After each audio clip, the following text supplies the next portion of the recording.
Hello, everyone, and welcome to my channel. So, today I want to use the Mystical Manga Tarot. So, I'm going to use the Mystical Manga Tarot. And I saw one of my cousins post something on Instagram, and she was like,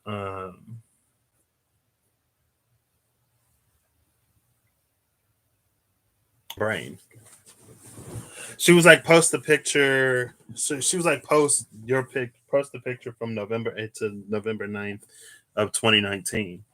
And of course, I had to like scroll through to see like if I even had anything from November 8th to November 9th, 2018. And I didn't have a picture, but I did have a video. Um,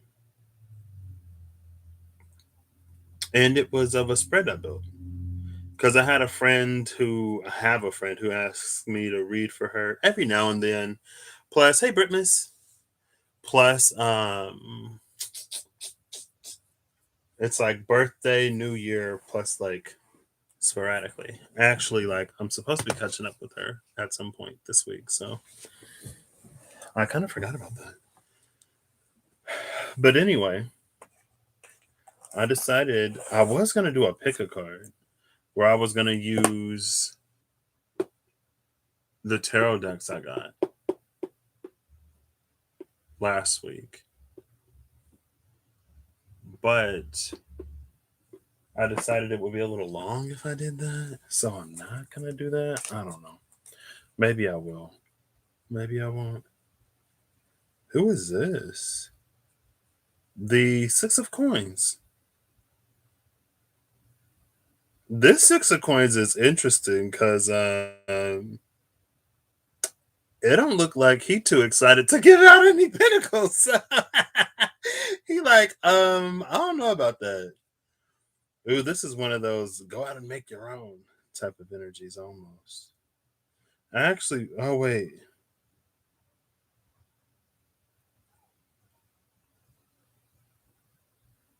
I actually want to look this one up because usually it's like somebody like giving graciously.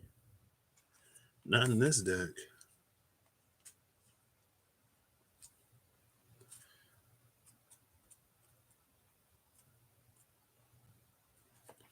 Okay. It is said that politics is about who gets what, when, and how. Is that, do I still have it? Nope, it was at the cut. This card isn't necessarily about politics, but it is about the haves, the have nots, and the distribution of resources. Someone has what is needed, and others have needs. The person holding all the coins is making decisions and judgments about who gets the help they requested. Some may leave satisfied, and others may not. The advice is you have the ability to help someone and you should. Furthermore, it would be nice if you did it as kindly and generously as possible, helping the person retain their dignity. And dignity is actually Eve. Hey, Eve. Dignity is actually, I did a training today about sexual harassment in the workplace and diversity and inclusion. And dignity was one of the words that popped up in the beginning. What were they? I don't know. All I remember is dignity, diversity, and inclusion. And then I think there was another word or two words. So, hey, Holly. Ooh, he looks so stingy. He looks so stingy.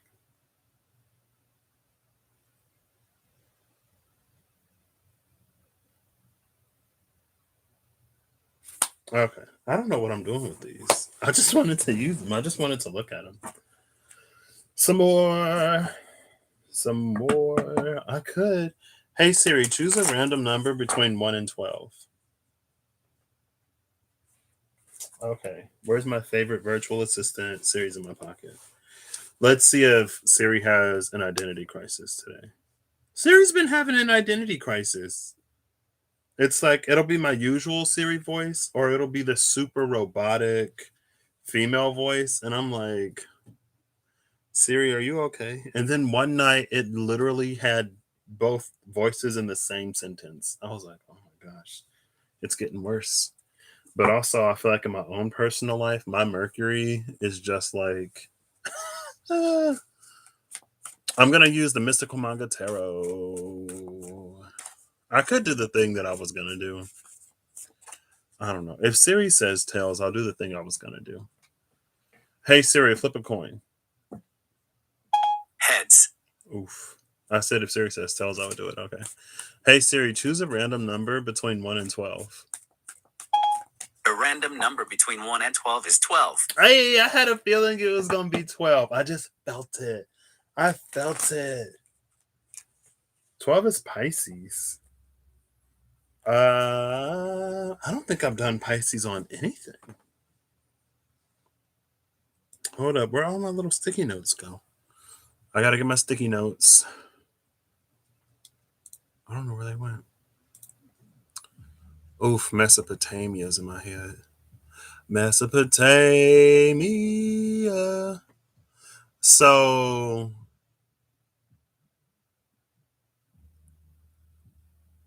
the what? Oof. I didn't do Pisces data and info or Pisces before, after, and in between. I'm not doing the before, after, and in between. I don't want to do data info.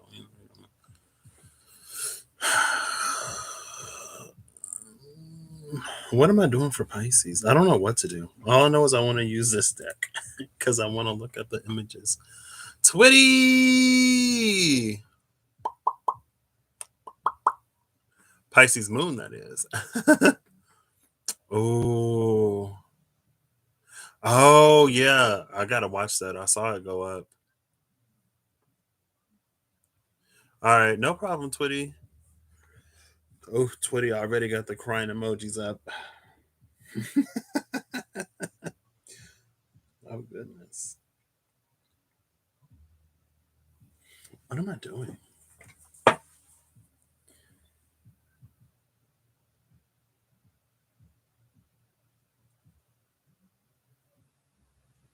I don't know what I'm doing. What am I doing? Pisces. Oh my gosh. Oh.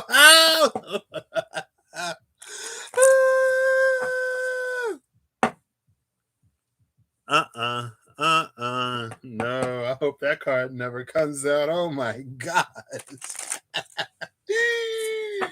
Girl, please never show your face on this channel.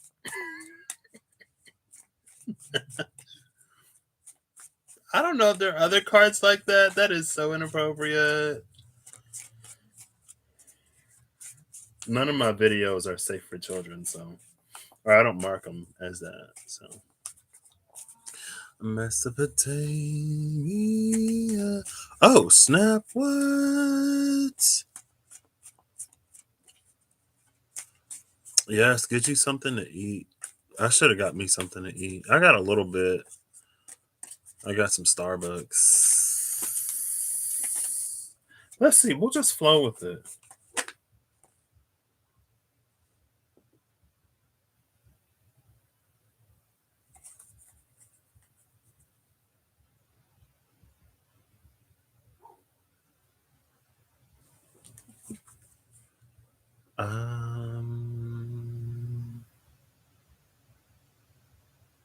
This is graphic. The Ten of Swords just came out.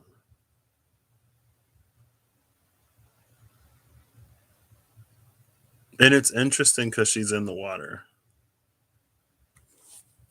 Oh gosh. Is Pisces okay? Is Pisces okay? Let's ask Siri. Hey Siri, is Pisces okay? Okay. I found this on the web for Pisces. Okay. Check it out. No, how do I if Siri says heads, Pisces is not okay. Hey Siri, is flip a coin. I'm not sure I understand. Hey Siri, flip a coin, please. Tails. Oh, so Pisces is okay. No, it's the Mystical Manga Tarot, but in the Devil card, it was like, it was a little graphic.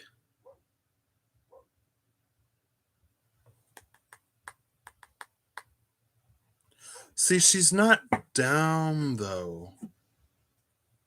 Because at the bottom of the deck is the Ace of Pentacles.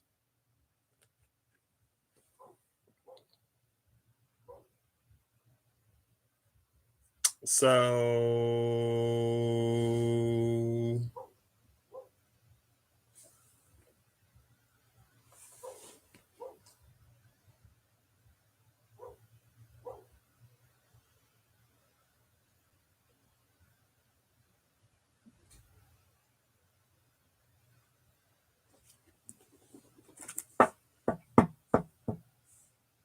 I got the Lenormands. I don't think I put a.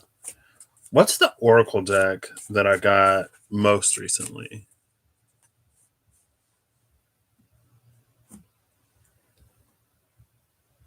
What is the Oracle deck I got the most recently?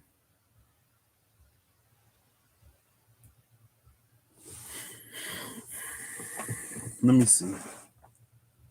I don't know. It's not an Oracle deck, but I did get the deck of many things and many fates.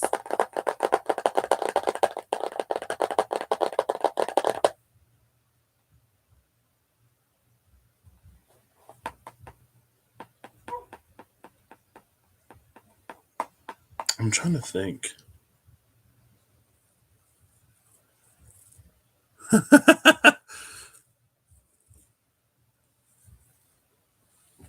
I feel like the Ace of Pentacles definitely, whatever this Ten of Swords energy is, it gives it like purpose.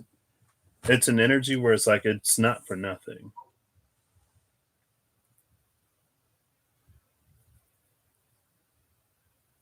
What's before and after the Wheel of Fortune?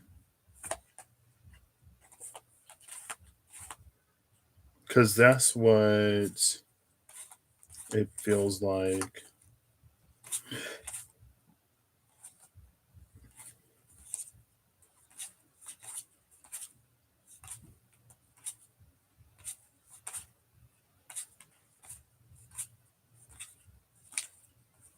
Because I could see it being the end of one cycle and the beginning of a new one.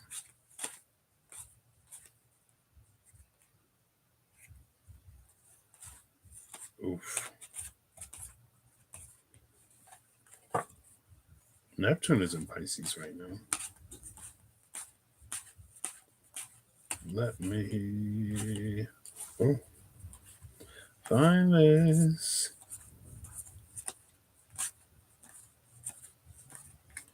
Okay. Oh, I was about to say, is this card in here? Okay. Well, we've seen that card before. That energy actually came out yesterday. Oh. Okay. So around the Wheel of Fortune, because it does feel like this was a cycle that we endured in order to make it to this in some way.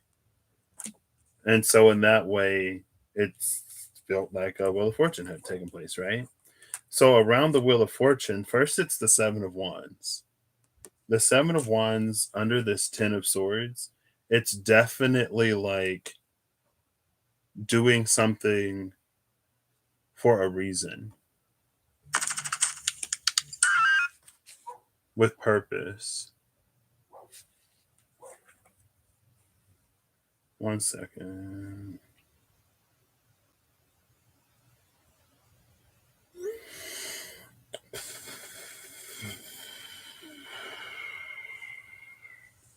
Oh, I gotta go back with this one. August, September.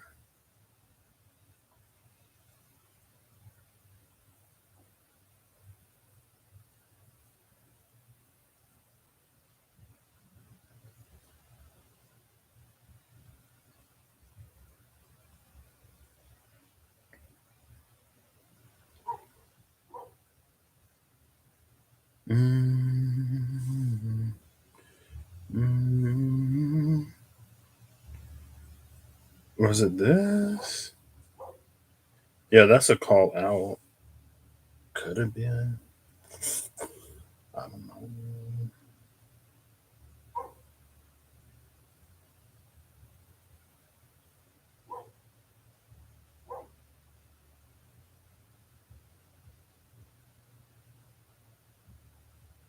But I never called her. Or did I? I have no clue.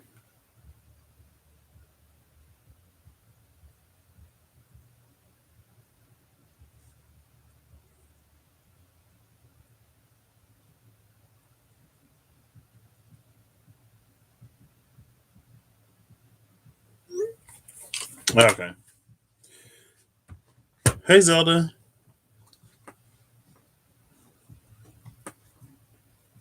Okay.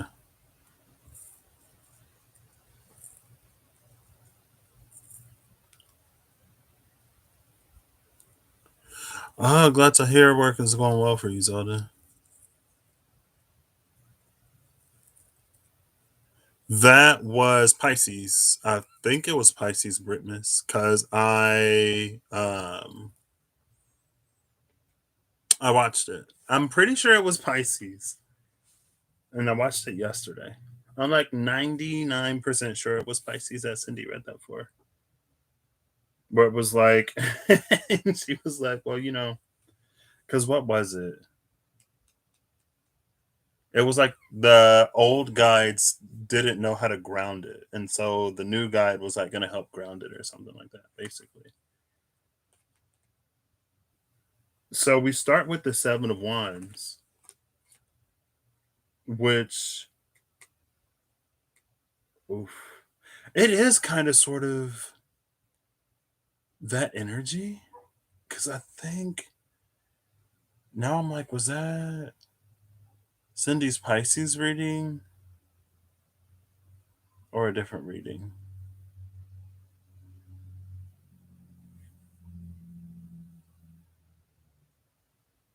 Because it feels like whatever this Ten of Swords was, this Ten of Swords, Seven of Wands, it was meant to be done, or like it had to be done, even though it may have been difficult.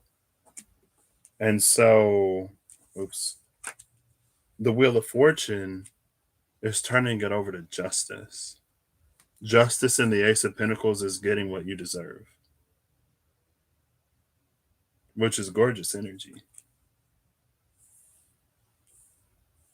And more than getting what you deserve, it feels like justice and the Ace of Coins. It's an energy where, because the King of Swords came out, like the card for this deck was like, it was with the King of Swords, the Ten of Cups, and Wands. The Nine of Wands, maybe the Seven actually. Um, but it was like, what is logical? And so it's like,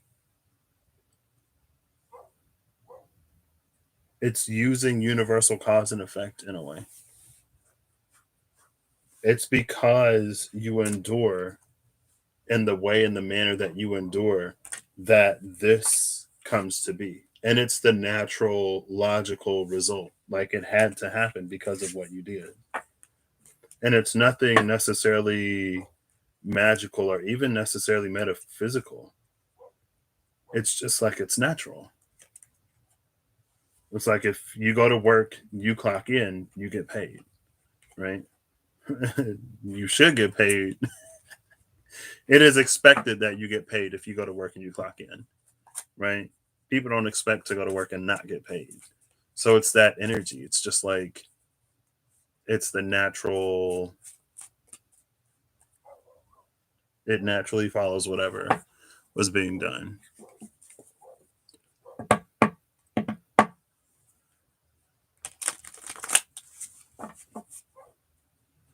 Oh wow. Yeah, I didn't see the extended. The Hermit and the Six of Cups. Okay. You know what? So that was Pisces. Am I gonna timestamp these? I think I'll run backwards through the zodiac because why not? And I'm not gonna. It was okay. Yeah, I'm not gonna timestamp all of these. So I'll try to say the name frequently. Oh, Aquarius. Aquarius is coming out with 4 cards. Hello. Okay, well, Aquarius is starting with the Nine of Pentacles, moving over to the King of Swords, and then the Queen of Wands, and then the King of Cups. What? Aquarius coming out with all this court energy. Hello? And the Nine of Pentacles, the Nine of Coins.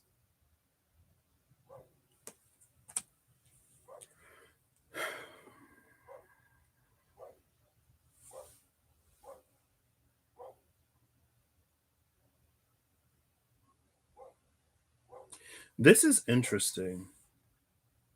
What would the energy here be? I want to keep doing it like that. The energy here would be like the Three of Pentacles, but within oneself. Is that a card? Maybe Temperance?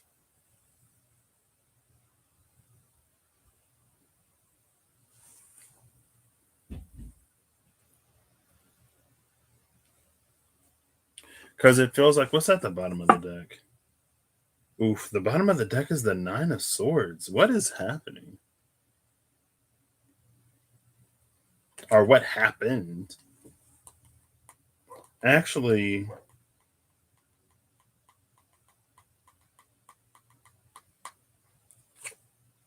the Nine of Swords and the Knight of Coins.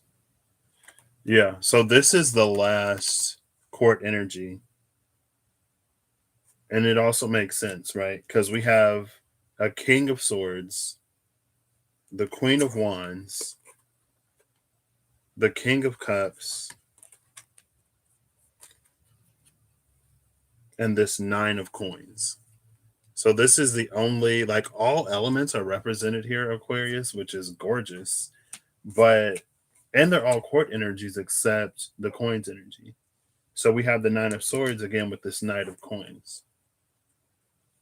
And so maybe there was something preventing the Knight of Coins from becoming more. But it doesn't feel like it was necessarily monetary because the Nine of Coins is here. It's not like the Knight of Coins' bank account isn't big enough, and that's why, like, it's not the Queen or the King of Coins.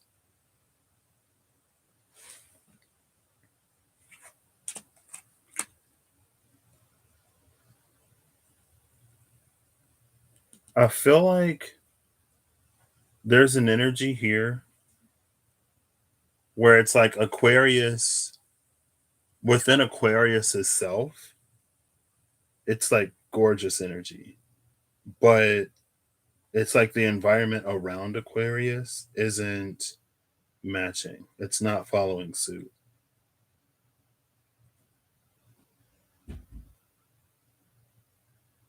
And that's troublesome for some reason.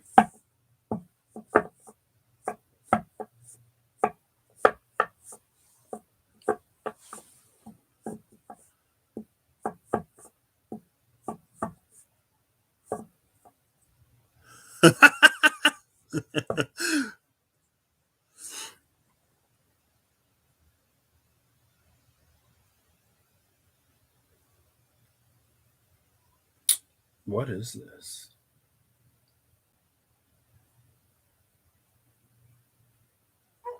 Okay. So the energy of the Knight of Coins, it's forward progression and forward movement, regardless of how slow it is.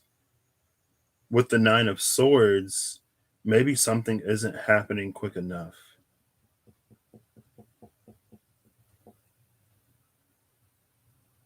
I don't even know what deck I would clarify with.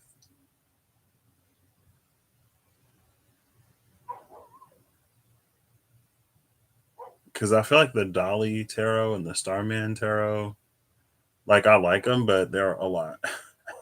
And I can't do a lot today.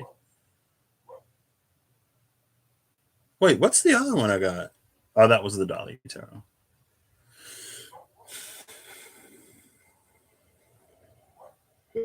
It's almost this energy like something isn't happening fast enough.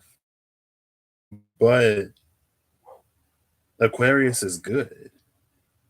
So it's almost like it feels like nothing necessarily needs to happen. Like there aren't any pressing matters or issues, but there's almost like a glass ceiling that Aquarius can't shatter.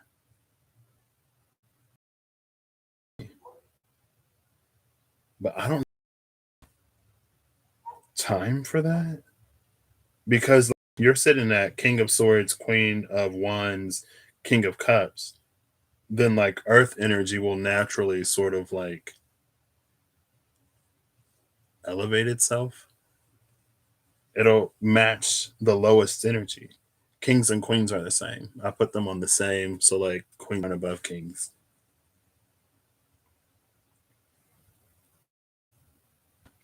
And it's funny because it's like it feels like Aquarius isn't necessarily, even though the Nine of Swords is here. Um, I thought about the Gilded Tarot Royale, but I was like, I don't know, because I don't want to get. Um, well, I'm glad you could invest in that way, Britmas, because sometimes the water, sometimes in that way do help us more than we may think at the time. Do I need another deck, or maybe I just need to sit with it? I'll ask Siri. If Siri says heads, I'll get another. Hey Siri, flip a coin.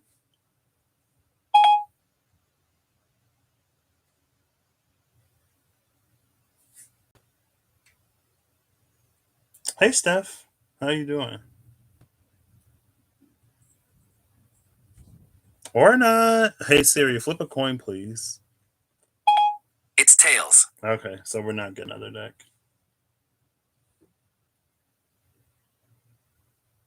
It feels like there's a mental and emotional stability here with the Kings of Swords and Cups. But there's something lacking or something missing with the Queen of Wands because it feels like there's something that the Queen of Wands desires.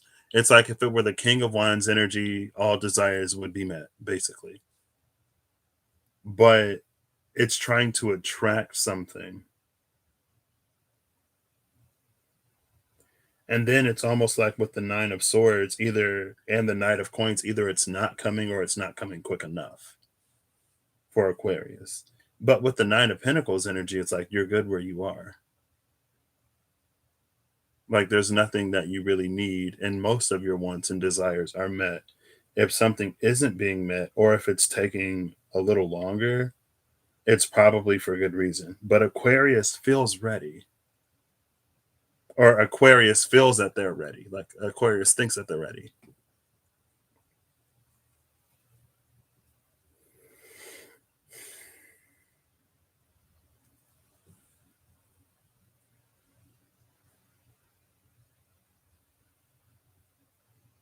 So what energy is this here? Yeah, she is. Queen's like, I want this now.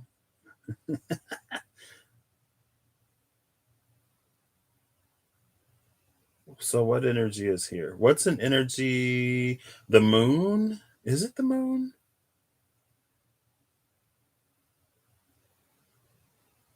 Or is it the star? I would say it might be the moon because there's something that's still unknown. It's almost like in Aquarius's mind, everything is ready to go. Like all of the pieces are present, everyone's here, we can move forward. But there's something that Aquarius doesn't know, which is what is actually holding this up. So it's either the moon, the hanged man, or the high priestess.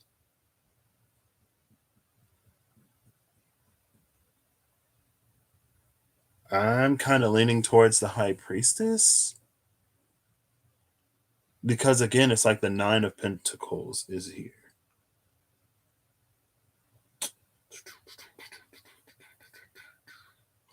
So number 1 will be the moon. Number 2 will be the hangman. Number 3 will be the high priestess. And I'm just going to ask Siri to do it for me because I can't make any decisions. Hey, it's Sir Odinson, Sir Professor Nerdplow Odinson Skywalker of the North. Hello. Sir Professor Nerdplow Odinson Skywalker. It's good to see you, friend. Oof.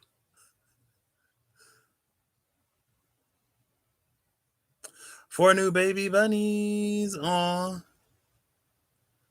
I have not enough brain for bunny name suggestions. You can call one bunny. You can call the other buns. If any of them have like floppy ears, you can call them floppy ears.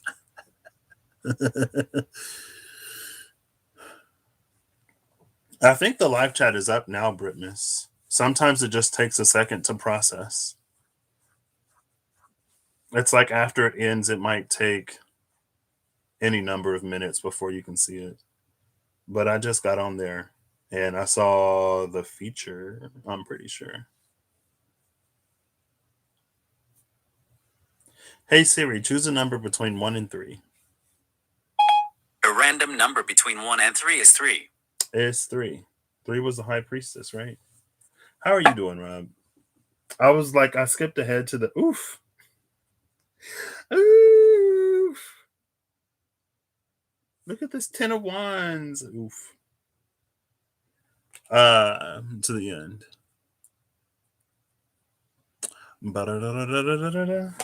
Da-da. Ooh. So let's go see what the high priestess is holding. Because she knows something you don't know.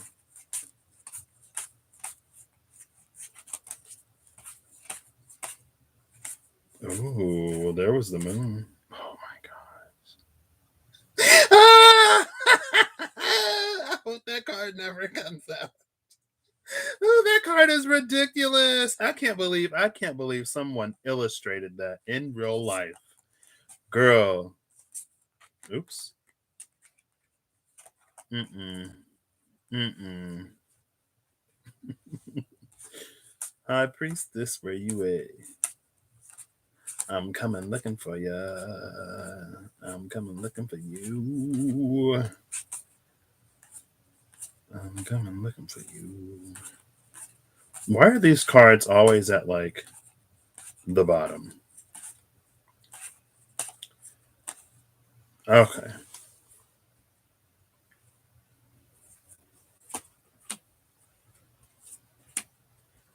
Oh, that's hilarious because I was actually going to go looking for that card.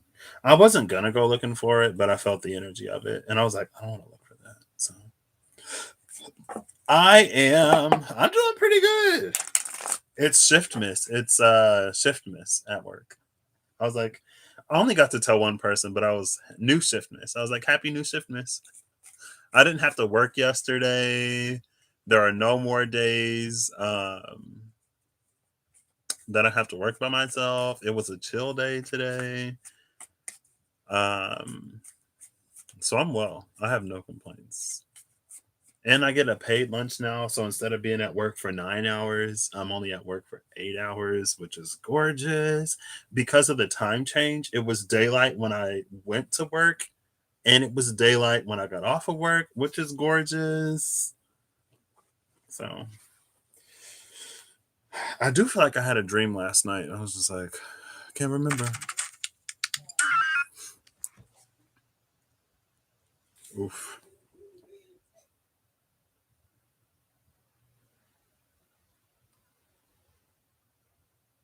One second.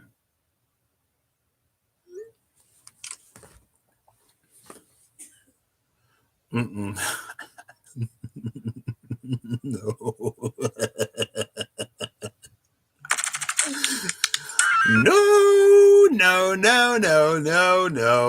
No. Mm-mm. It's like if it were like one thing, it would be something like it would be okay. If it's like it's bordering on an aspect of manga or anime that I girl. Mm-mm.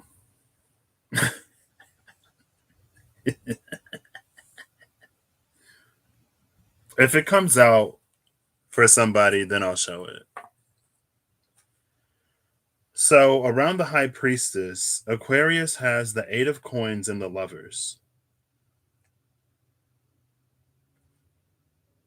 And it's interesting because the eight of coins person almost looks like the seven of wands person. Yeah, I'll send you a picture. Next time I'll flip through the deck. Maybe it'll come out for Scorpio. Oops.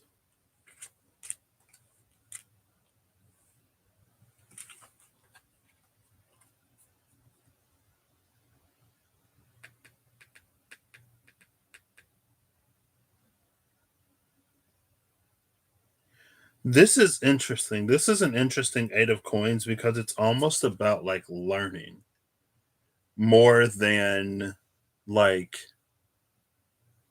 I feel like other eight of coins cards are more like hands on. Like the person is like chiseling something.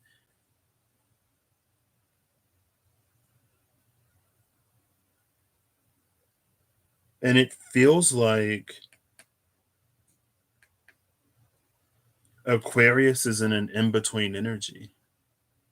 Like those two red bookmarks feel like different whatevers. It's like you're in between chapters right now. And maybe that's why something is taking a little longer, or maybe that's why it's not moving any quicker. And then with the lovers card, there's something here that's unseen.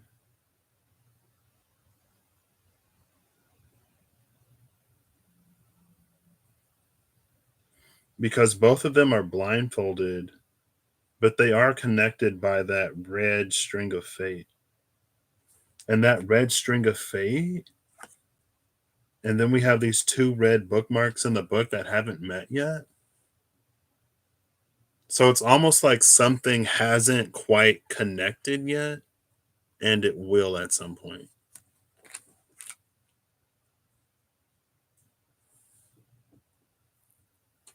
Oh, and look, here's the high priestess, right? So there's definitely some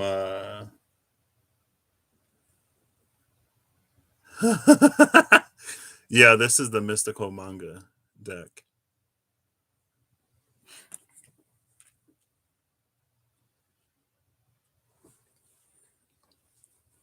Hello. Rob says low, but it's underworld low. Well, why sell, Russell? What happens on Earth stays on Earth.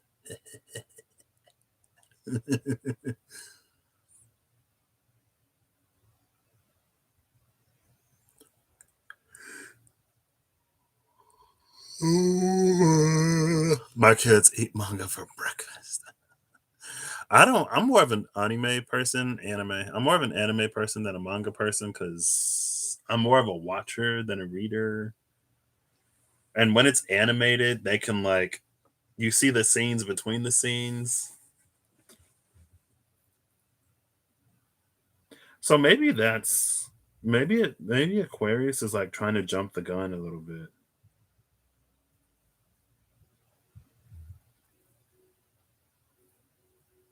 I think honestly, it's almost this energy of like even if you did manage to get exactly whatever it is that the Queen of Wands is desiring, it's like even if she got it, she wouldn't see it. It's like you wouldn't see it if it walked up to you and like kissed you on the lips. You know what I mean? If it got that close to you, you still wouldn't be able to see it. And so it could already be there in some way, shape, or form.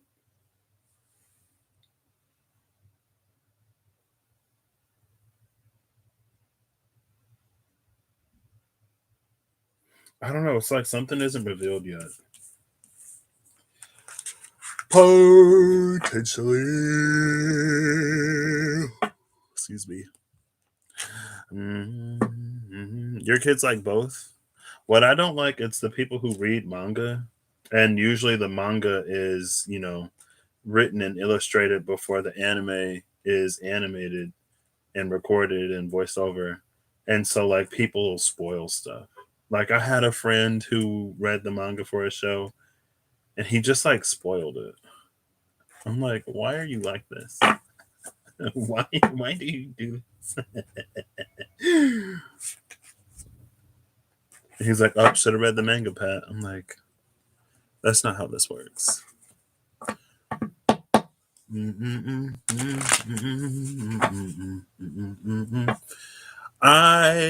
not a huge graphic novel person either.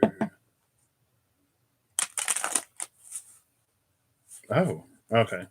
So let's move down to Capricorn. Do I have cards? Like, did I put these cards back? I did. I put the cards back like face up instead of face down. Maybe that means something for you, Aquarius. It's like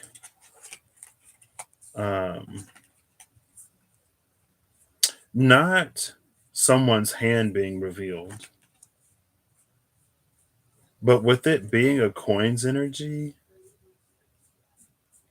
it's almost like there's something in the environment that may not necessarily be conducive to the growth of something yet. So maybe you're just a little bit ahead of the curve and you got to wait for someone else to catch up a little bit or something else to catch up or the world to catch up to you because Aquarius is so far ahead of everything. Yeah.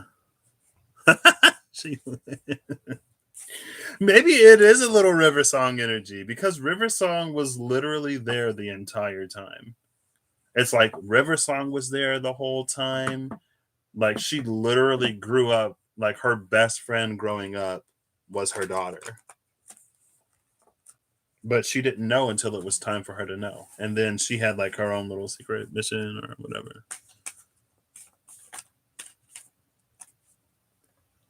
I like Dragon Ball. I never got into Gundam.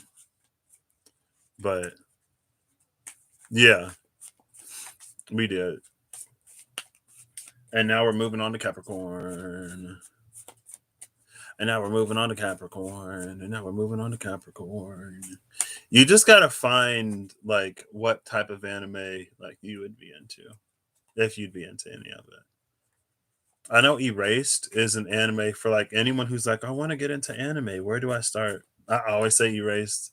It's a little intense. I didn't guess the River Pond connection. I didn't. When she was like, there's no what did she say? The only water in the forest is the river. I was like, what? I didn't personally watch Sailor Moon, but I had some cousins that did. I was more of a like Digimon, sometimes Pokemon, kind of sort of Yu-Gi-Oh, Dragon Ball Z.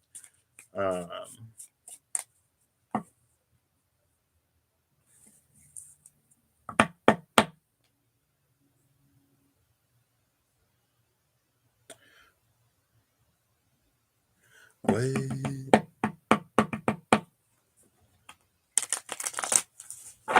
But yeah, Erased. I was like, oh my gosh, Erased is like it's like a thrillery type of show, I guess. Like there's a whole mystery, and there's like some like time travel is involved, so it's kind of a supernatural element. All right, Capricorn. Everybody else was just talking. I mean, if you don't speak up, you get nothing. Okay, there we go. So Capricorn got one card that flipped over inside the deck. Oh, wow.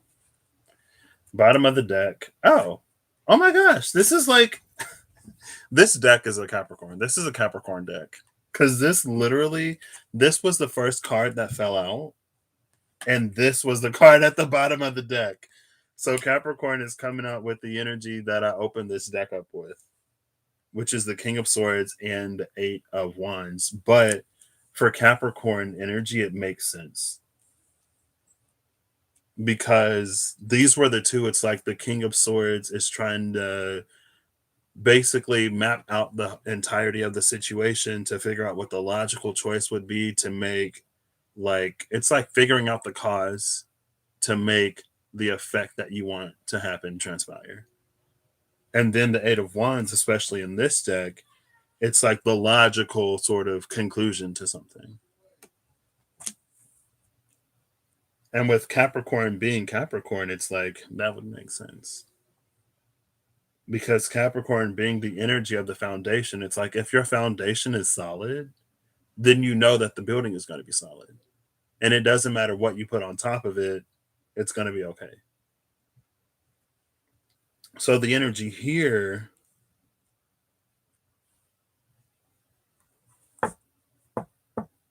it's almost the Wheel of Fortune, but it's not the Wheel of Fortune in a way of like cycles ending and something else starting. You're after school with Scooby Doo. I never really liked Scooby Doo.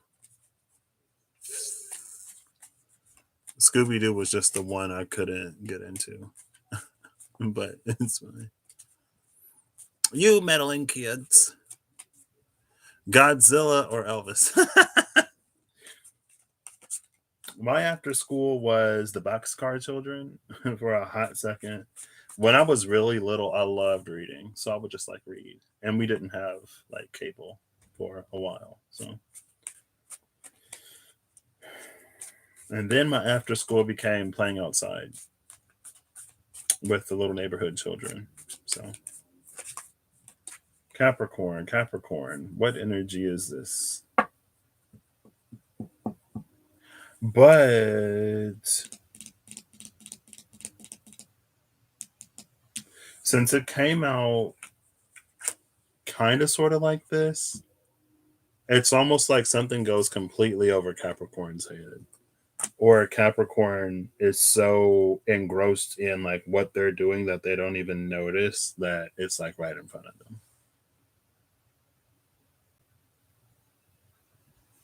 What's the card of enjoyment?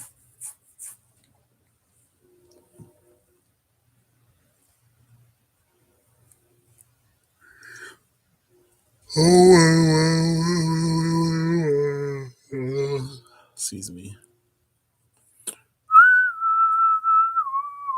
Up words and phrases and functions. Or was it? Is it functions? Words and phrases and what?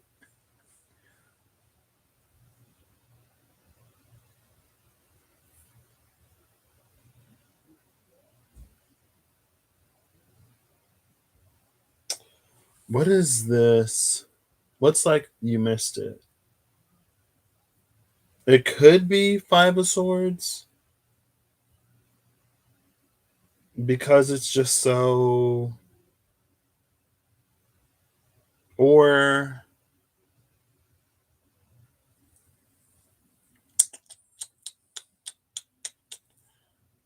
clauses and phrases and words. What?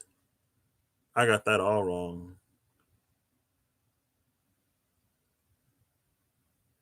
Looking up clauses and phrases and words. Hello, Matthew. I'm just a bill. Just ordinary bill.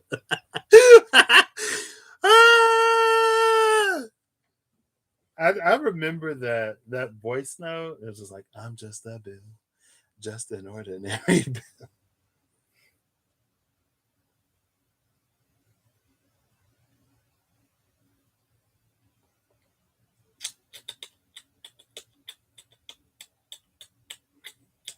It's being loose. Capricorn. Because in this 8 of Wands, it's almost like this was being held back and it's just been released. And it's been held tightly. So I don't know if Capricorn was also kind of sort of ahead of the game. ahead of the curve. I mean, both Capricorn and Aquarius are Saturn ruled, and Saturn being Saturn, it's not surprising. If an energy that's Saturn ruled is like kind of sort of in the space of doing what is like needed or necessary or essential in the moment. Because like that's what Saturn is for. It's for making sure your foundation is solid, your plan is solid, and things go relatively smoothly. But in Saturn, there's almost no room for enjoyment because it's always focused on like, unless you get into a certain Saturn that's like, if you work too much, then you reduce your productivity. So it's actually beneficial to like take a break and enjoy life right now, which I think a lot of Saturn can be, but we don't experience that kind of Saturn a lot of times, it seems. I don't know what this energy is between these two. Excuse me. Clauses and phrases and words. Is it really clauses and phrases and words? It just, I don't know.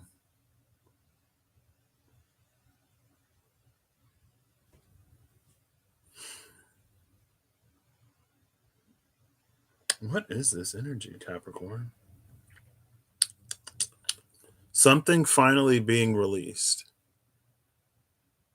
It's the sun. Is it the sun? I think this is the sun.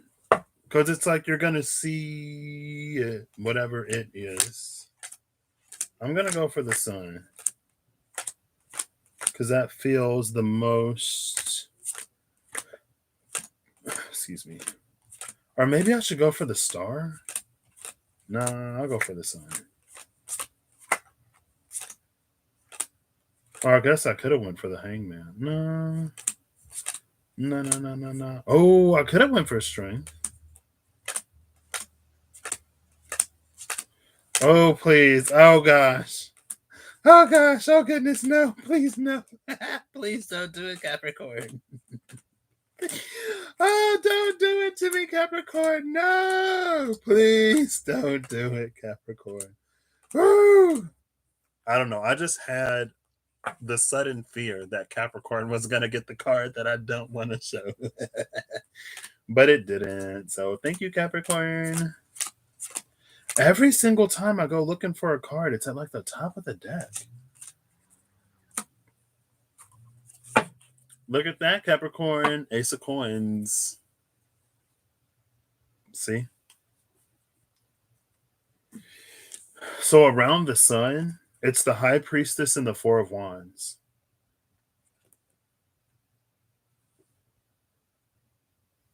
So yeah, Capricorn is definitely sitting in the energy of, it's almost like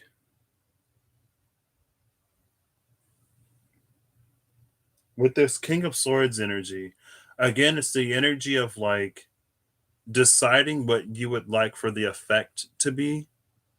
And so you almost like research the causes that would lead to that effect. And there's something, I think it may have come out. I mean, I've only done Pisces and Aquarius. Maybe it was Pisces. Yeah, it was Pisces with the Ten of Swords and the Seven of Wands. And then it turned over into the Ace of Coins and Justice, which is like the logical result. Like it follows. Like if you do this, that happens.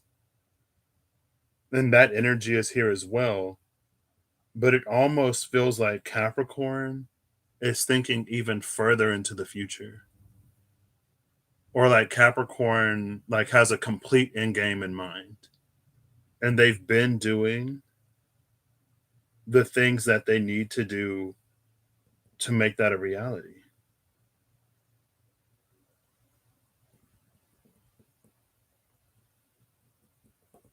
And it feels like Capricorn actually understands. See, it's interesting because I don't think Capricorn would necessarily be able to like. It's like Capricorn wouldn't be able to tell you. It feels very like intuitive for Capricorn. Maybe in a way that they're not able to even necessarily communicate it. Because with other intuitive energies, it's almost like they're allowed to be intuitive, they're allowed to be emotional, they're allowed to be connected to those watery realms. Capricorn being the mergoat, fish goat thing, it has the same connection to those watery realms, but it doesn't necessarily have the ability to communicate it because it also is like effortlessly and seamlessly integrated with earth, like physicality, the real world. But again, it's like that goes back to Saturn. Saturn being the space of like making sure your foundation is right so that whatever you put on top of it, it's going to be solid, it's going to stand. And so I don't even know if Capricorn necessarily knows that, like, but I feel like they do. I feel like they would know. And Capricorn would be like, that's why I'm doing everything that I'm doing. So shout out to Capricorn for being water, but also being able to be practical. Let's go. I need more Capricorn in my life. I'm so hungry I could eat the Ace of Pentacles. I am getting a little hungrier. Hey P, if it comes out, I'll show the card. I'm like, oof. I really don't want to. I really don't want to. I really don't want to. But if it comes out, it comes out.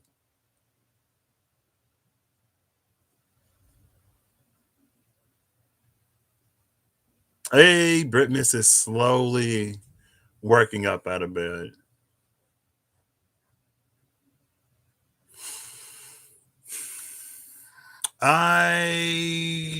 I can tap into what resonates for me, what seems to hold resonance, and I try to introduce a little bit of logic.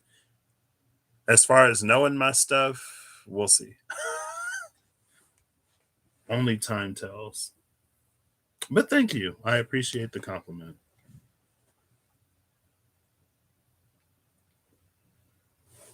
Oh, I didn't even notice that.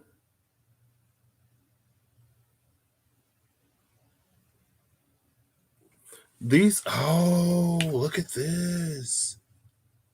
Between the Sun and the Four of Wands, the characters are different.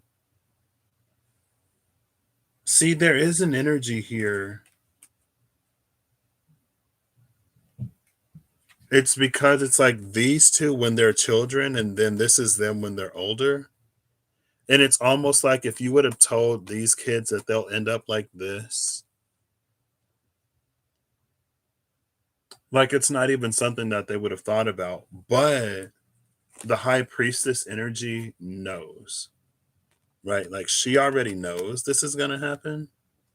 And so again, it's like a lived intuition.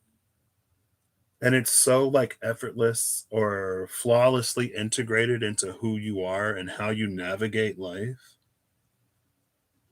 It's almost like Capricorn may not even know that they're as intuitive as they are because it's so like first nature.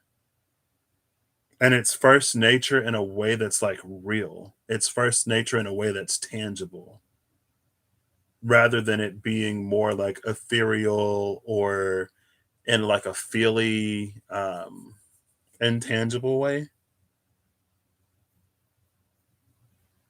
That's gorgeous. And it's like it leads you to everything that you want. And Capricorn, it kind of sort of is one of those energies like Capricorn, Virgo, some other energies. It's like if there's something that you want to do, Capricorn is going to be able to come up with a plan to like get it done. And again, it's like it's that same energy, but it feels like it's so zoomed out that it's almost like Capricorn's entire life. Instead of it being like one plan or one project, almost like the whole thing is sort of like mapped out in a way. I mean, I got two planets in Capricorn, but that's a little bit more. I don't know. That's like really cool. And the Ace of Pentacles is at the bottom of the deck, so it is kind of sort of quite literally like expanded to all of basically everything. So trust me, if you saw this card, Russell, you would know why I may not want to show it. So it didn't save what? Yeah, everyone is intuitive, but it's like some people don't know that they're intuitive or they don't know how intuitive they really are. It's almost like being pretty or being smart or being anything else. It's like you don't know how much of it you are unless A, someone else tells you, or unless B, you can obviously or more obviously compare yourself and others. Because when you just are who you are, you don't know, right? It's like for people who it's almost like there's someone who's so pretty and so gorgeous that everyone knew that that person had to know that they were like pretty or attractive, that they were attractive. But in that person's mind, they're like, well, no one ever told me that I'm attractive. So I don't think I'm attractive. And then someone else is like, what? Like, look at you. Are you serious? And then it's like, well, maybe everybody just assumed you knew how attractive you were. So they never said it type of energy. It's like that, but for Capricorn and Capricorn's intuition. Oof. Sagittarius. Oh, way, way, way, way. Way, way, way, way, way, way, way, way, way, way, way, way. Sagittarius. It's the two of a dog and dog. Low vibe and bottom. Oh, it might have been stuff. That's why sometimes I'll upload a video unlisted to YouTube and then send it to somebody if it's too big to like text or send on WhatsApp or in an email. So yeah. So Sagittarius is coming out with the Four of Swords and the Queen of Cups, and I don't know. Um, I'm like low key a little shocked. I'm like, wait.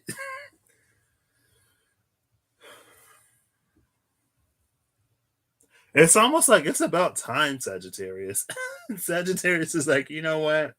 I've lived life. I've had fun. I think now I kind of want more. I want to try something different. I want to try something new.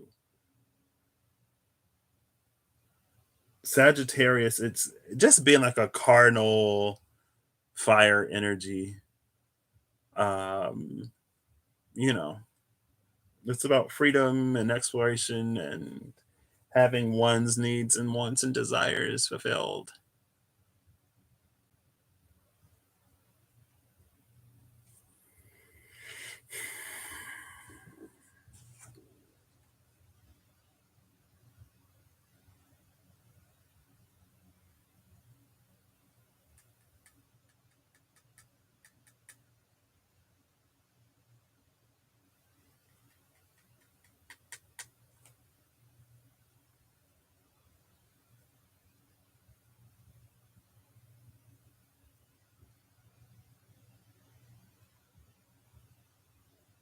Maybe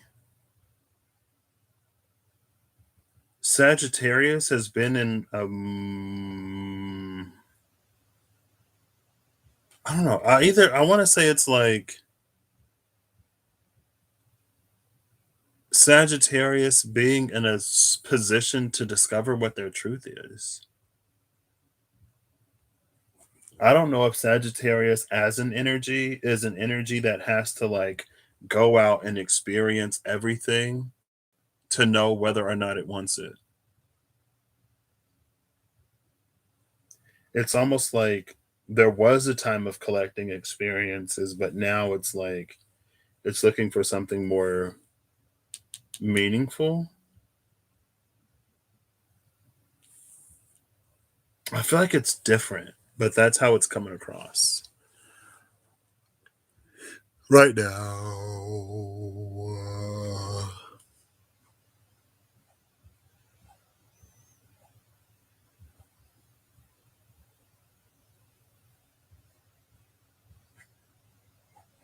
Oh, chorister. I was like, what is that word?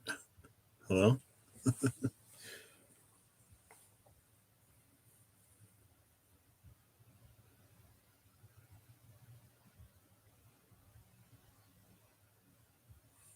Because I always view Sagittarius Jupiter like a fired arrow, and Pisces Jupiter is like an expanding sphere. It's like Pisces sort of expands in multiple directions, and Sagittarius is like this. And it's almost like you get the same amount of expansion. And so in Pisces, it's just a lot more dispersed. But Sagittarius can almost get like a lot farther because it's more singularly focused. But now it's like Sagittarius is starting to open up and it's starting to connect to things that it may not. It's almost like it's very adjacent, but it's far enough that it's like it would have been missed. So, what is this energy? Hey, Brittany's got out of bed. Is it really? Oh, oof, I didn't realize it was so dark.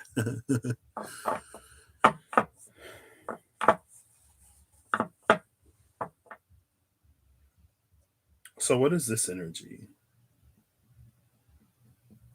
It might be the hermit.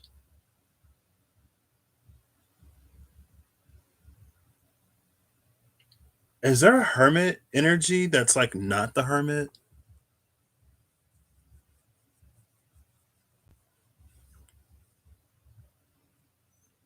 Because I don't know if Sagittarius has necessarily been like isolating.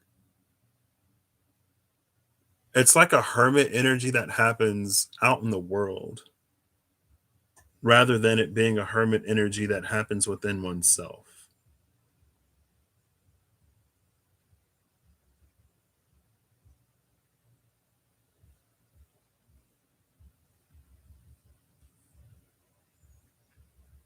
A star energy, maybe? The star is the thing inside the lantern of the hermit. I think I might go for the star.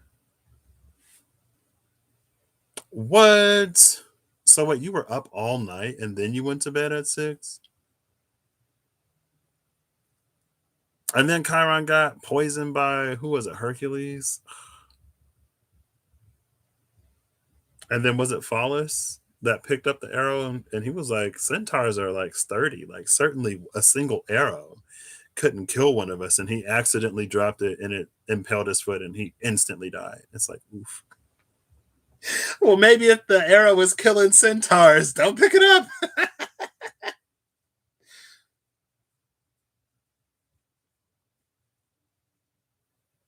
But it was what, the alcohol that Bacchus gave to him, and Hercules just really wanted to drink. And the centaurs were, I mean, it was Bacchus's or Dionysus. It was from Dionysus, so like the god of the vine. So you know it was strong, and they lost their little minds, and Hercules just freaked out when they freaked out, and then a lot of the centaurs died. So if only Hercules had water. Chiron would have never been poisoned. The centaurs would still be around. River God.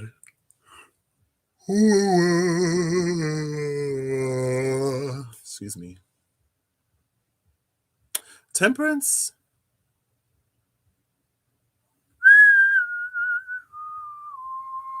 Oof. I step my toe on like everything. Does it happen to anybody else where, like, if you have a loop, like, I'll have a loop, like, on my belt loop, and if I walk by a door with, like, either a handle or a hook, somehow my loop will just get caught on the handle, and I'm like, how does that happen? And then I'm like, I don't notice, so I keep walking, and then I'm like, oh, I'm like, it should be so statistically unlikely that one of the loops on my pants gets caught on this handle when I walk by. And there was a point in time where like my head would just be like magnetically attracted to like walls. And so like I would be like turning a corner or something. It would just like I was like, oh my gosh. It's fine. It hasn't happened lately though, thankfully. That was a lot more when I was younger. Yeah. It's like oof. With your coat pocket constantly. Okay. I'm glad I'm not the only one. It happens to me like it happened at work the other day. I was like, oh my gosh. I haven't been wearing loops. I wasn't wearing loops for a long time. It was a lot of like athletic shorts types of, wear because I wasn't going anywhere. But anyway, Sagittarius. Sagittarius. It could be a temperance energy, maybe. Actually, yeah, I'd like temperance. Because maybe it's in like in withholding, there's something else that's discovered.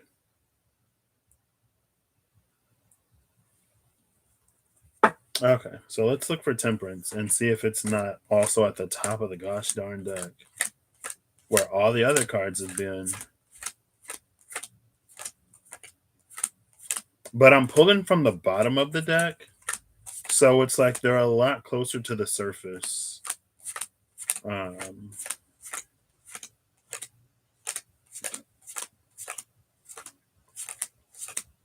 oh, Sagittarius would.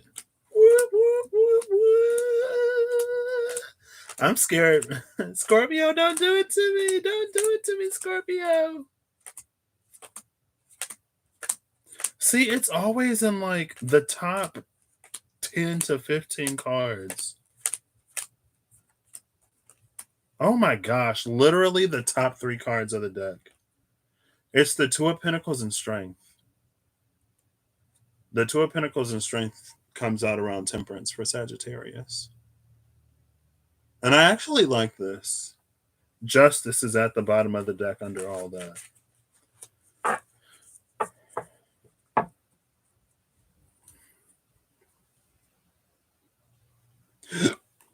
Excuse me. Grown-ups. I think I've seen grown-ups.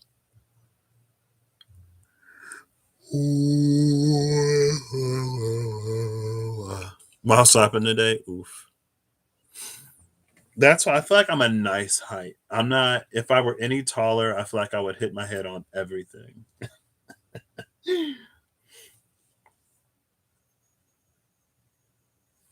So strengthen the 2 of coins.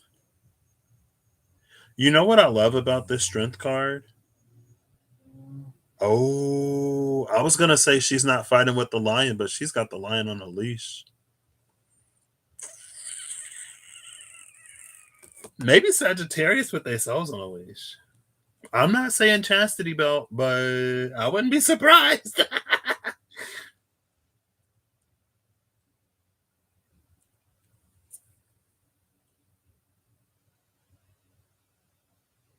And it almost feels like something that got easier with time.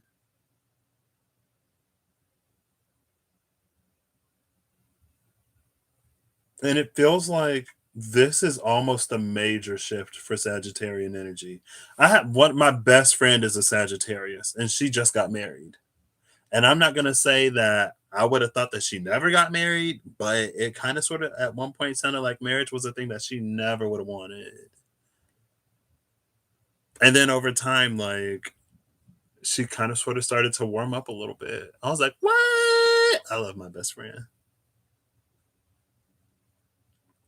And whenever I see a Two of Pentacles card, I try to see like how much distance is between the two pentacles. Like sometimes it's like this one is like that. And so for me, it's almost like it's a little bit more extreme. This change that Sagittarius has like gone through. And it's like, and going through it, maybe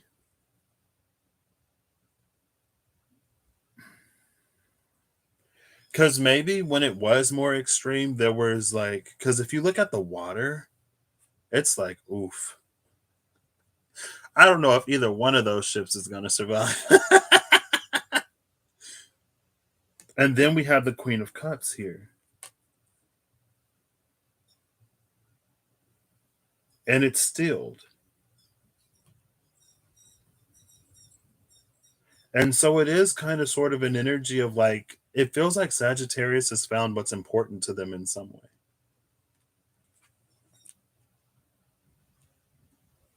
But I still don't know what that Queen of Cups is though. Like it feels like this is a part of it.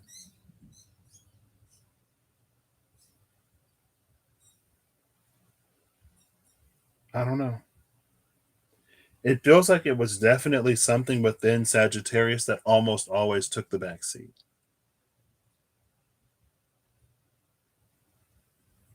But now with the Strength card, especially with the Two of Pentacles, it's like it's been brought into balance. And it came out around Temperance. Look, we have Temperance, we have the Two of Pentacles. So maybe in the past it was a little bit more difficult to juggle and balance. And then we come into the space of learning Temperance. And after Temperance, we have the Strength card with the lion on a leash. And the lion isn't like upset that it's on the leash. Like the lion isn't like trying to get the leash off. You know what I mean?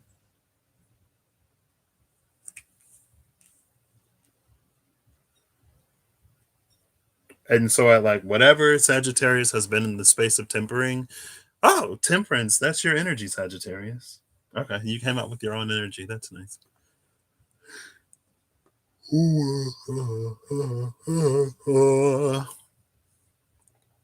I love Adam Sandler too. I have a lot of best friends, Russell. They're all my best friend. Somebody was like, "You can't have more than one best friend." I was like, "Yeah, I can." Like, she's my best Sagittarian girlfriend that I met my freshman year of high school.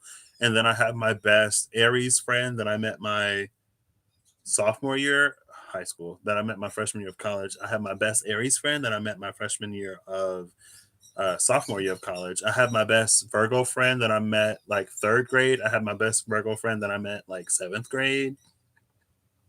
So they each have their own category. They're all the best. I love them all. I have many best friends, and they're all the best. What am I scrolling up for? Why? Excuse me. So yeah, this is Sagittarius showing us why it's temperance. Oh my gosh.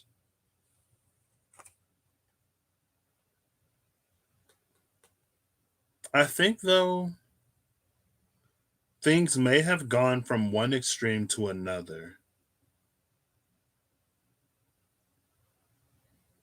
Or it's almost like a silenced part of the self, maybe. I don't know. Because it's like you see how the scales are like opposite. And this is like red and this is blue. And here, like the pinnacles are connected by the string, but here, like everything is tied up. And so it may have actually been something, maybe it was a timing thing. Maybe it's like it's something that Sagittarius has been wanting for a while, but just like didn't want it at that time. Like Sagittarius wanted something else, and so Sagittarius did something else. It's like the Sagittarius's priorities have changed. They've shifted. So now we're gonna get to see a side of Sagittarius that more suits that the growth in that direction. And that's why it feels like more adjacent, because it's not like it wasn't here at all. It just like wasn't it before. I don't know. Oof. Now I move on to the scariest one in all the zodiac, Scorpio.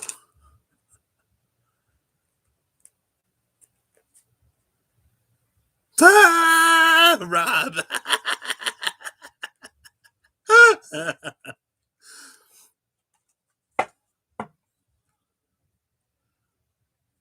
Yeah, I have many best friends. I feel like I get more and more best friends like every year. I have a new my Pisces best friend. Well, I have like two Pisces best friends. Well, no, I have a Pisces good friend. But my new Pisces best friend, like I love his brain and I can talk to him about like anything. Um yeah. I mean, you love your kids for different reasons, right? Or maybe, I don't know. Yeah, one best friend is from second grade Libra. Yeah, my Libra best friend is like my Libra best friend is my only friend of me. And I'm just like, why are you like this? And he used to say, well, if I'm too nice to you, you'll expect it. I'm like, but you're my friend, so why shouldn't I expect you being nice to me? Hello? I don't understand. Scorpio. It's possible. It's a Taurus thing. If you were a Taurus, you would get it. Apparently, it's a Taurus thing to have many best friends. Yeah, because Ariel said she agrees. She gets me. And I would like my little brother is a Taurus. I feel like he would say he has multiple best friends too. I don't think he would call them best friends, but I don't know, he call them homies or something.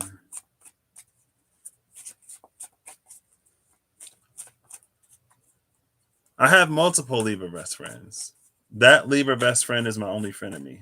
And I'm like, you would be my favorite Libra best friend who also is creating a rune deck and is on YouTube doing readings that I enjoy. Scorpio. What? Scorpio. What? What? I did a Scorpio reading. I think it was with the runes. And Scorpio came out with some gorgeous energy. Low key. Scorpio energy has been gorgeous a few times. And I'm like, what is Scorpio doing?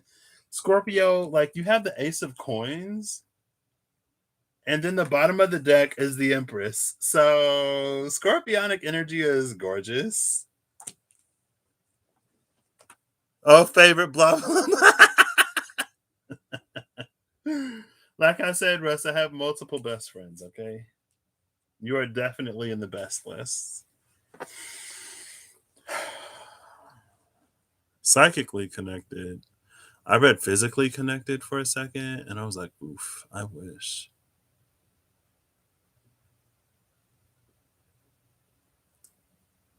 Oh,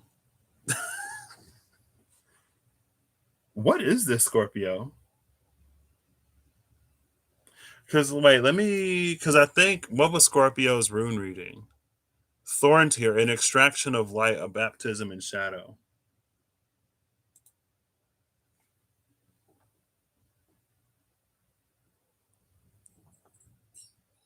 Oh, if Russell has tequila, he'd definitely be my best friend. Anyone who buys me tequila is automatically my best friend. You're automatically my best friend.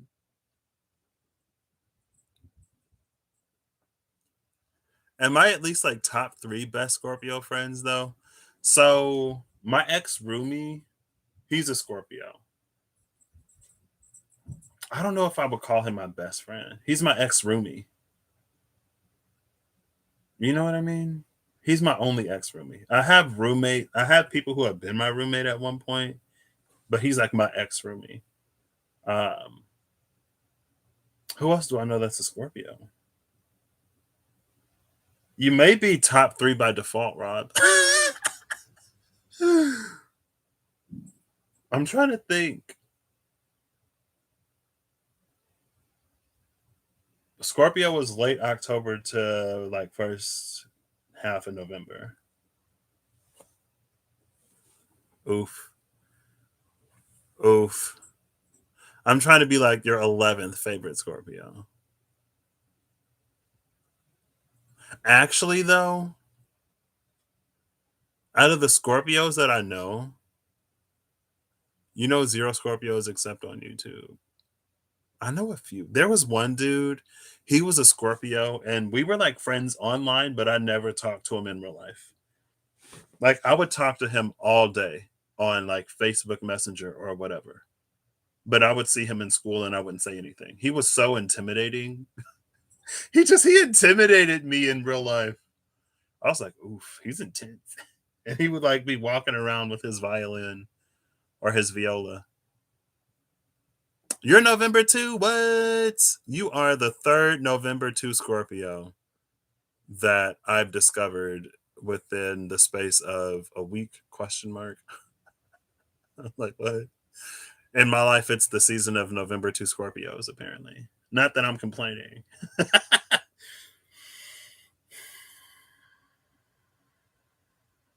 I feel like I should know more Scorpios.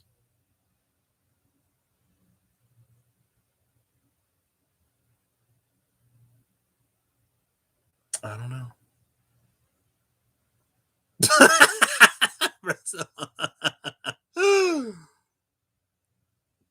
Well, I'm glad that you have a best friend. Everyone should have a best friend. If you want one. If you don't want a best friend, then you shouldn't have one because you don't want one, right? Oof. Wow.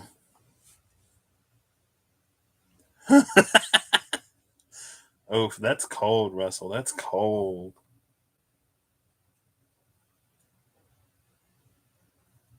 So, Scorpio, Ace of Pentacles and the Empress. Let me put it like, where's Reem? I don't know where Reem is. Today was her first day back muggling. So, hopefully she's done muggling and she's enjoying her day.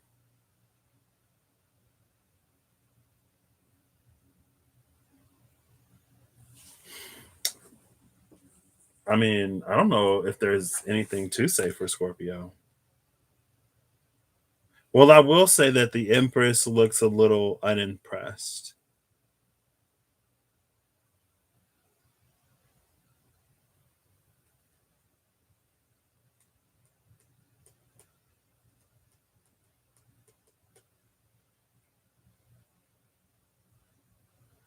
Why does she look like that? Doesn't she look a little like unimpressed or something? If it'll like zoom in. Can you see her? Maybe not. If it zooms in, it may not zoom back out. Oof. I'm not using third party software. I now exclusively watch Miss Remy Healings. Who is Lucy? Oh, is Lucy a Scorpio too, or no?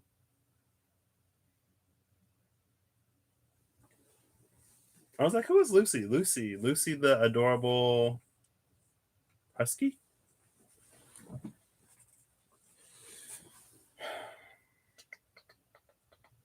I don't know what to say, Scorpio.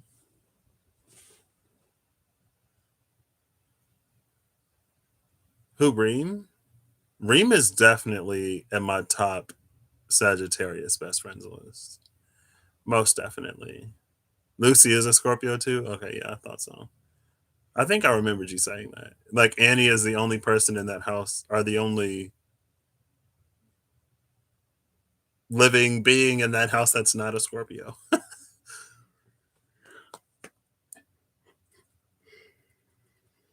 Yeah, that my best Sagittarius friend, she's the one that just got married. I had another good Sagittarius friend, or like a decent Sagittarius friend, who turned into a not great Sagittarius friend, but that was mostly because of something he had going on. So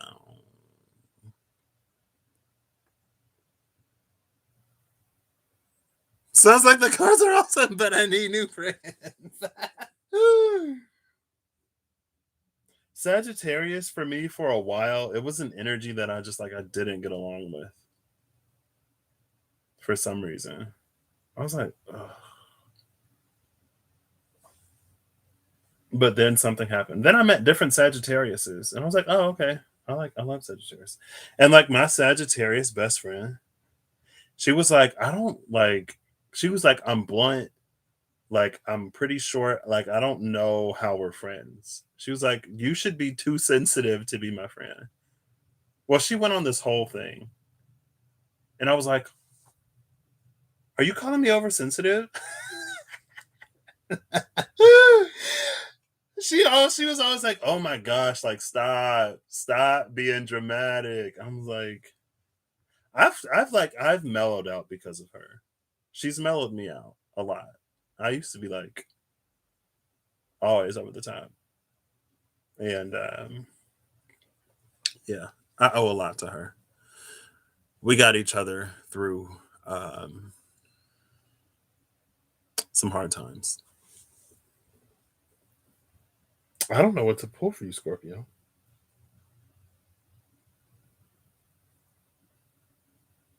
Maybe the Chariot. I'll pull the Chariot. The Chariot feels right.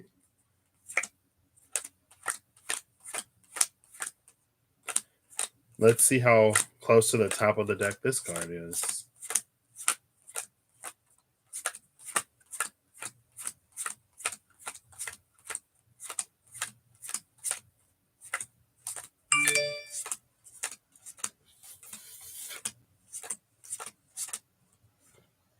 Ooh. Ooh, whoa, whoa, whoa, whoa, whoa, whoa, whoa, whoa, whoa, whoa, whoa, whoa, whoa. Scorpio, you got all major arcana cards. Oh my gosh! Even the bottom of the deck is a major. Let me make sure she's appropriate. So she's like barely appropriate, but it's fine. At the bottom of the deck, you have the moon.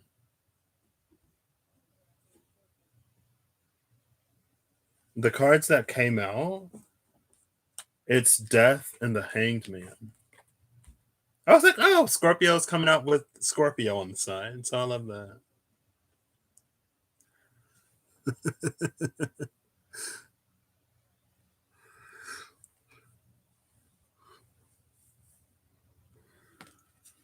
Excuse me.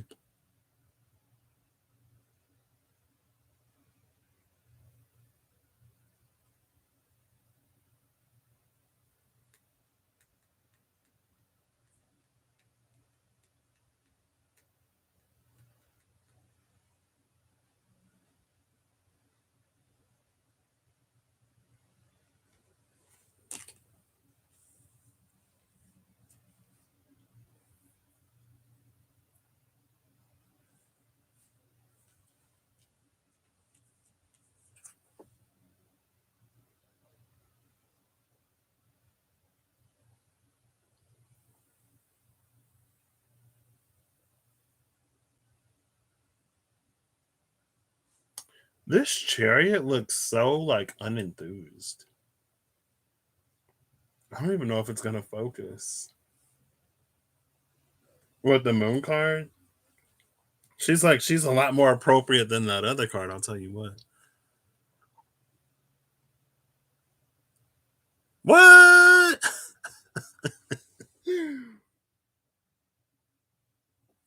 Well, there's a lobster on the moon, and the lobster symbolizes Scorpio. It's one of the scorpionic animals. I don't see the crab. Usually there's a crab on the moon card.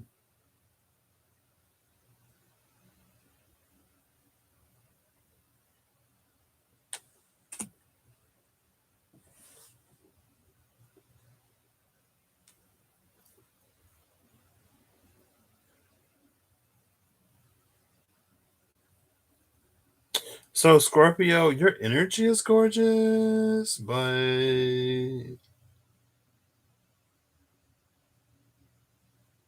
it's almost like I don't know.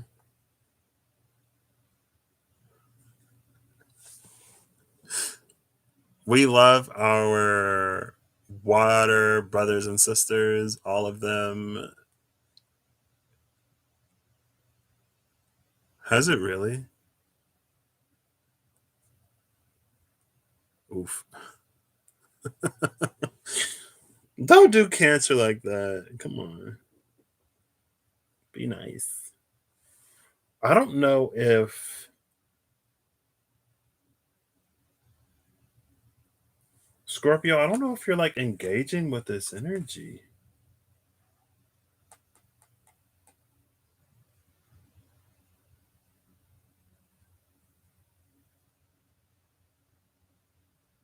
Mm,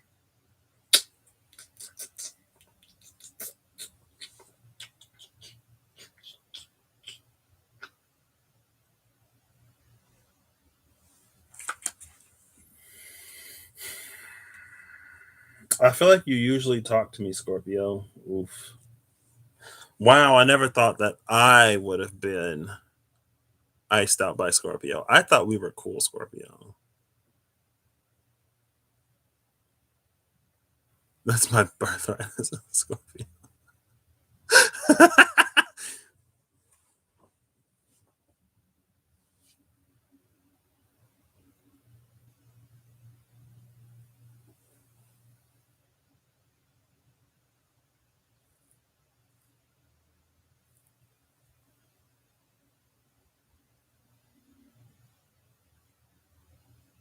I don't know what this is, Scorpio. It almost feels like you're not engaged. Like I would think that death would be coming to like cut the hangman free,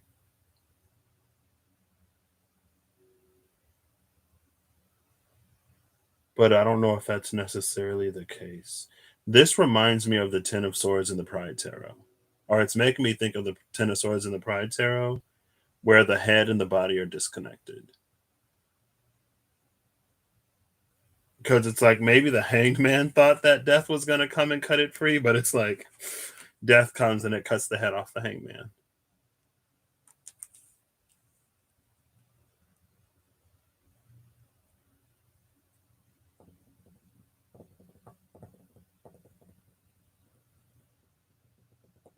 But with the moon at the bottom of the deck, oh my gosh. Oof. My ex roomie is a Scorpio. He's a Scorpio with the Cancer rising though. He might be like a Cancer moon and rising or something like that. So he would be like, it's sad time hours. He would turn off the lights and he'd be like, oh, it's sad time hours, pet. I was like, oof, not sad time hours. He's an October Scorpio though. It just feels like with this Empress though, it feels like Scorpio was disinterested.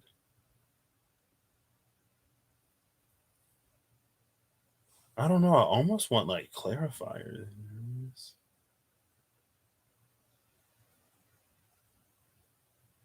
I want to see what's around the Fool.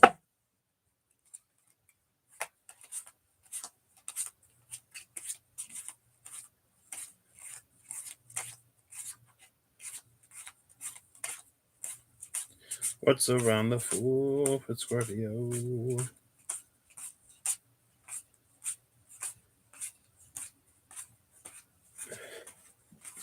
Excuse me. So it's the Queen of Swords and the Nine of Pentacles.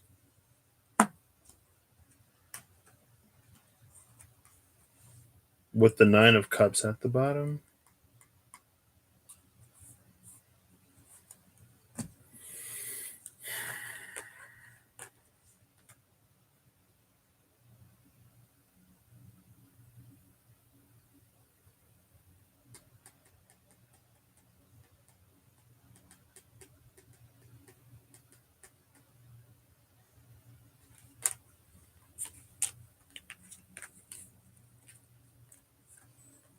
Yeah, it's a lot of water.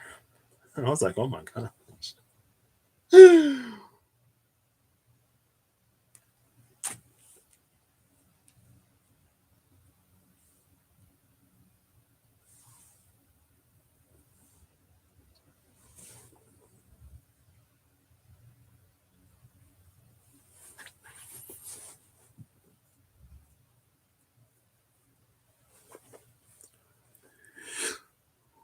Boredom is the primary energy for you.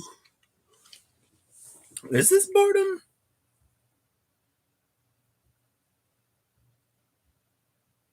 Oh, Scorpio. No, Scorpio. No, Scorpio. Why?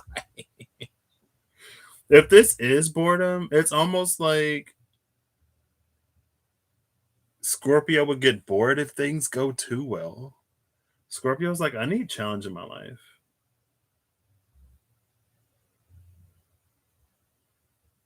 But it's like, why though, Scorpio? Why can't like things just be good? You know what I mean? It's like you could be living the gosh darn dream.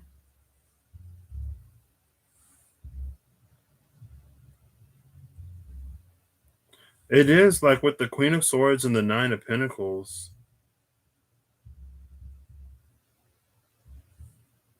Like with the Ace of Pentacles and the Empress coming out, it's like you could be moving to the 10. But for some reason, you're just like, nah.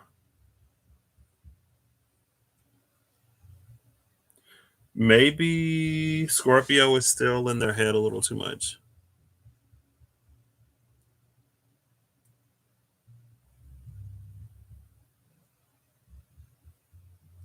It's almost like, oh, what's that? Wondering when the other shoe was going to drop. Like constantly wondering when the other shoe was going to drop. And it's like it's so worried about the other shoe dropping that it almost hinders the more that's coming. Because it's almost like Scorpio was like working for more and manifesting more and desiring more, but at the same time holding itself back. Because it's like, I don't want to get ahead of myself. I don't want, like, I don't want to be too optimistic. I want to be realistic. But it's like in all of your realism, it's like you're slowing stuff down in some way.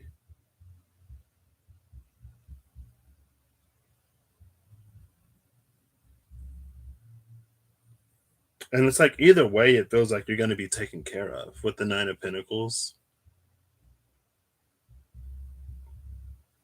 But it feels like you could have more.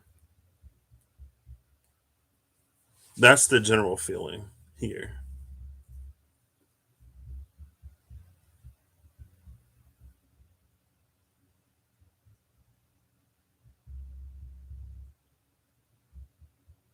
Or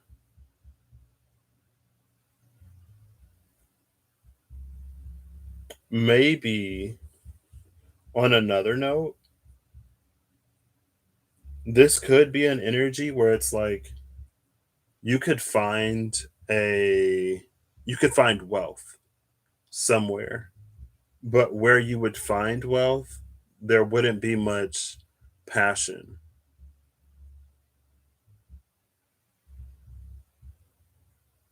Maybe you had it and it's almost like you were so it's like when you get it's like you made enough money to like really whatever to be like really comfortable, but there was nothing, there was like something that it wasn't bringing you. And so you made the decision to almost cut back and find more. It's like you might make less, but you'll find more happiness in life and more pleasure and more enjoyment.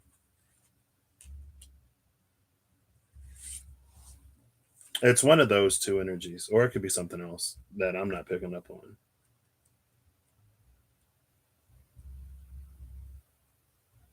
but I don't know if you may be in a space of regret because I don't know how long it's going to take for you to reach that point where you feel that you have everything you need.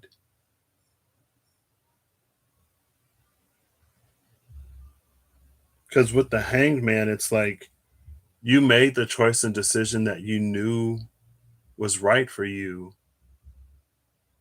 but your movement is somehow restricted. Because it's like the legs are the things that are the most tied up in this card.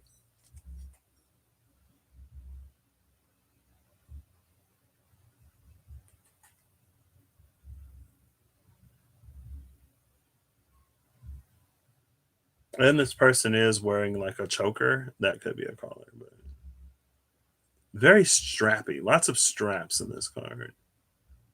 It is almost like straight jacket pose a little bit.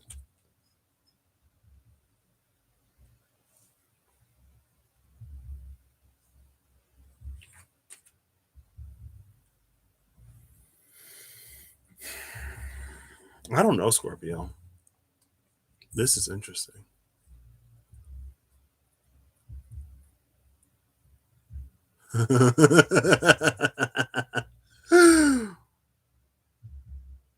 This is like, yeah, I'm not, or Rob is like, yeah, I'm no longer going to make my life chaotic and crazy because I'm bored. Been there, done that. Do it too well. Do it too well. And I don't need that.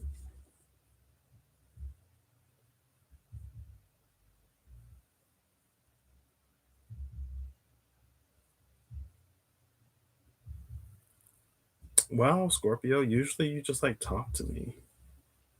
Okay, fine, whatever. Whatever, Scorpio. I don't have any best Scorpio friends now. I'm just playing. I'm kidding. I need to go to Indy so I can get some pot stickers. Go get some pot stickers somewhere. Excuse me. The South Node is going to be shifting into your energy within the next few months, Scorpio. So you may find yourself in a period of reevaluating things.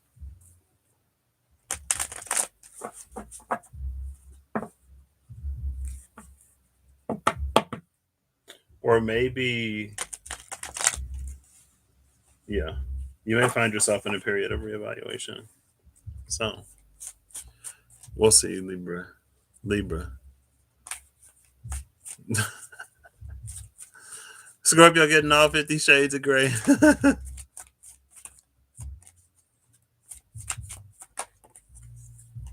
Okay. Hey, glad you got out of bed, Britmas.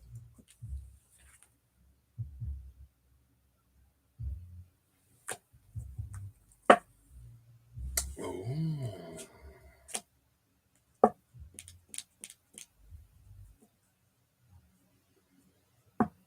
I feel like you're in a very contradictory, like a self contradictory energy.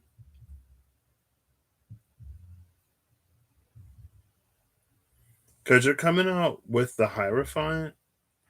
The card that came out is the Hierophant. If you can even see it, if it even focuses. No problem. Hey, enjoy the gym. But at the bottom of the deck, it was the Fool.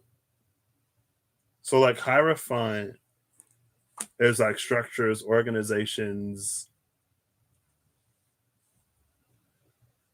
infrastructures, stuff like that. And the Fool, like, I would think that the Fool wouldn't want much of anything to do with any of them.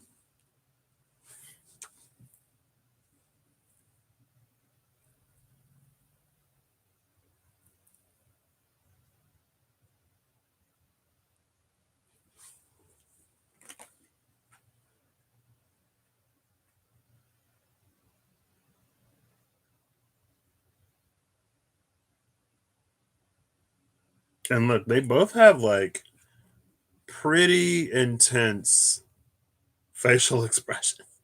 So, it doesn't look like either one of them is pleased to see the other.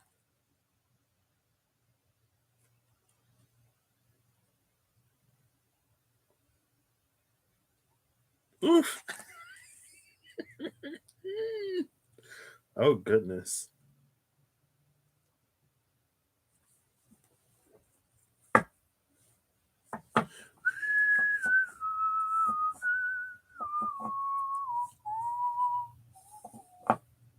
Hey. Raised hands for washing the dishes. Why am I shuffling this? I'll give it a cut. I'll pull both of the bottoms.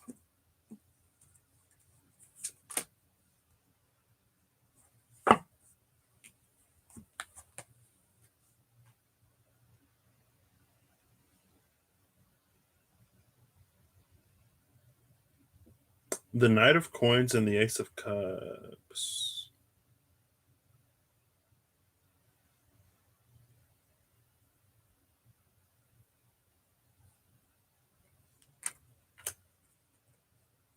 But it feels like the Knight of Coins moves, it's like it moves too slow for this Ace of Cups energy.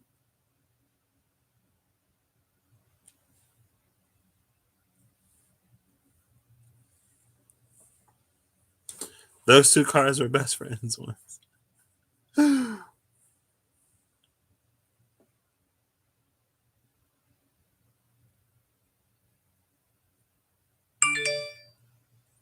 Maybe Libra is at a crossroads. I was actually gonna pull the Two of Swords for Libra because it feels like Libra is at a Two of Swords energy.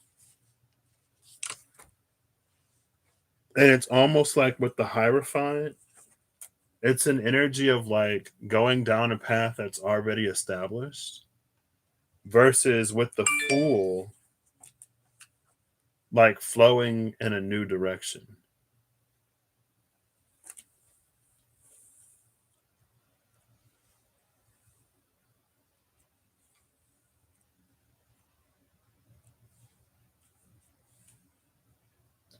Yeah, I'm gonna see what's before and after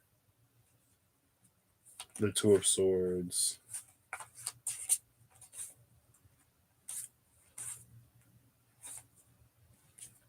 For you, Libra.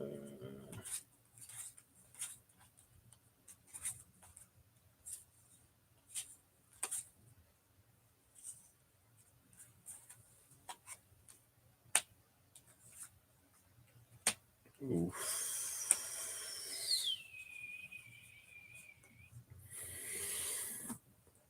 So around the Two of Swords, we have the Knight of Swords and the Nine of Swords.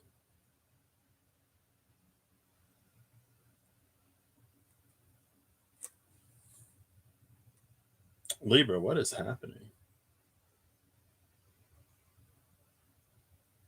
Well, at least you're in your energy, right? You're in your element. They're all swords.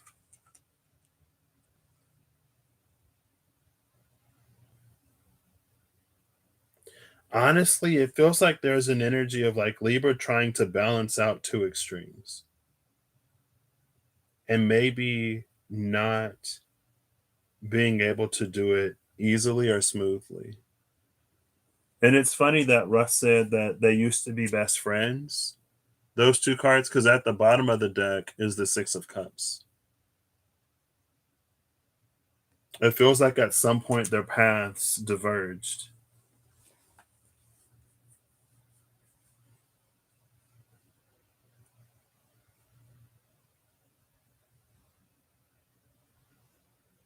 And it's almost like the Fool and the Ace of Cups is in a space of constant compromise.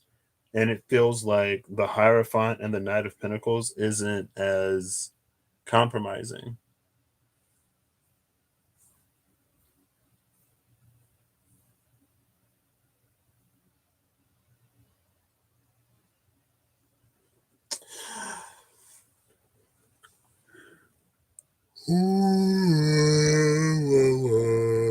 Excuse me.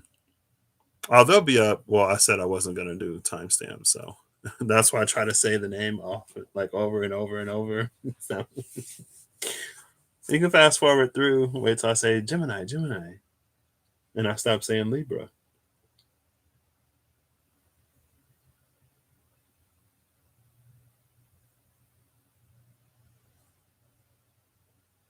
I wonder, like Libra is really good at balance. Libra is known for balance, but I wonder how good Libra is at walking away from situations that just don't serve anymore. I wonder how good Libra is at recognizing like what is irreconcilable.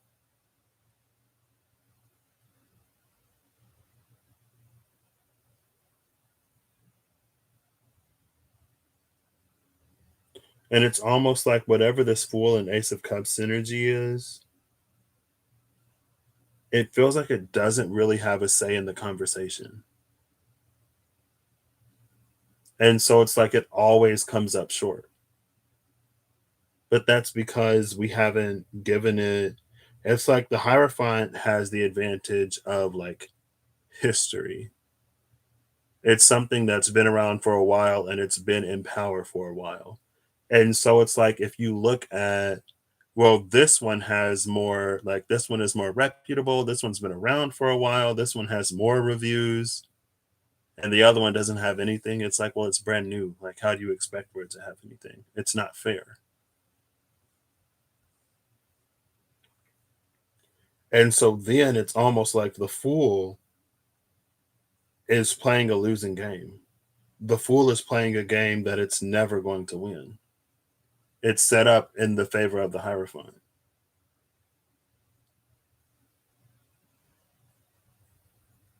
So now I'm going to look before and after the Tower because it feels like whatever this is, it might need to just like end.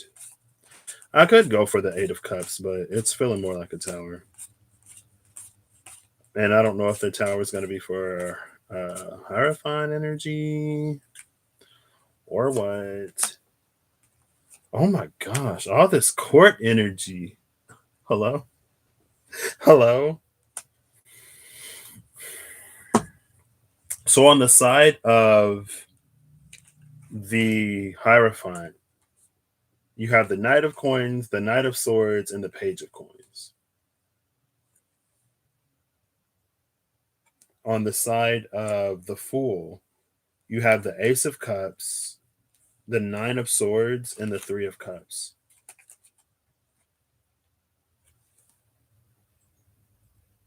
This, it's like it's an energy of like, it's almost like creating your own community, honestly. It's like, well, if I'm not going to be listened to or heard or valued or appreciated, then I'm going to go and either find somewhere where I am or I'm going to be the cardinal energy that I am and I'm going to create it. And I'm going to create a space where like everyone can have a voice. Because singular voiced whatever has had enough of a run of it.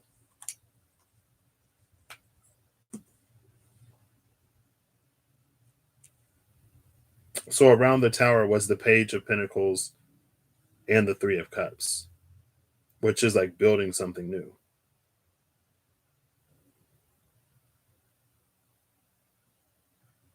And so the energy looks a lot better. Well, what's a staying energy? What's like Five of Cups? Like if you don't leave, let's see what that energy looks like. Oops. I almost wonder, Libra.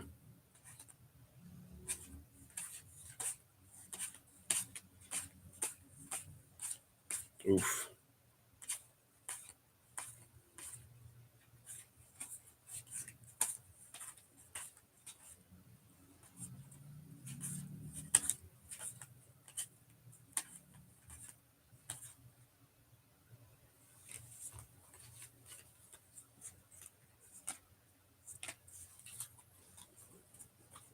So the Five of Cups is coming out with the Three of Pentacles and Judgment.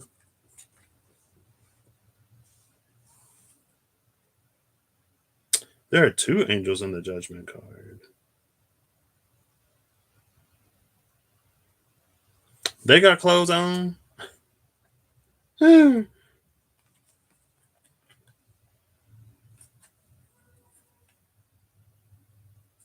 It's the Three of Pentacles and Judgment if you stay.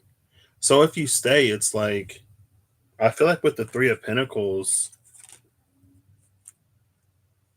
it's like you're important in some way. Like this Fool energy is important in some way that Hierophant energy wouldn't want to admit. But I don't know, like with that Judgment card,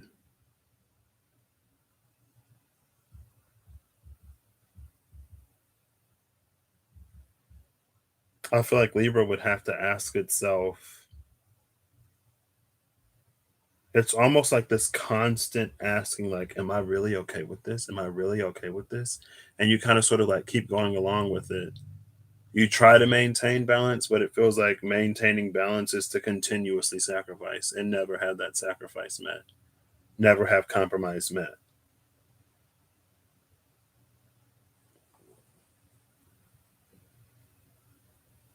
And it's almost like there's a little face here. It's like these two are the eyes, this is the mouth, and it's like, and like this is like the collar or the shirt around this individual. That's her necklace, her mouth, her eyes. I guess these ribbons in her hair or whatever. I just saw it as a face. Very Dali-esque.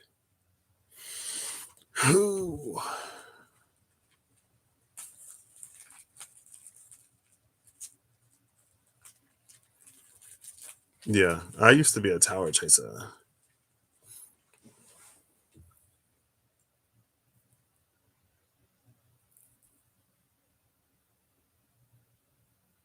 This is interesting. But I always like with Libran energy, I always find that, or I always think that Libra has to be more conscious or cognizant of where they establish the balance. Because I think Libra can be really good at keeping the balance, but it's like, where are you setting balance? Where are you setting equilibrium? Like, is it in like not great energy? And so you sort of continue to experience not great energy because that's what you maintain when you balance it out? Or is it in something better? And when you move your scale, then it's like you have to balance out. It's almost like before you can achieve a new equilibrium, there's a lot that you would have to put into something. Right? It's almost like if you have a thing and let's say you're Libra and you're used to a pH 5 life. Things are like acidic. And so it's like the good, the bad. If it goes up to 7, 8, 9, you push it back to 5. If it goes down to like 3, 2, 1, you push it back to 5. But after a certain amount of time, you decide that 5 isn't where you want to be. You want to be at 9. So it's like first you have to get it to 9. So to shift from 5 to 9, there's a lot of, it's like you're going to have to disturb the balance that you used to keep in order to set up a new one. So to increase the average to 9, you got to put in like 10s, 11, 12s, 13s, 14s until it goes up to 9. And it's like, well, before 7, 8, 9 was a problem when I was trying to keep it at 5. And it's like, yeah, but like that's where you were set then. Now you got to do a lot more just to like shift that equilibrium before you start to maintain it. Right. And it's almost like, well, if I want to balance at 9, then like, I don't know, whatever intermediate, it's almost like it tries to cut out an intermediate energy if it does do that. But cutting out the intermediate energy it's almost like it hinders you from getting where you want to go because like things gotta get there in a way. So you want pH excitement? I don't know how I feel about pH excitement. So Virgo. Oof. I know not enough about diabetes, thankfully. But if you say it's like that, I'm sure you're right.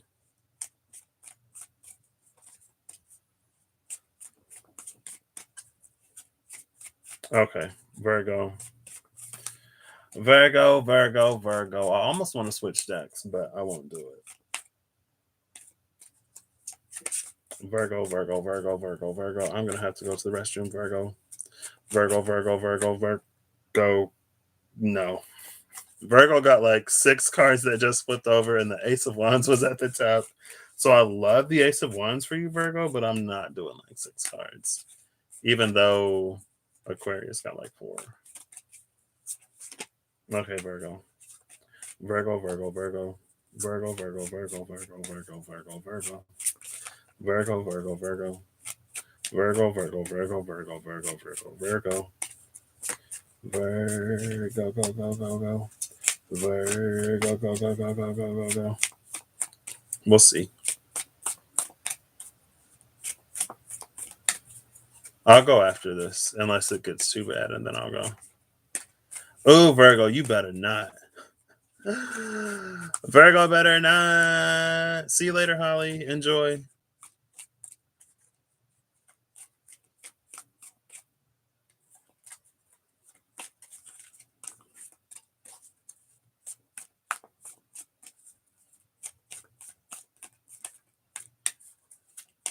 Virgo, where you at?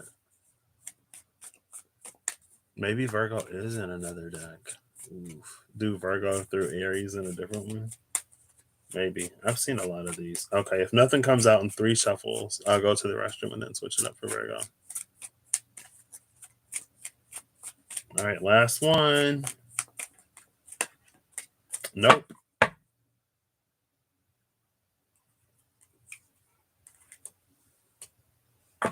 Okay.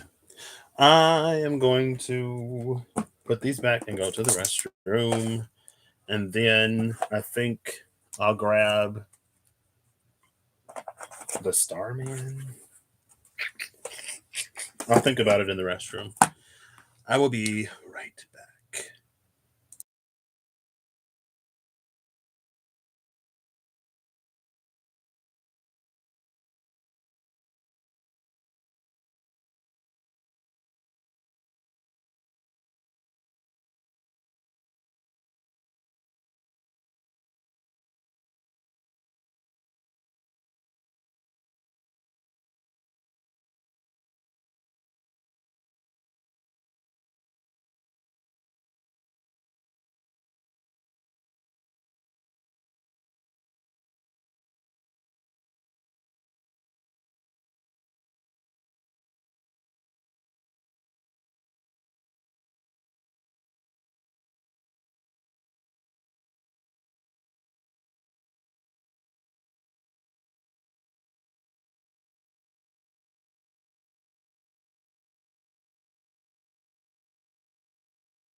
Wait, did you say Starman? Because I was gonna do the Starman, but then I was like, oof, I might do the Gilded Tarot Reverie. because you're apprehensive about Virgo and Starman. Oh. Oh. So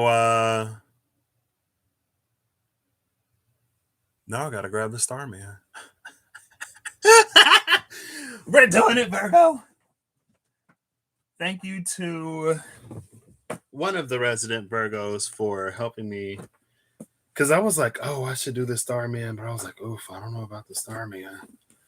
I should go to the Gilded Tarot Reverie. It might be easier. But you know what? For you, Virgo, I shall not take the easy way out. Oh, be gentle on me, Virgo.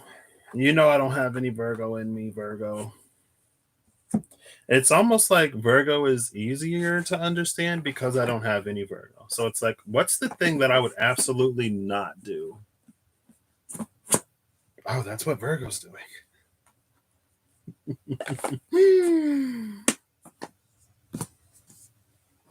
I'm just kidding. All right, Virgo, you're going to have to make this make sense to me. It's so big and unwieldy. Let's see. Let's see if I can shuffle it like the dollies. Oh, see, no, not really. That was a little better. Just got to practice. Nope, that's the Princess of Pentacles. Hey, that was a lot better. All right.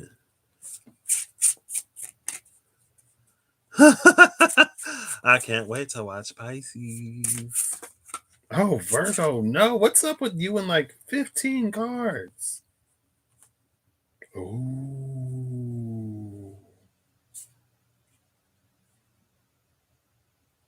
Oh, that's interesting, Virgo. All the cards that flipped over, well, there's one that's face down. It came out between the two title cards.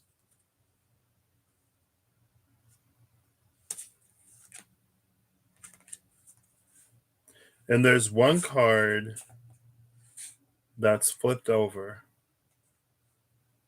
Am I taking this one? Yeah. But I'm not going to look at it yet. Virgo's like, mind your gosh darn business. How about that? I'm like, oof. Come on, Virgo. It's your Pisces pal. Your Pisces pal, Patrick. Come on, Virgo. You can trust me. Virgo, where are ya? I could. Oh, there we go. 2 cards. Oof. Oh my gosh. Virgo's coming out with Tiger Head Man. Tiger Head Man and the lady at the bottom of the deck, the 6 of Pentacles. Every time I use this deck, I guess I'm going to see the 6 of Pentacles. So the 2 cards that came out, it's actually, well, one of the cards is one that we've seen. And it's the 2 of Cups. The other card is Judgment.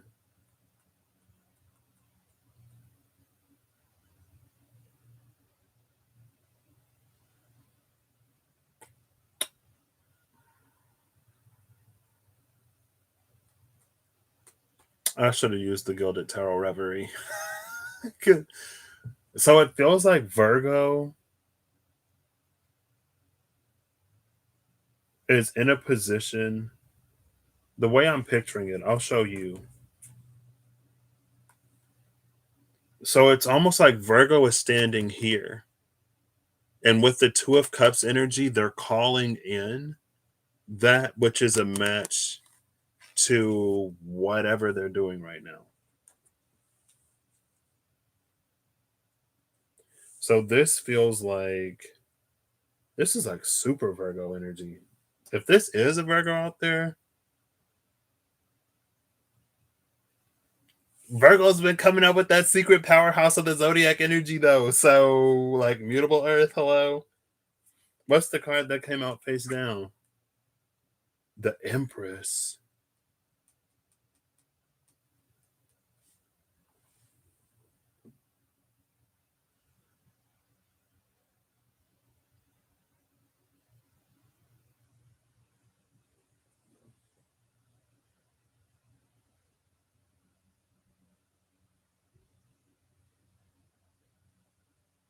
Mm.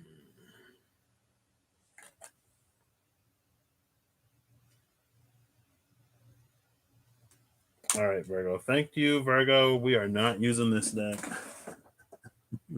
We're gonna grab a. We're gonna go for the Gilded Tarot Reverie or the Gilded Tarot Royale. Because I'm not doing that for 5 more signs after this.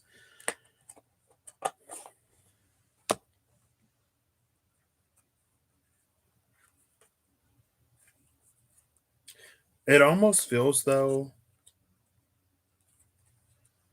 This honestly feels like something that Virgo does constantly, but they're always so compromising that they may not even necessarily see the magnitude of this. It's almost like the energy that came out for Capricorn, where it's like it's so innately who you are that you don't even necessarily recognize that you do it.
I never unmuted it. What?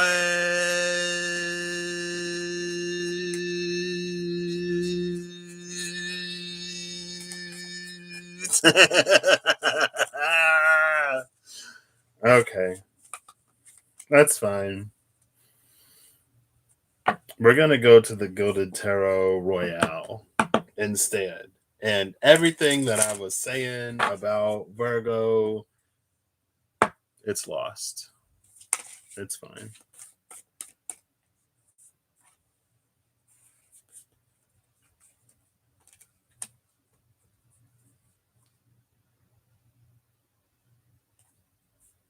Oof. Okay, let's get this out of here. I can't believe none of that was Hoyd. It's fine. Oof. Oof. Yeah.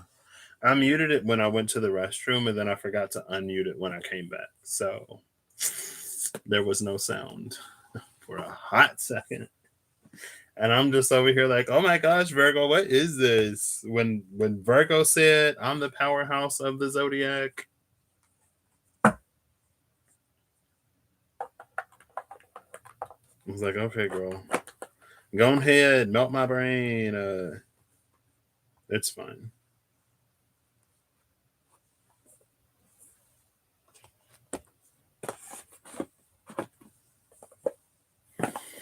Whew. Is it? This is so. This box is like so confusing to me. Oh, now I'm getting all warm. Oh, now I'm getting warm. There we go. That is not how this goes. There we go. There we go. Okay. No, Starman. No, Starman. No. I was a fool. So, Virgo, instead of all that, you get Temperance and the Knight of Wands. Bottom of the deck is the Page of Wands.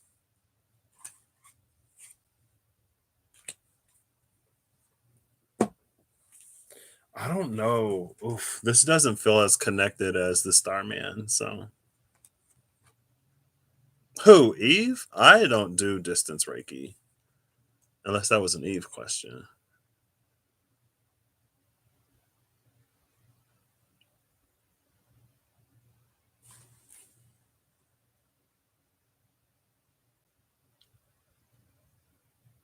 It feels like Virgo's been in a space of pulling themselves out of the mud. It feels like this person is like rising out of the mud. And you're mutable earth, so if anyone is going to spring from the ground, I guess it'll be Virgo. And then it's with the card of Temperance.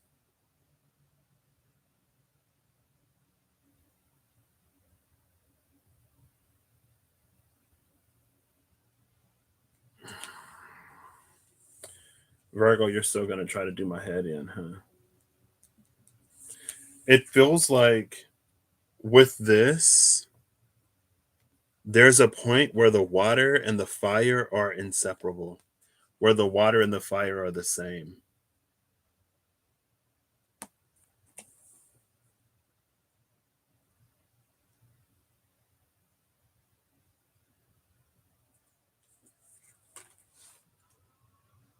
Can y'all hear the sirens?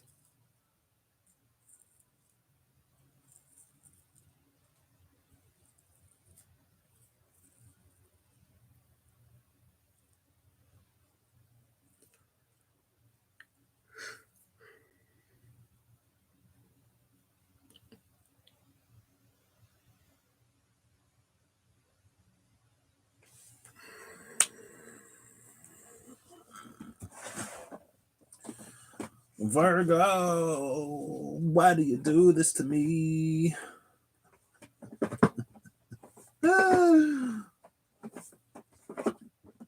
Virgo, you're so demanding today. Oh my gosh.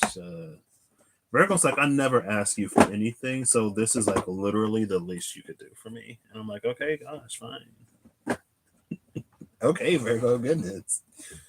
I'm going to the Mystical Shaman Oracle cards. Because there's almost a ghost dance soul retrieval type of energy. Because it's like these feel like the same person. Like whatever's rising out of the mud is this Page of Wands energy.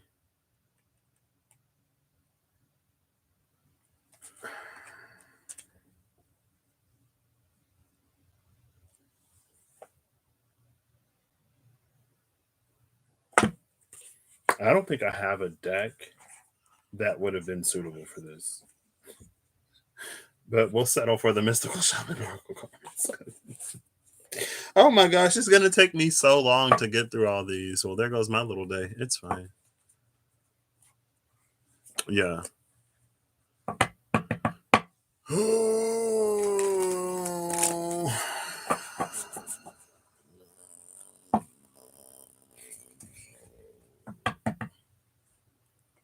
When I was like, Virgo, talk to me, that was a mistake.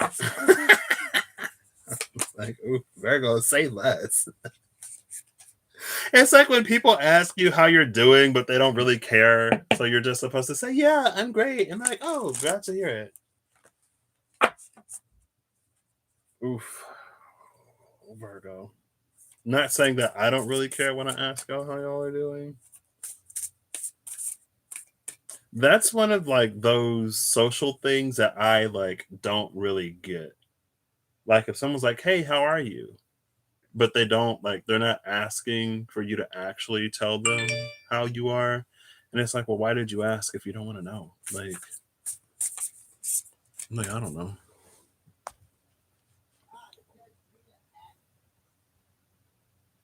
Oh my gosh.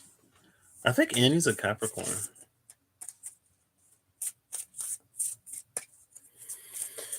Okay. Virgo.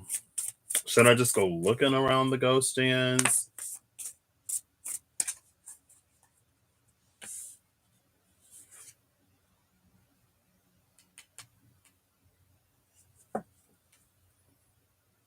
Water. Bottom of the deck is a sacrifice.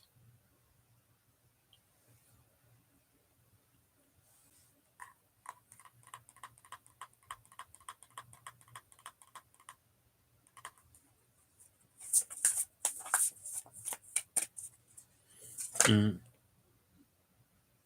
Mm.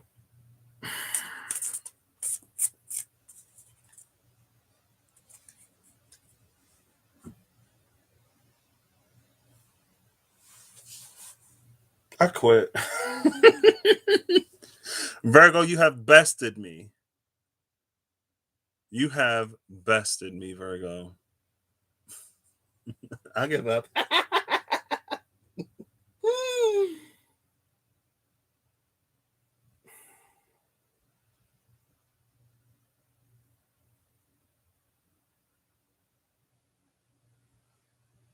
But I feel like this would make sense for everything that you didn't hear. So I went shuffling again, right? And you remember what I said here? Let me show you something.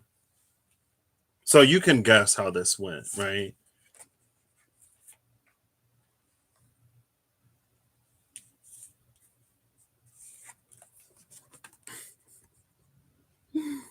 And then you see this. There you go. You got water, the arrow, and fire.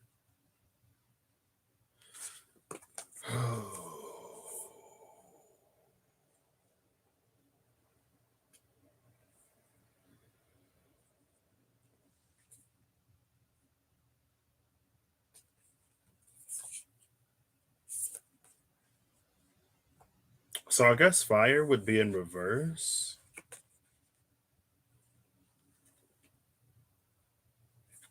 Can you see that? So water is 61, fire is 19. But when you hold either one in reverse, they become the same number. The arrow is number 3. 3 is a catalytic number. And a catalyst, it's almost like I would say it's almost like a mirror, but it's not. A catalyst is recovered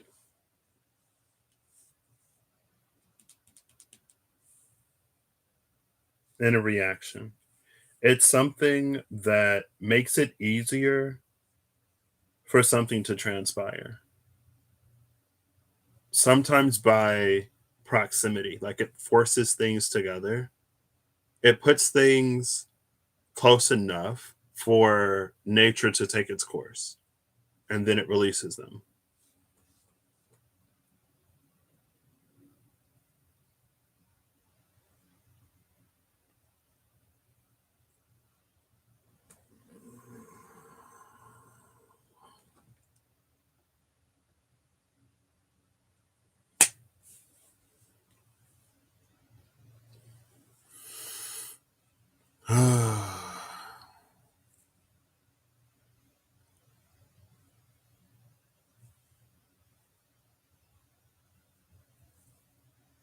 Oh, Steph, I think you might be like like back there. Yeah, that's when I had it muted and the Two of Cups came out for Virgo. It was the Two of Cups, Judgment, and something else. So yeah, I think Steph is like back there. That's fine. You hear New Mexico?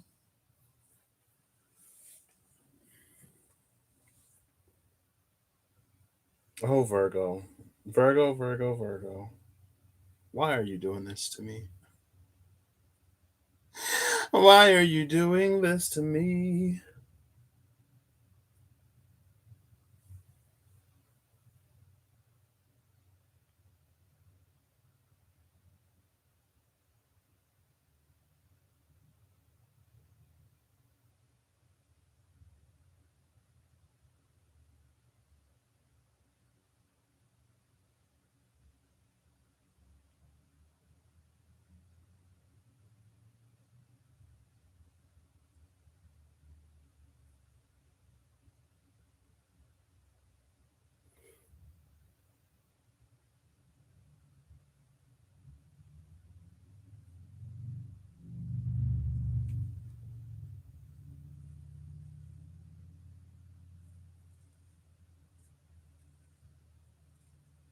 I don't know. You said I hear NM. I don't know what NM is. New Mexico.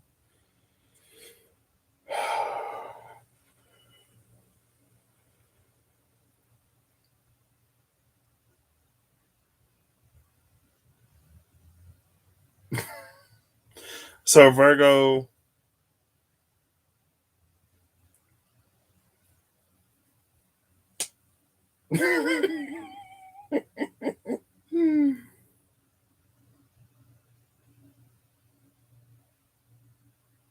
I feel like there's a lot for you to discover about yourself. And I think that the life that you've lived is important because it feels like it's going to help you later in life or after whatever this is.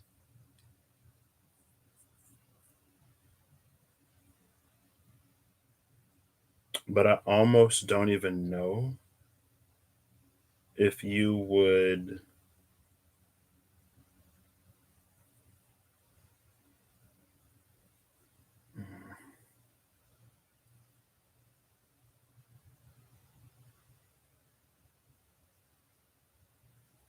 In a different context, this could be your inner child maturing, but it's like your inner being is an adult that's going to learn to become a child again in some ways, but also simultaneously your inner child is like maturing.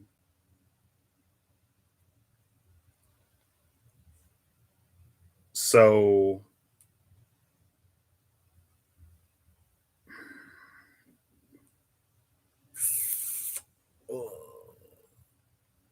so what?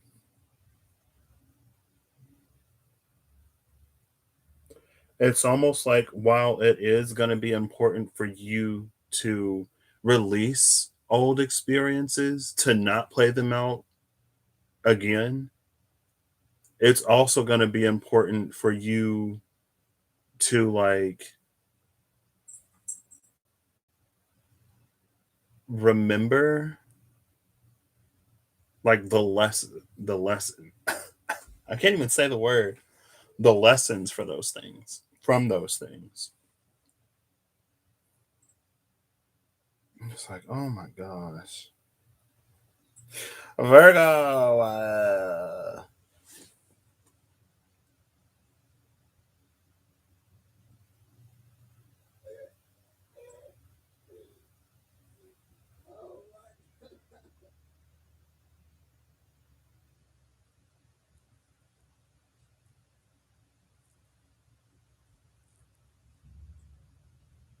Yeah, I'm gonna move on.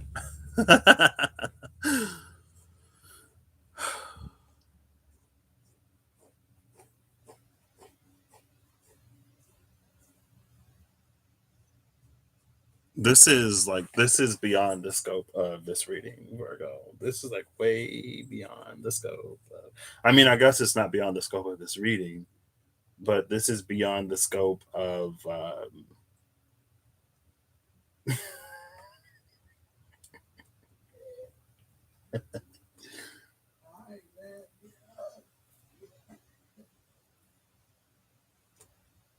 yeah. What's at the bottom of the deck?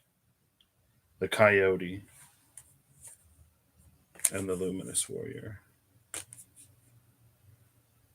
32 and 12. There's a difference of 20, and 20 is judgment. The Coyote and the Luminous Warrior are at the bottom of the deck. Oh, the Luminous Warrior, talking about like your inner child maturing. But is that a thing? Can you mature and get less old? Yeah. By understanding that your experience happened in a certain environment. And when you move into a new environment, the experiences are going to be different. It's like if you go to a different country and they speak a different language, then you wouldn't go to that country expecting to hear someone speak your native tongue. Not to say that they won't, right?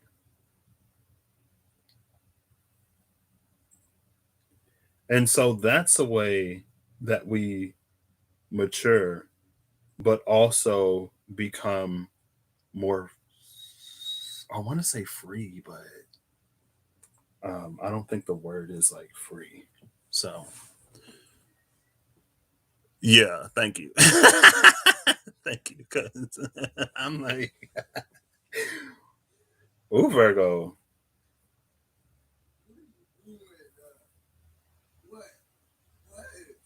This a lot.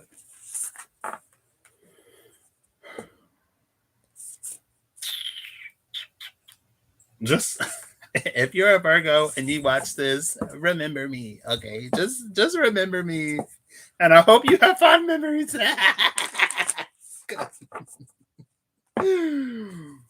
Oh, my Virgonian brothers and sisters and friends.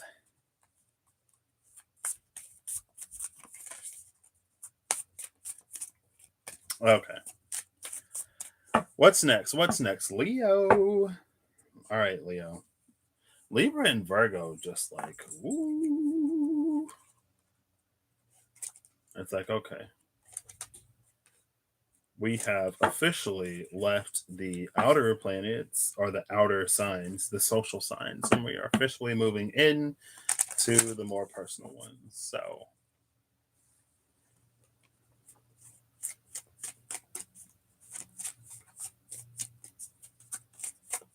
okay, I'm glad you know what that means, Steph, because I'm like,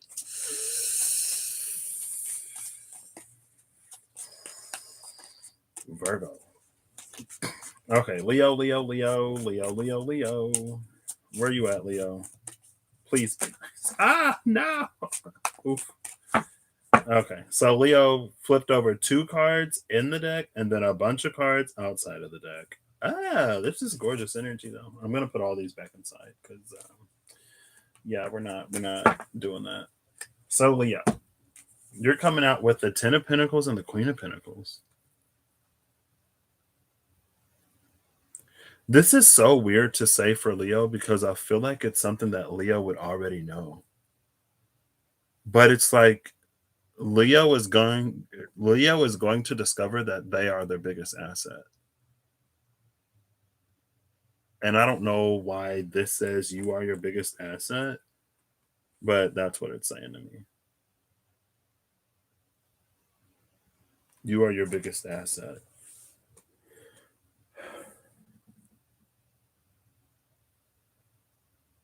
What's interesting though is oh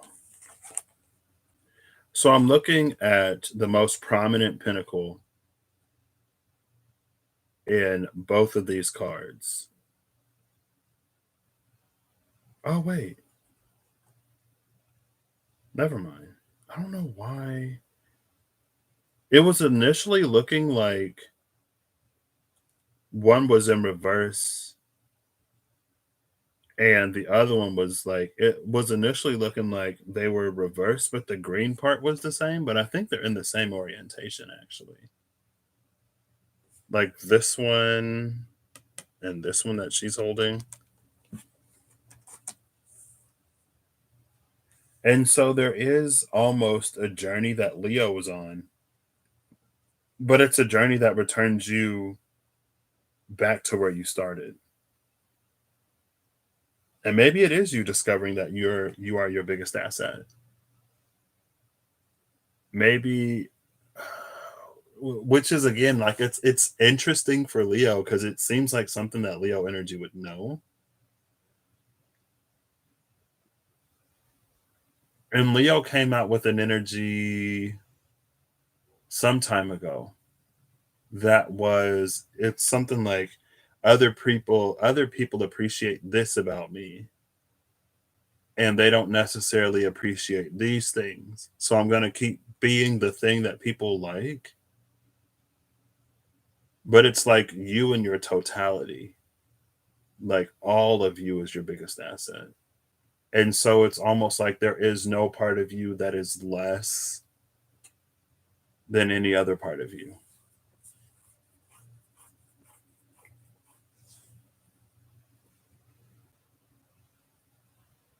And there is this, it's an energy, it's almost like those unappreciated parts of Leo getting their shine. And it feels like with the mice on this 10 of Pentacles, it's like there are things that those pieces of you contribute, but it feels like you don't necessarily see it. And so it's like there's one mouse that's like, all I have is one coin. All I have is one coin. Like they're both like, I only have one pentacle. But like if you're sitting at the 8, then it's the 2 that you need to get to the 10. You know what I mean? I don't know why I started saying, you know what I mean? But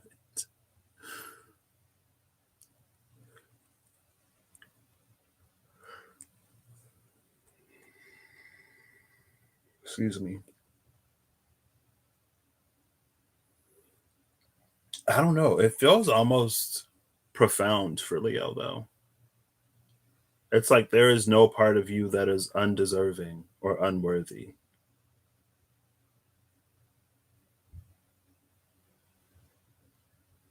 And with all the green that she's wearing and that little bit of purple,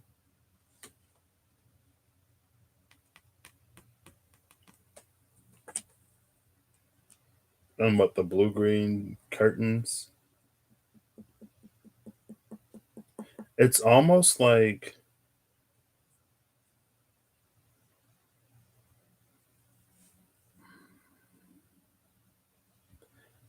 not that Leo, hey Penelope, not that Leo is putting on a show or a performance, but it feels like in this purple is like it's the color of royalty. So it's like the I am Leo, hear me roar.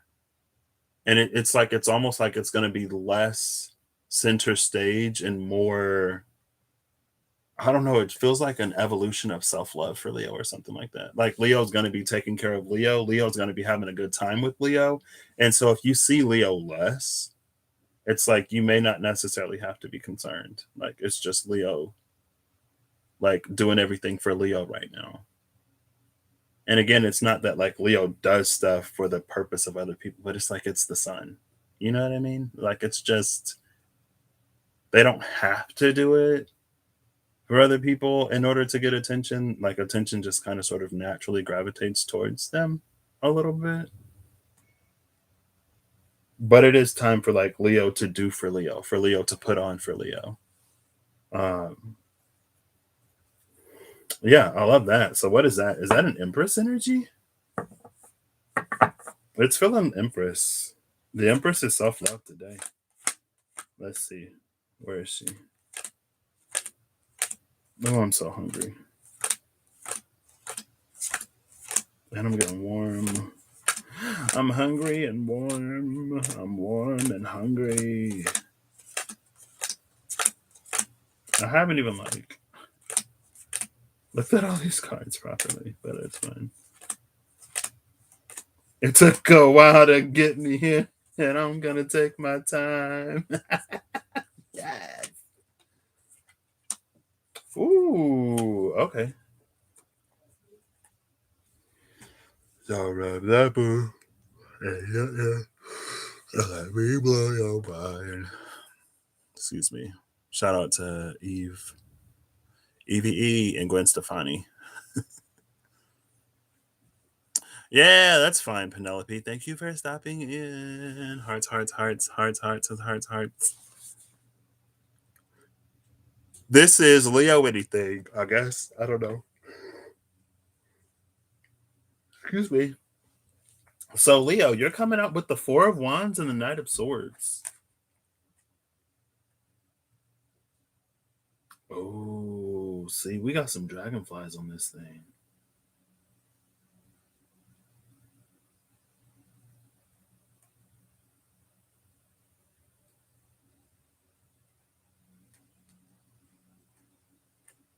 This is so weird.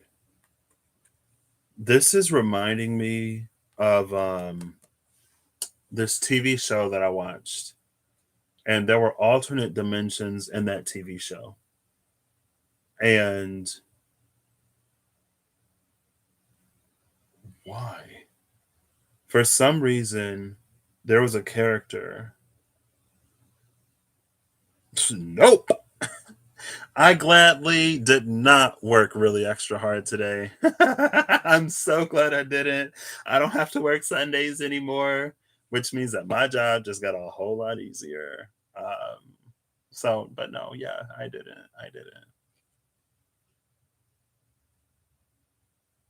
It was a nicely paced day at work. Um, but it's reminding me of there was this magical contraption thing that they can go in to see someone from a different dimension, from a different timeline. And it's making me think of that.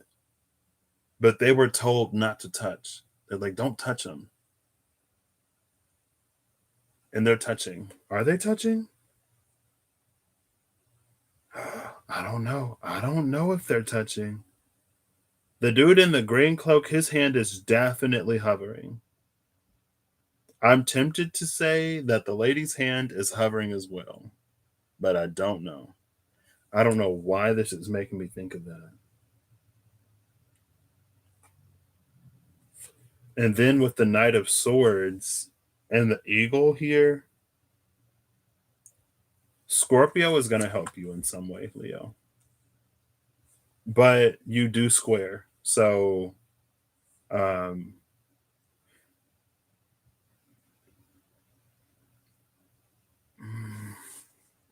I don't know if you're necessarily going to clash, but all right, see you later, Steph.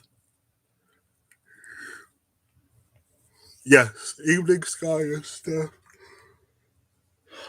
Excuse me. Steph with an F.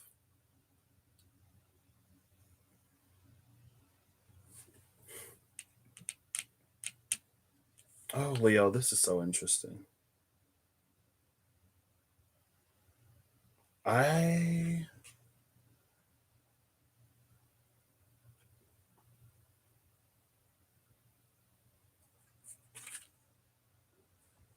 see on the horse, there's a lot of blue with purple trim.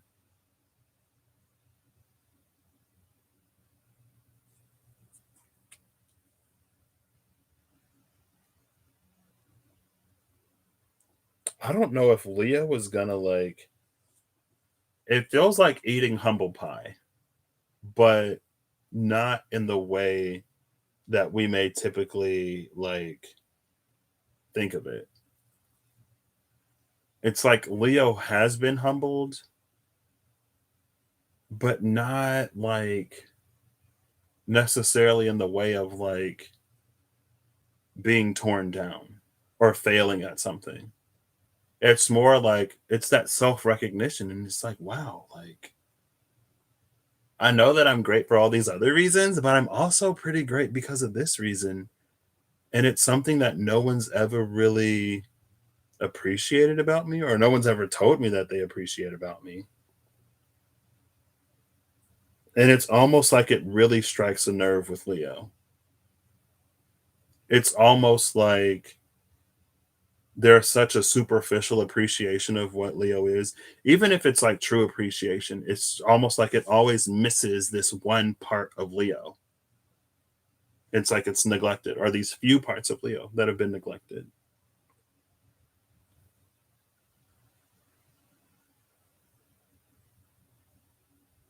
And it feels like it's going to be a whole new way of moving for Leo. And maybe that's the Scorpio ally.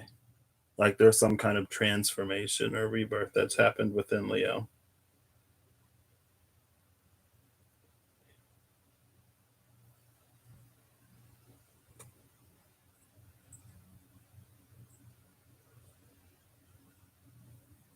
If you want to see the Empress, this is what she looks like.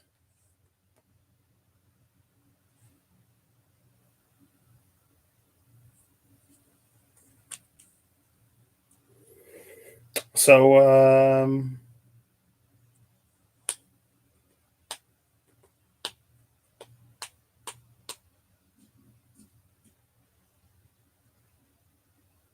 yeah, I don't know. It's almost like there's a potential future or something that Leo sees.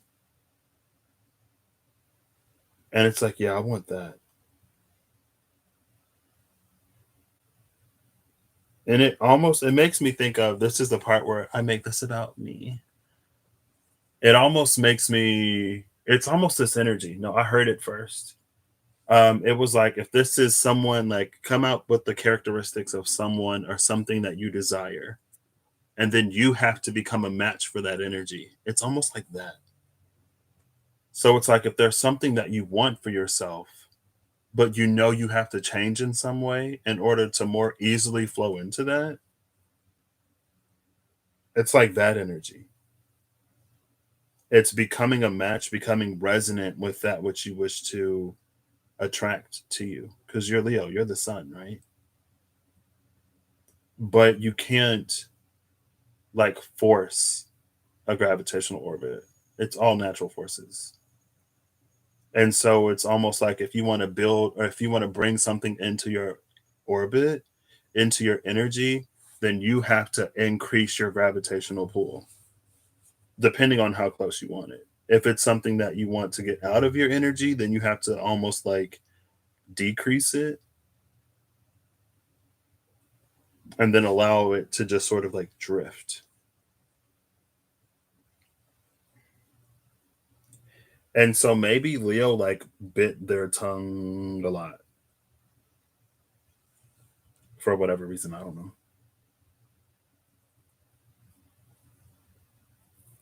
But yeah, I'm feeling that. It feels like that. It's almost like even if you don't know exactly what or who or where it is, it's almost like you can it's like putting yourself on the path for it.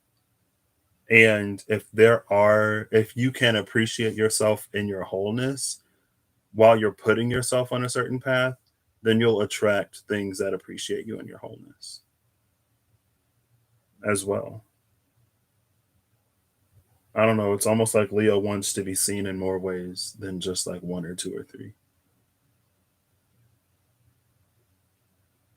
But like to be seen in those ways, you have to be seen in those ways, type of energy. Yeah. To be seen in those ways, you have to be seen in those ways.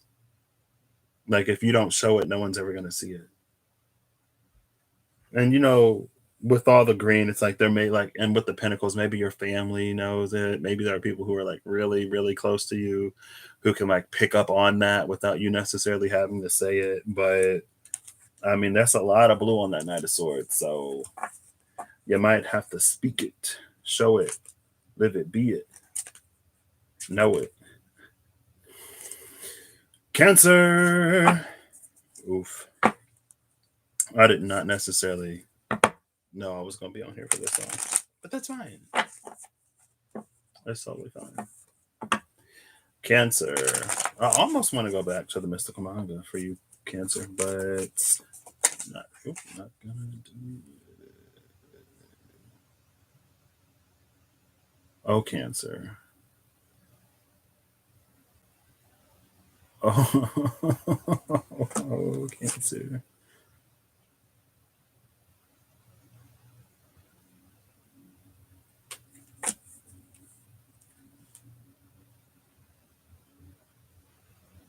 Um,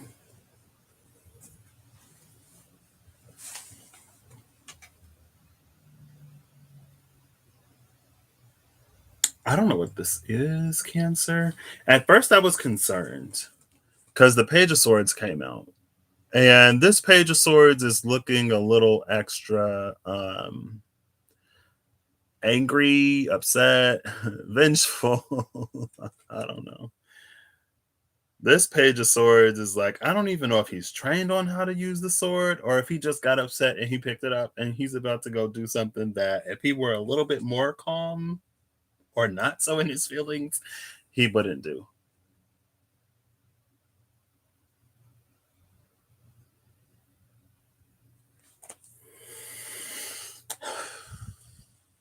I did do Virgo. Well, that's an excellent question, Penelope. I don't know if I did Virgo. I don't know. Ask Virgo. Ask Virgo if they've been done. Technically, the answer to your question is yes. Virgo had their time. Virgo had like 2 decks. The first deck was silent. The second one, yeah. Yeah. But the other card that came out is the Queen of Cups. So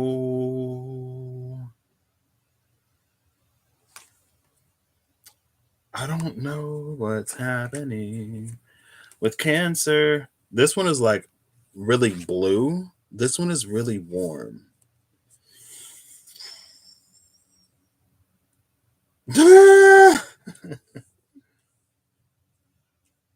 Cancer. What is happening?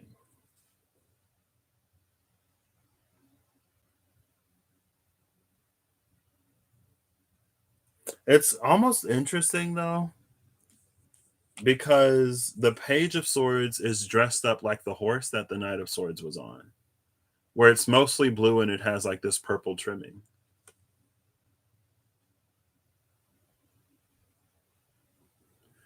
For Virgo, I mean, or for Cancer. For Virgo, I don't even know. It's like for what came out for Virgo.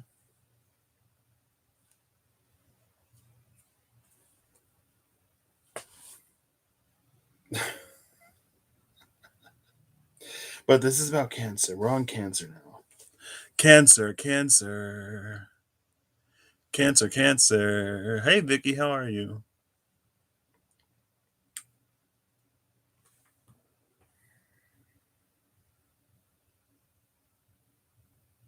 I'm trying to think.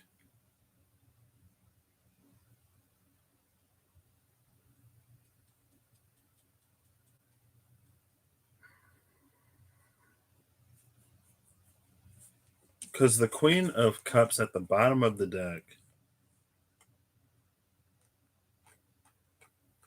Maybe in the past, Cancer, you were really quick. I don't know why birds are feeling like transformation today. It feels like those little blue birds on the tip of the sword it's carrying an energy of transformation.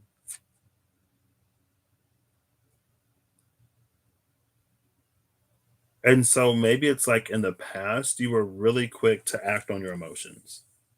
I mean, you're caught in the water, so I wouldn't be surprised if you were in areas with a lot of feelings. Yeah, I'm not even ready for that Virgo jelly. So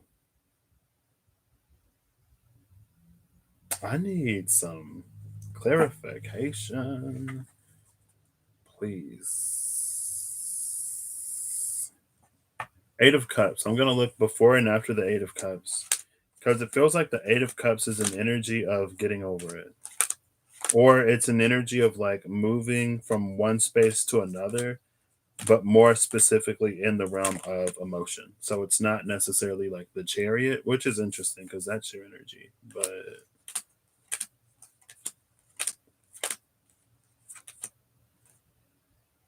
okay, so yeah, it's the World, the Eight of Cups, and the Six of Coins, and the Six of Pentacles. It reminds me of that quote. It's by Aristotle, I think, and it's like to be angry is easy, but to be angry with the right person for the right reason at the right time to the right degree is not easy.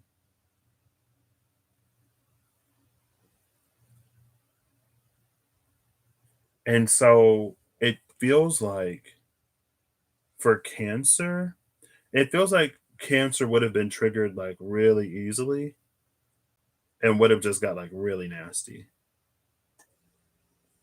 But it feels like there was something within Cancer that was unresolved. And with this world energy, I guess I didn't show you the cards. See? Oof. Okay, well. mm, these are all the cards, right? And it's interesting because again, it was like this page isn't wearing the blue and purple the same way that the horse and the Knight of Swords was. But it's like in this world card, it's really reading red, where it's like there's something within the root of Cancer that had to be like addressed, that was addressed. And look, they're all wearing these same purple and red colors.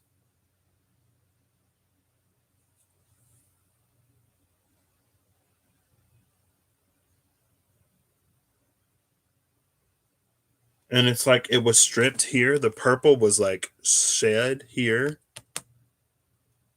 And then it's like it grew back and then it took over. And now there's like that. Or I don't know. It grew back. Well, yeah, because, well, no, they're pretty much the same.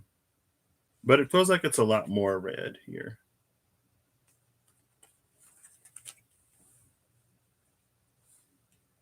So it actually feels like Cancer is going to be, I don't want to say more emotionally stable, but they may be more emotionally stable. Or they may not be as quick to project onto like other people. They may not be as temperamental as they were before.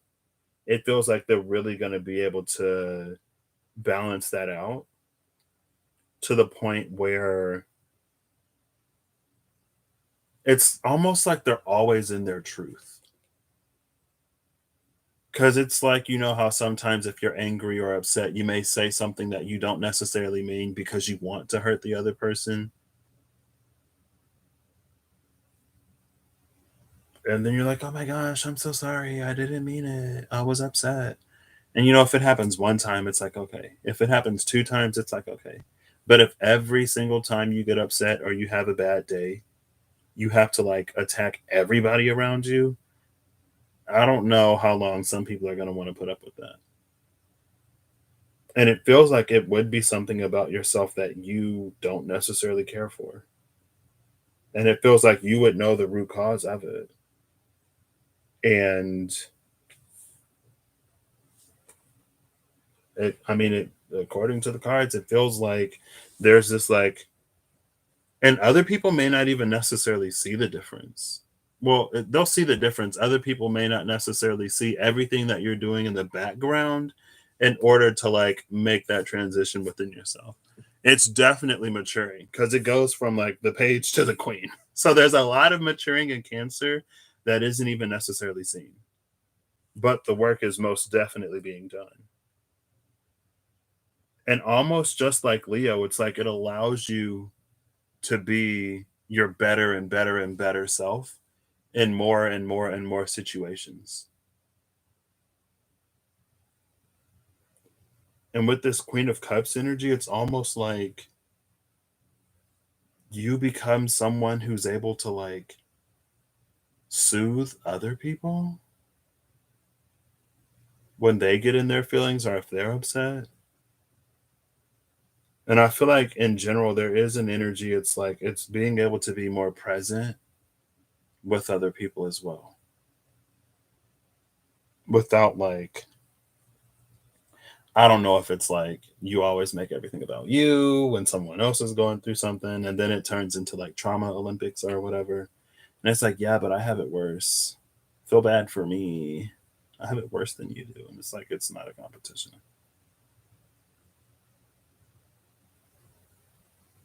This is gorgeous. It's beautiful. Good on you, Cancer. And it's like moving from the Page of Swords to the Queen of Cups, it does feel like it puts you like in your energy, like more like in your truth. Because it feels like, again, it's almost like when things don't necessarily go your way.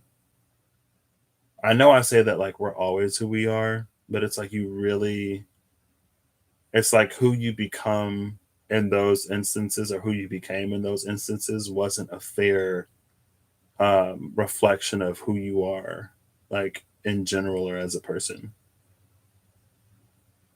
But it was maybe a reflection of how well you didn't handle certain situations,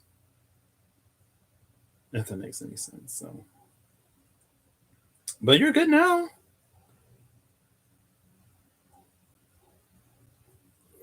And with the Six of Pentacles on this Queen of Swords, I wouldn't be surprised if, like, you either unlock a healing gift or if your healing gift, like, evolves because of that openness and connection. I don't know if you were blocked in some way before, but it feels like that blockage would also be removed when it comes to connecting with others, almost like specifically. And even if it's like work, um, or if it's something else, then it's like, I don't know, it's like it makes you more pleasant to be around. So people want to be around you.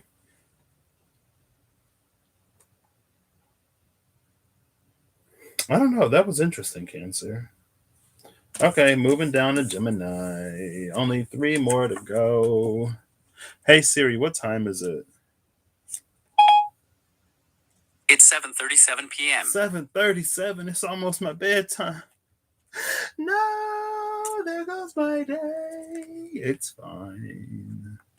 It's been a while since I did a zodiac sign.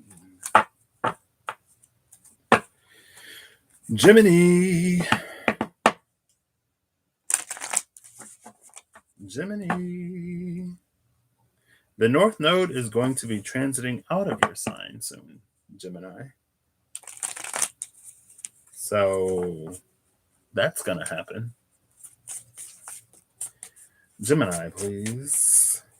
Calling Gemini. I'm so glad Gemini is in the zodiac because I feel like if Gemini wasn't there, Pisces would get a lot more side eye. Ooh. Oh. Oh.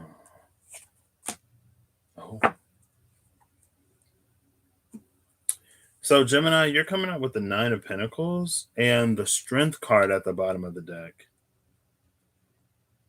This is another Strength card. It looks like the lion is on a leash.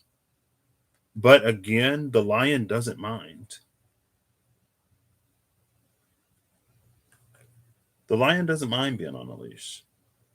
Who else had a lion on a leash? Sagittarius. South Node, Sagittarius, North Node, Gemini. See? Both of them got strength with a lion on a leash.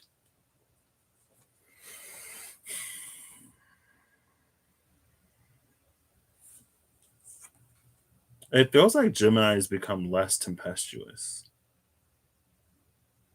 but it's still very capable. I feel like Gemini didn't get any less crazy, but they did. They mellowed out. Gemini's mellowed out a little bit, but they can still get, crazy if they need to. So, what? Your North Node is a Gemini, my South Node is a Gemini. Excuse me. Oh, Virgo wasn't traumatic. Virgo was just like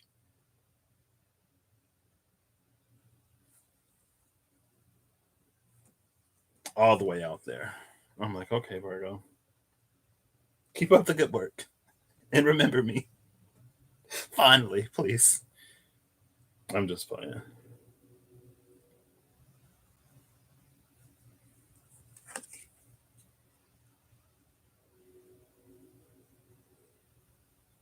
Honestly, though, it feels like Gemini may have worked itself out of the weeds. Like it had to, like, things were overgrown in some way.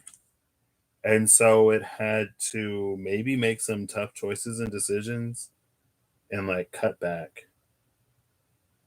Or it had to carve a path in some way.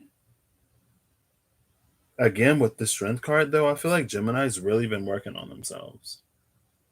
Maybe in a way that wasn't seen. Is that Temperance or the Star?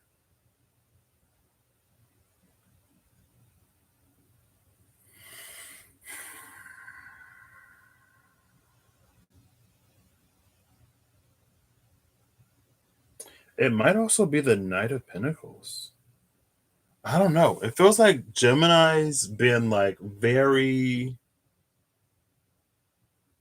studious. And that's not necessarily an energy I would give to Gemini. Like when it comes to like gathering information or consuming information, like, yeah. But it feels like there's been like a steady effort that's been required. And maybe Gemini found it challenging. And maybe that's why the lion is on a leash now. Just like Sagittarius's lion was on a leash. And so I almost want to go for the 8 of Pentacles for you, Gemini. Because that's what it feels like you've been doing.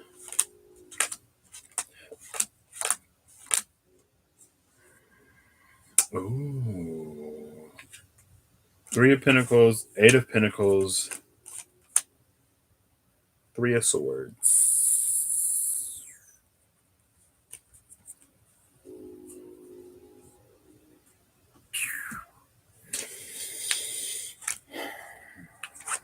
Oof. I feel like it's not been easy for Gemini.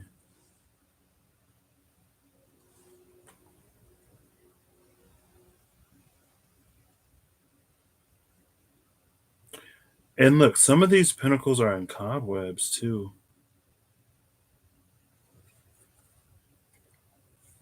Here's the 3 of Pentacles. The 3 of Pentacles is a blacksmith. It's interesting because the 3 of Pentacles is typically a card of cooperation. But with this 3 of Pentacles energy, it's almost like you had to do it by yourself. Like you had your tools, you had natural forces like fire. Like the fire is going to do what the fire does, and it's because the fire does what the fire does that you can just put the metal in until it gets hot and then bang it out, right? Remove the impurities or whatever. That's some nice tear smelting you got going on over there.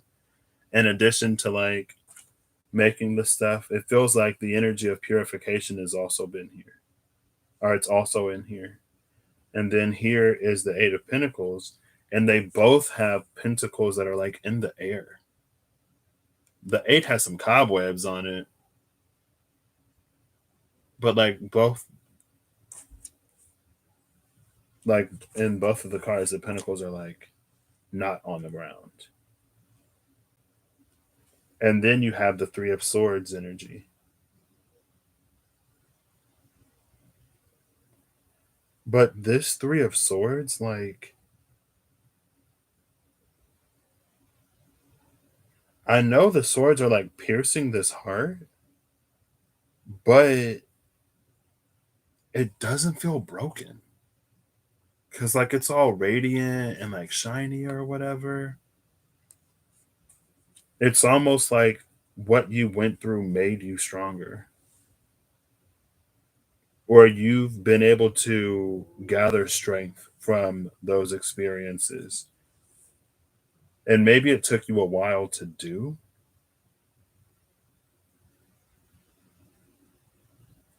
but it feels like you it feels like you are a self-made Gemini. Like you did it all.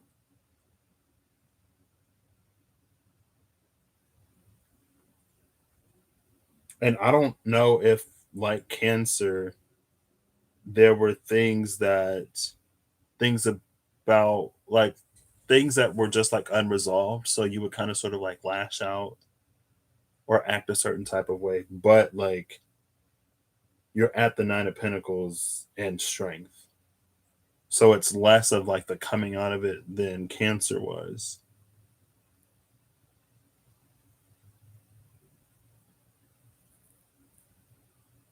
I would say though, Gemini, it's like a caution against becoming a shadowy Queen of Swords. Like I did it by myself. I didn't need nobody. I still don't need nobody. To the point where you don't open up to others with your energy being like your energy, because Gemini is like a fairly social energy. So I don't necessarily see it going down that way, but it is a caution against it.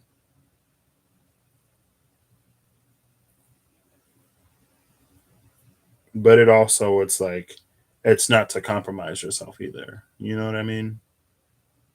So, e balance. Uh, how do you say you need it? E balance. I don't know. Yeah, it's about having a good balance. Oh no, the too much was not about that.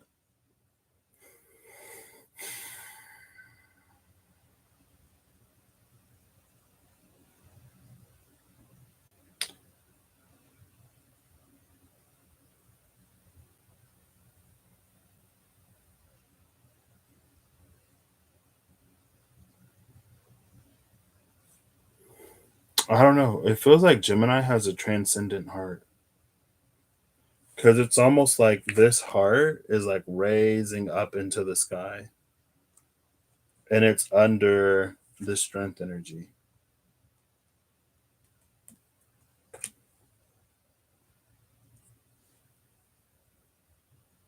I'm gonna go looking around the Seven of Wands too, because the Seven of Wands is my minor strength card. So I'm just curious.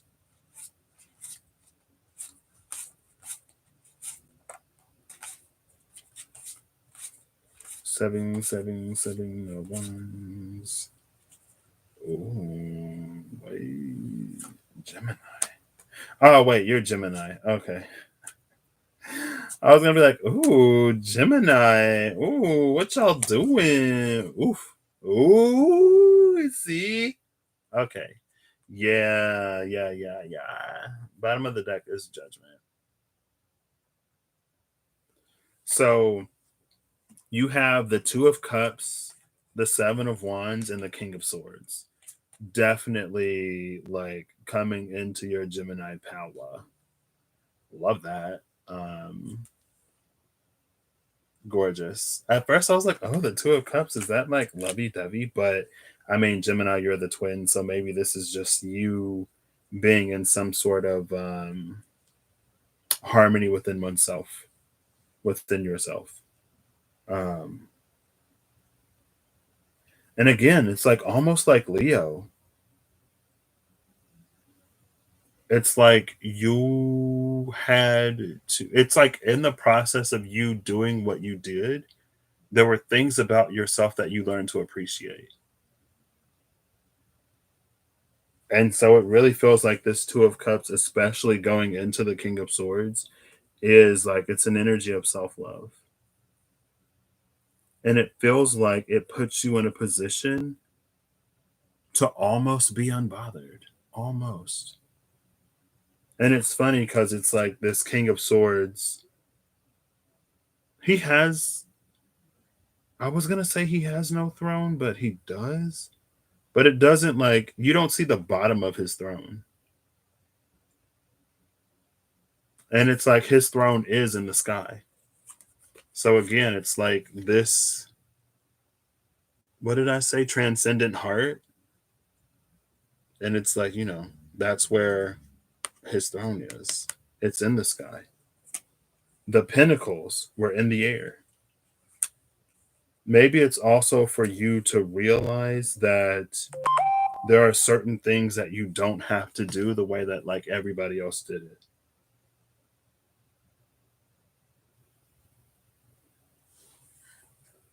Hey, that's the ream noise.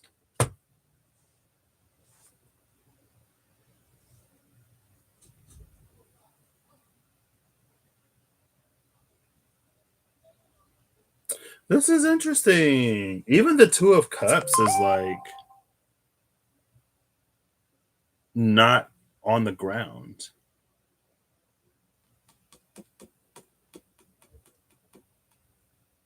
Yeah, I love that transcendent heart too. Like, tell us your secret, Gemini. That's what I got for you, Gemini. Um, congratulations, good job. Interestingly enough, though, I feel like this doesn't give you any context on where you go next. I don't know if you're looking for it. I don't know if you were like gonna ask for it. Like, what's next for me? Like, what's coming up for me? What should I be doing right now? It's like, I don't know. Like, whatever you want to do, maybe whatever you feel led to or guided to, whatever it is, it may not necessarily be conventional. I was gonna be like, what's a word for like traditional or whatever? It may not be conventional, but it feels like it's gonna work for you beautifully. Not to say that it won't have to be, right? But it is, again, it's almost this energy. And maybe that's why the Nine of Pentacles had to cut through the weeds. Because it may be this energy that it's like what's important to most people isn't important to you. Like your values may differ from a lot of other people's. Or it's like what we're socially and societally conditioned to sort of like value and believe. It may not necessarily hold the same weight for you. And so maybe there were a lot of expectations from people, maybe spoken or unspoken. Maybe you just felt it that you needed to free yourself from, or you've come into the space of freeing yourself from. And it's like, if somebody doesn't like what you're doing or the way that you're doing it, or if someone's like, yeah, but you should like be more like, do this, the thing that everybody does, it feels like with this transcendent heart, like you're not even going to care. And it's almost like I'm finally doing well in my life, and that should make you happy. Not me doing what you think will make me happy. I'm doing what actually makes me happy. So, and maybe that's it. It's like doing what actually makes you happy and not like what you think would make you happy because that's what everyone expects or that's what the norm is type of energy. Do it for you, Gemini.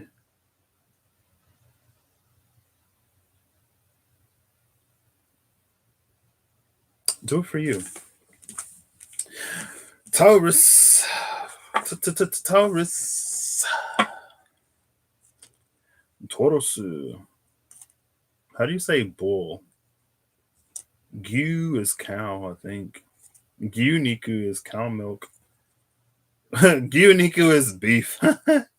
Gyunyu is cow milk.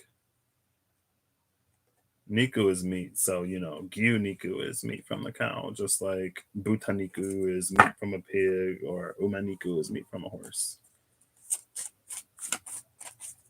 Taurus, Taurus, Taurus. I'm ready.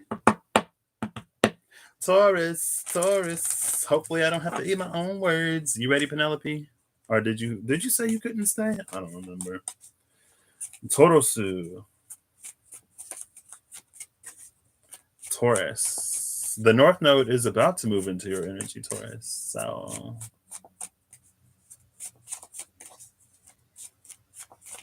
Uranus is in your sign as well.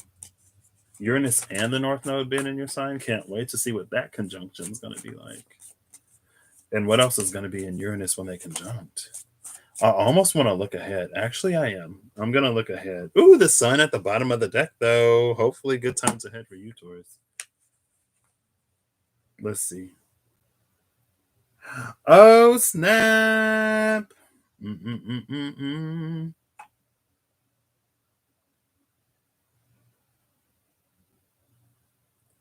Girl, I've been back here all day since I got off work. I've been lying.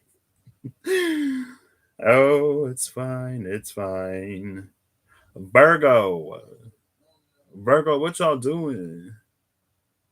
I might have to do a Virgo reading. Well, no, because Virgo came out with the energy. And I talked about it last time in the runes. It was like the needle isn't magic, the thread isn't magic. What's magic is the hand that holds it. So the magic is in Virgo. It's not in anything that they do. And obviously that's the case, because speaking of a needle and thread, it's very much so the magic is in Virgos. Anyway, I'm gonna try to see where these where this conjuncts.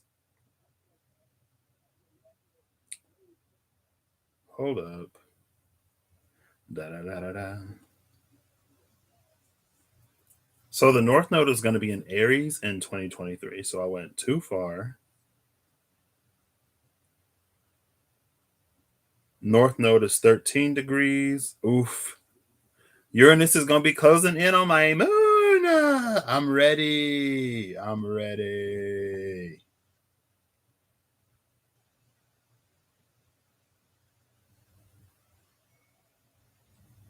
That's a lot of planets.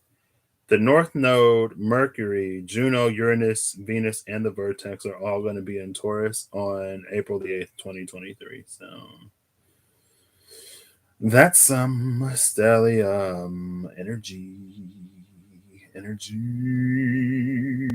That's some stellium energy.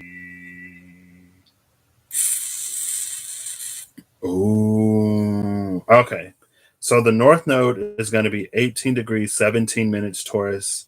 Uranus is going to be 18 degrees, conjuncts Uranus, and Mars is at 23 degrees, 10 minutes. And so when that conjunction is exact, Mars is probably even closer.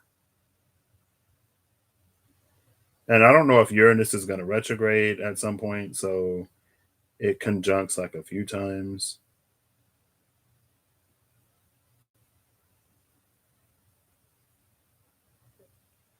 Okay. Oh my gosh. So on Sunday, July 31st, 2022, Mars is going to be 18 degrees, 5 minutes Taurus. The North Node just passed 18 degrees, 40 minutes Taurus. Uranus is 18 degrees, 41 minutes Taurus. So I don't know how slow the North Node and how slow Uranus is, but it's that's an 18, 18, 18 Mars, the North Node, and Uranus type of energy. I don't even know if you can see that. That's crazy. Remy. Hey, girl. I feel like I didn't sing to you proper this morning because I was already at work, but I did a little bit. But I did a little bit. Oh, that mega eclipse in Taurus next week. I didn't even think about that. I don't know if that eclipse is going to set up something to happen when all that happened in Taurus. But with Mars being there on the North Node on Uranus, that feels like revolutionary action. And not revolutionary necessarily in the way of like it's destructive tower moment. Revolutionary action, like doing the thing that was unexpected, but very much so expected. You know what I mean? It's almost like having the courage to finally take that leap if we didn't leap before. And even if we did leap before, then maybe another leap. You know what I mean? Anyway, oof.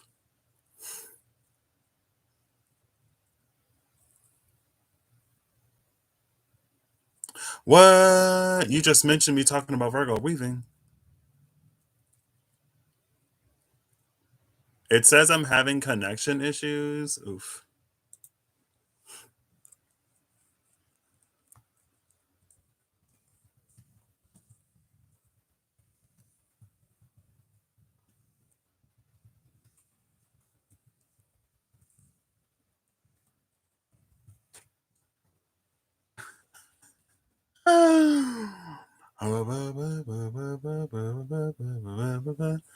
Da da da. I don't know if you can hear me or not because it says I'm having trouble connecting.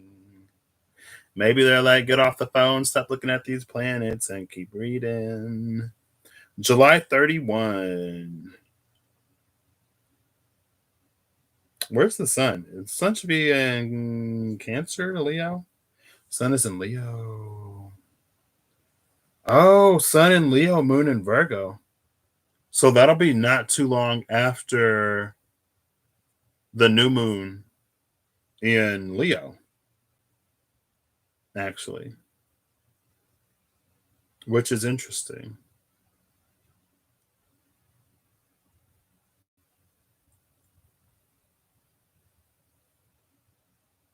Scorpio's going to hold the south node.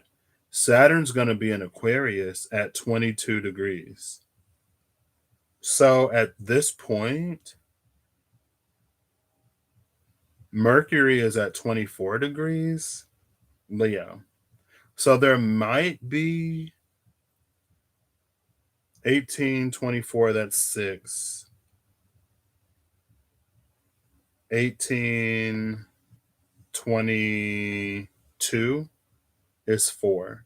So there may be a loose grand fixed square or cross. Is it a grand cross? Grand fixed cross when that happens. But most of the energy is going to be in Taurus. And the energy in Taurus is, again, it's going to be Mars, Uranus, and the North Node. Neither Mars nor Uranus likes to be in Taurus traditionally, but it's what the world needs. So even though the planets may not like it, we can benefit from it because it's going to change what was difficult to change. But that's after America has its Pluto return, girl. So who knows what the world is going to be like, especially in America after that. But you can hear me. What? It says my connection is unstable. I'll just keep going.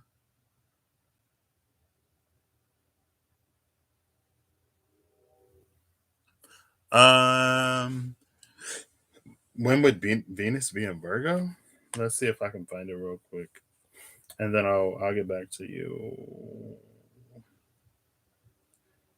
So at this time, Venus is going to be it'll be somewhere around Virgo season. At most, I think Venus can only be 2 signs away from the sun. Mercury is like 1 sign away. I think Venus is 2 signs away because they're closer to the sun than we are. So they're kind of like bound to the sun, and everything else is like free to be wherever. So I think, let's see. You said in Virgo, right?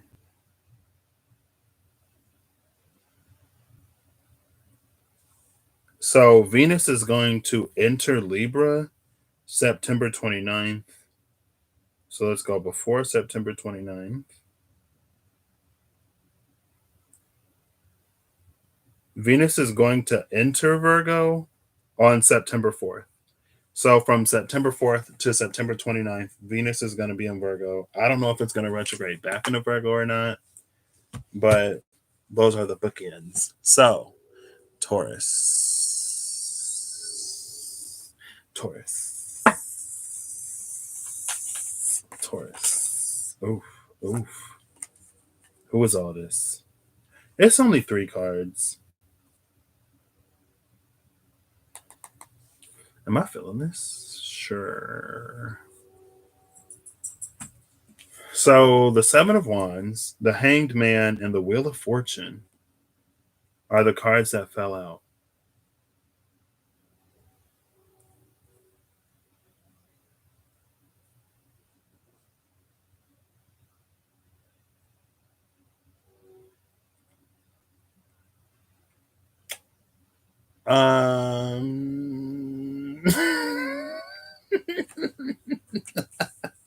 Maybe I wasn't ready for Taurus because I don't like that image.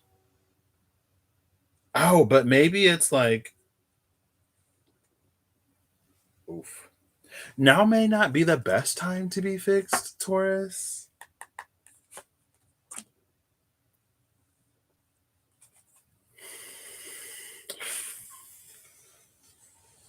Ooh, girl.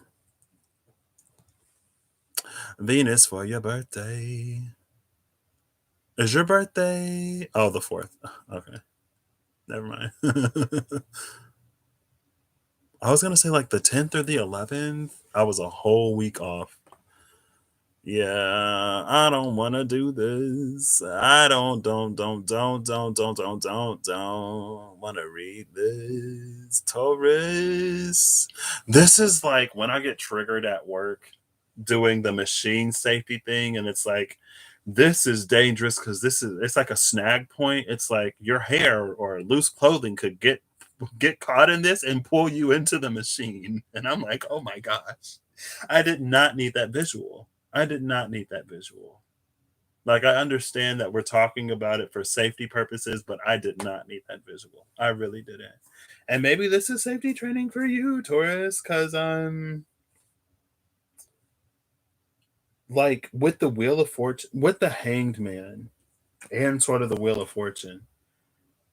The Wheel of Fortune in this deck is very mechanical. It's like a gear, right?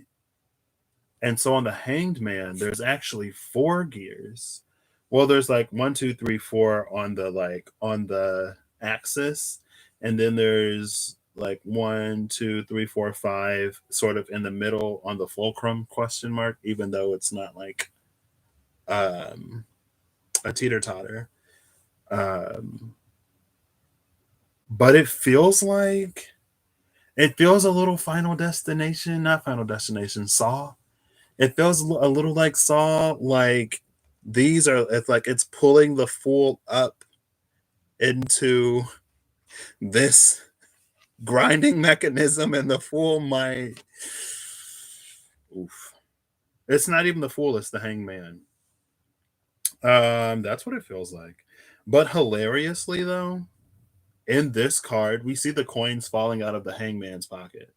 And when Reem was getting the hangman, she saw like stuff falling out of the hangman's pocket. So it's happening, but it's like, oof. It doesn't feel like, or maybe use your intuition. Is it raising the fool or is it lowering the fool? Maybe it's lowering the fool, but it feels like it's going up. And so,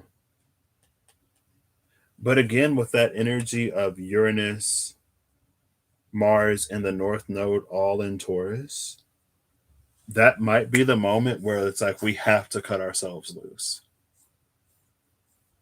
If not, it may not be pretty. So, ah! Penelope. Oof. But the bottom of the deck is the 3 of Cups.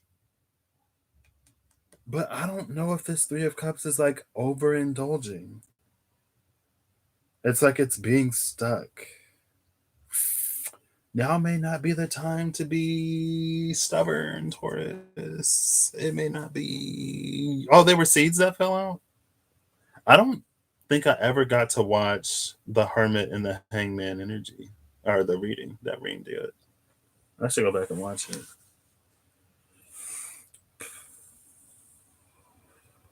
But also, these are different planets. The Hanged Man is over Earth. I would almost think that the Wheel of Fortune is over Mercury. Even though the Wheel of Fortune is Jupiter, it's smaller in this deck.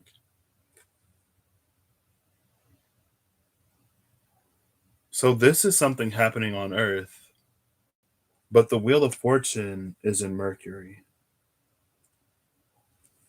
So let's see where Mercury is at this time. So we'll go to July 31.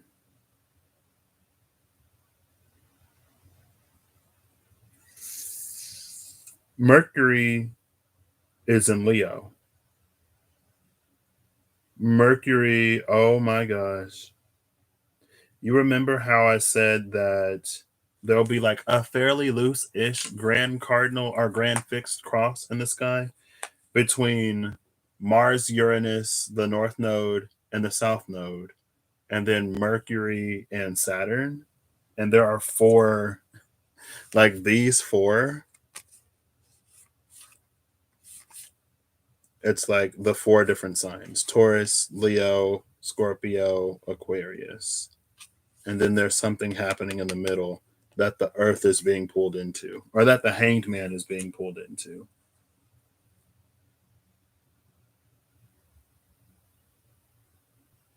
And the sun is in Leo. So earth would be in Aquarius.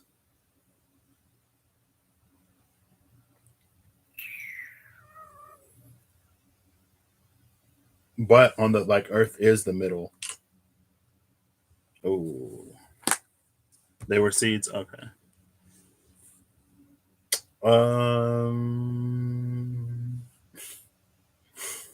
Taurus. But maybe the Three of Cups is like it's like I'm gonna go looking for the Seven of Swords. I'm gonna go looking for the Seven of Swords because it feels like it would be the Houdini that escapes. So maybe you're gonna make a miraculous escape, and people are like, "Oh my gosh, I didn't know, Taurus." I saw this. I think it was a reel, and I shared it with Reem, Rob, and Russ of like a babysitter. She was like, "Help! I lost the kid that I was babysitting," and she was like, "Did you check in the house?" And she was like, "He went to magic camp," and they're like, "What?"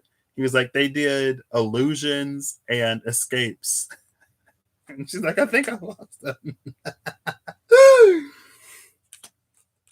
Okay, Taurus. Taurus is gonna make a great escape.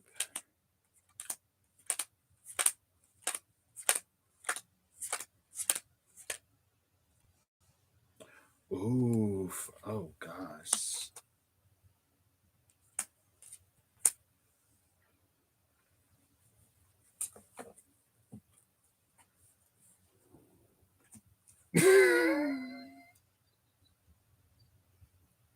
I'm gonna go looking for the Fool because I think the Fool is Uranus. See? Oh, Taurus.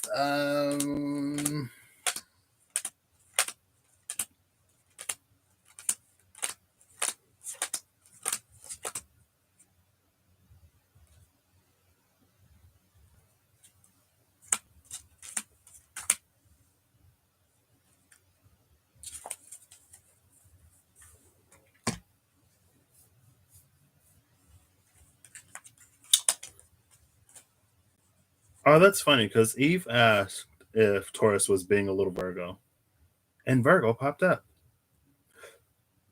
Okay. So around the Seven of Swords, and again, I went for the Seven of Swords, hoping it would be a miraculous escape, but I don't know. So we got the Ten of Swords, which is fitting, right? If it's like this great escape, whatever, it's like, is Taurus gonna get like, ground into cow meal or whatever? Ten of Swords, like, oh my gosh, it's getting close. And then the Seven of Swords, it's like it's that moment where like at first you pretend that you're like trying to get out of it because it's to like build up the drama. You know what I mean? But in those last moments, that's when you really do the trick and you like escape. Um, but we end with the Ten of Wands. So that's why I was like, I don't know if this trick is gonna work.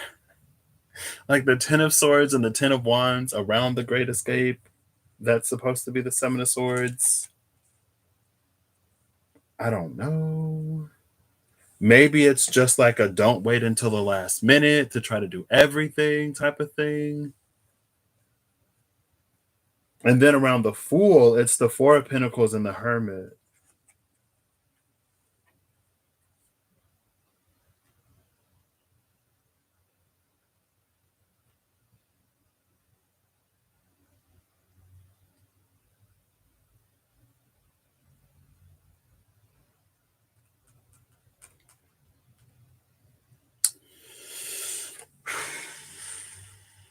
Oof.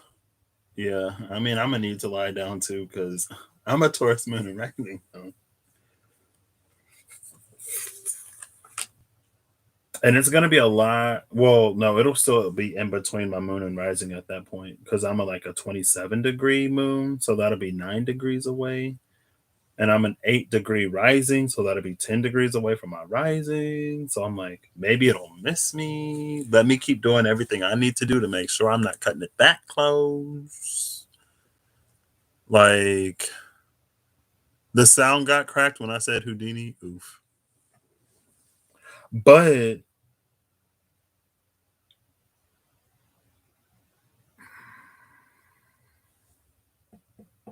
Taurus, this feels like it might be related to something that you may be trying to avoid.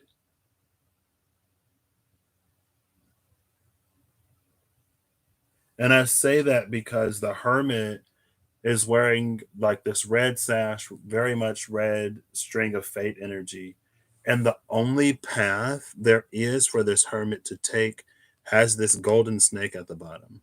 Now, this golden snake, it reminds me of the death card in the Tarot of Dreams, which is also a Cyril Marchetti deck. Because in the death card on that snake, we see all of the zodiac signs except for Pisces. The Fool holds all of the zodiac signs starting at Cancer, ending at Gemini, or starting at Gemini and ending at Cancer. And this energy came out when I read this deck, when I opened it, as like what we did in North Node, Cancer, South Node, Capricorn, built up to North Node, Gemini, South Node, Sagittarius. And in North Node, Taurus, South Node, Scorpio, it's for us to like be in the practice of whatever we were learning when the North Node was in Cancer and Gemini, because it's fixed in Scorpio and Aquarius, or Scorpio. I mean, it would be fixed in Aquarius too, but it's fixed in Taurus, Scorpio. And so it's almost like if you're thinking that you're going to do some great escape at the last minute, I don't know if it'll necessarily work.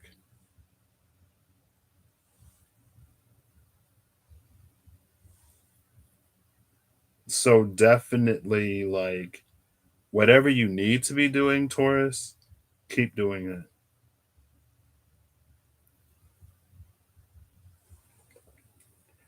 And also, it's like I don't know, on this path, the Hermit has. Oh, maybe that's what the Four of Pentacles is. Rob, yeah, I am. Oof. How was your workout? How was the gym? Because it's like the hermit has stopped and it sees the snake on the path, and then it's like, oh no, gotta hold on to all my stuff. Oof, oof, oof, Taurus. Oof, Taurus. Just like Leo, let Scorpio be your guide. Apparently, Scorpio is guiding all of the fixed signs right now. So, but unlike Scorpio, don't get stuck in the trap. Take the medicine from Scorpio. Leave the toxin. Oof. I just bit off a lot and I'm chewing it. So,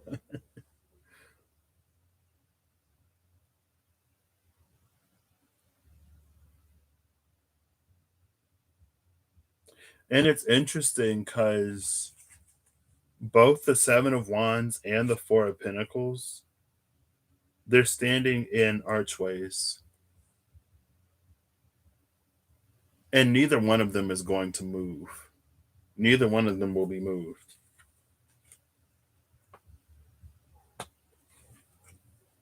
So maybe this is just a heads up for you, Taurus, because July 2022 is going to be here quicker than you know. Let's see what's happened. No, it's fine. It's fine. I was going to say, let's see what's happening when the sun conjuncts the North Node or Uranus in Taurus, but it's fine. I don't even think the sun would conjunct. Yeah, it would actually. Because the node shifts in January, Taurus season is in um April, May. So I am gonna look at that.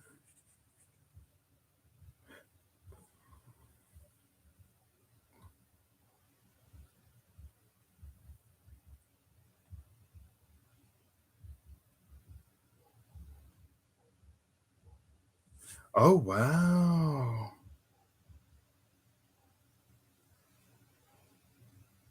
New moon in Taurus might be on April 30th.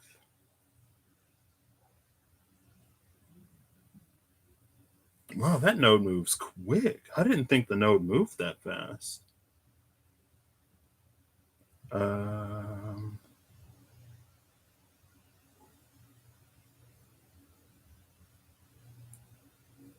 May 10. Okay, so it should be like May 11, May 12. So between the 11th and 12th of May, the sun is going to conjunct the North Node in Taurus. Uranus will be 15 degrees, so that's like 7 degrees away. Jupiter is going to be in Aries, 0 degrees Aries. I think it's like 10 degrees. It should be about 10 degrees Taurus. Mercury is going to be retrograde in Gemini. The moon is going to be in Libra. Pluto's going to be retrograde in Capricorn. Saturn's going to be 24 degrees in Aquarius. Oof. My Saturn is like 23 degrees Aquarius. Oof. So I'll be in my Saturn return. Mars is going to be 21 degrees Pisces. Neptune is going to be 24 degrees Pisces.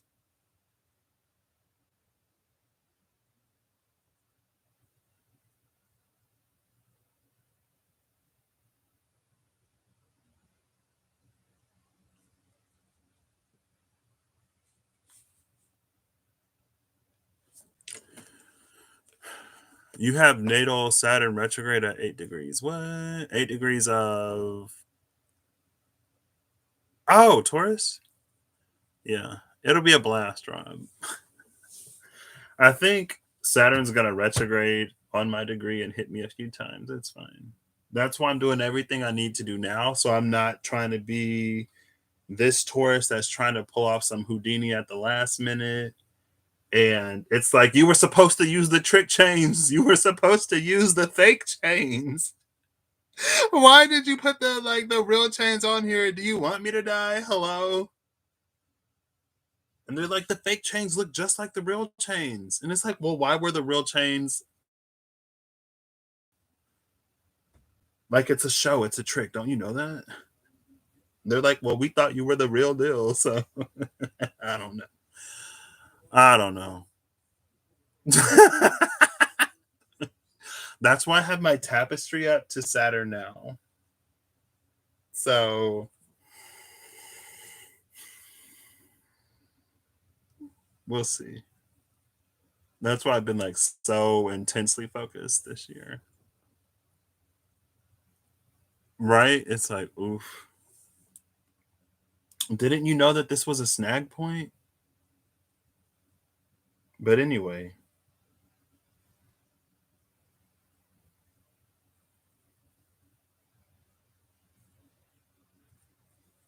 it's almost like the quicker you face the bump in the road, Taurus, the better off you'll be.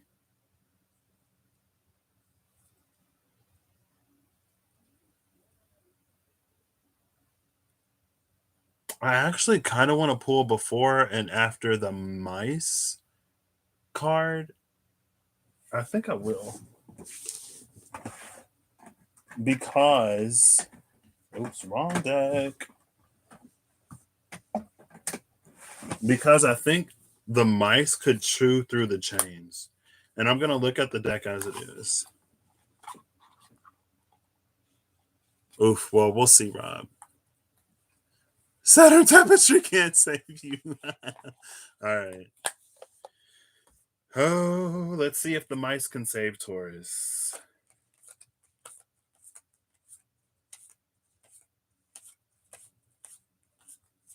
Chewing through the chains. Break every chain. Break every chain. Break every chain. I like this energy. Ooh, yeah, see. Yeah, see, Taurus. Yeah, see what I tell you. Do it now. Just do it. Even though you may not like the snake, even though the snake may be scary, the quicker you handle the snake, the further away from this contraption you'll be when everything starts going down. So, what came out around the mice? First of all, it's the key to the chains. So, let's go. It's the key. And on the other side, oof, this is a 3-3-3. You got a 33-3 and a 12-3.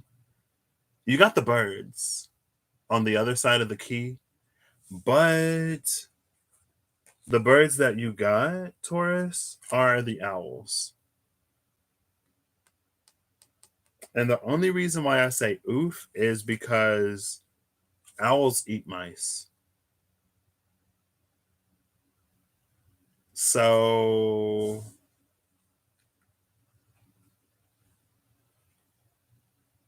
this is choices. And honestly, at this point, since it's going to be the North Node in Taurus, it might be a collective like oof moment. It could potentially be a collective oof. Because it's like the mice are the key to sort of getting out of this situation, but the owls are going to come in to eat the mice so that the mice can't chew through this.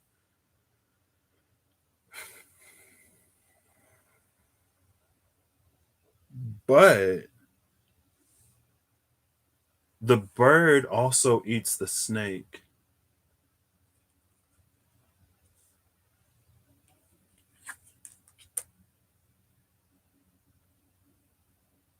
And the owl can be the hermit. So this may not play out in that way. Maybe it's an energy of like, if this owl gets to the snake before the other owl gets to the mice, I guess it would be like that.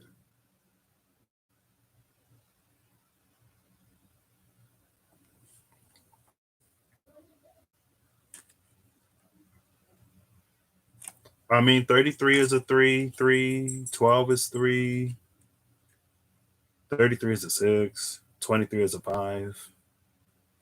And that moon is up in the sky again. And in the Wild Unknown Tarot, the Fool is a baby owl. It's an owlet. Or it's a bird. It's an owlet.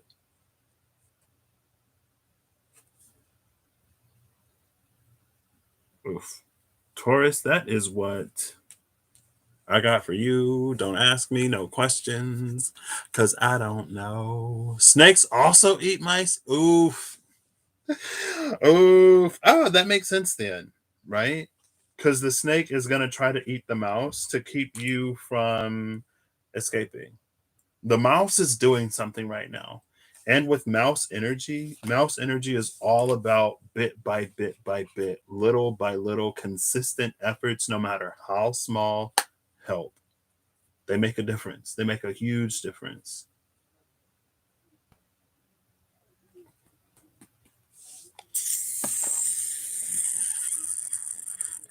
No, Britness, I'm still here.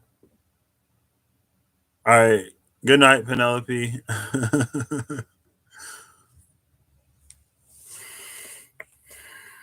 Oof, Taurus. Ooh, Taurus. But I feel like Taurus could really be fine though. It's just like, don't, whenever you hit whatever it is that you need to face it, because you'll be better off for it. Da! Aries, Aries, Aries, Aries. What do you have, Aries? No problem. What am I gonna eat? What time is it? Hey Siri, what time is it? It's 8:31 p.m. 8:31 is almost my bedtime. Oh, what? There goes my whole day. it's it's fine.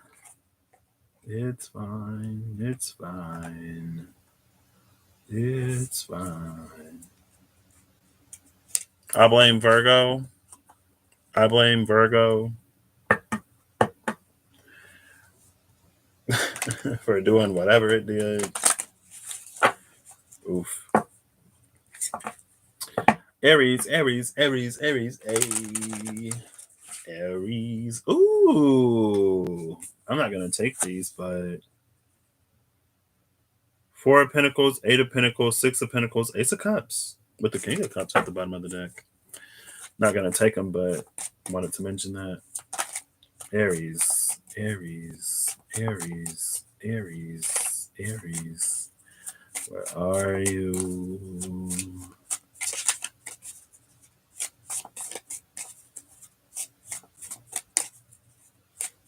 I just got cold. I was like super warm, but I just got cold.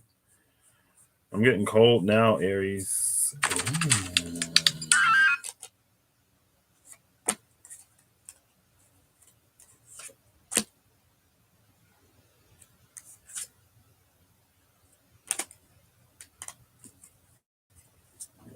Aries, I'm just going to go ahead and pull the star for you, because that's the energy here.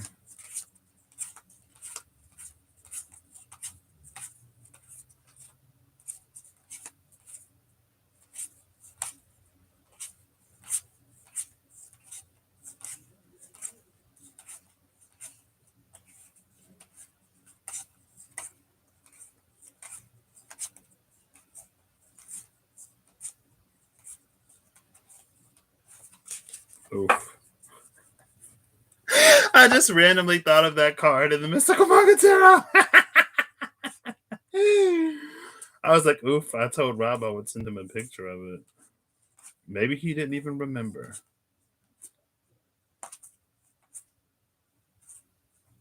Where is the star? Nice to see Aries holding up the tradition of The card I'm looking for being literally one of the last cards I see. Girl, hello? Did I? Oh, oof. Who else came out with the top 3 cards? Oops.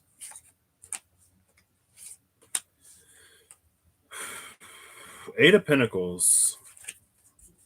I think Gemini had the Eight of Pentacles too. At the bottom of the deck. So around the star, it's the High Priestess and the Four of Pentacles.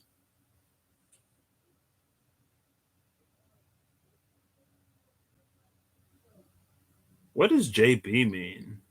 Justice is blind?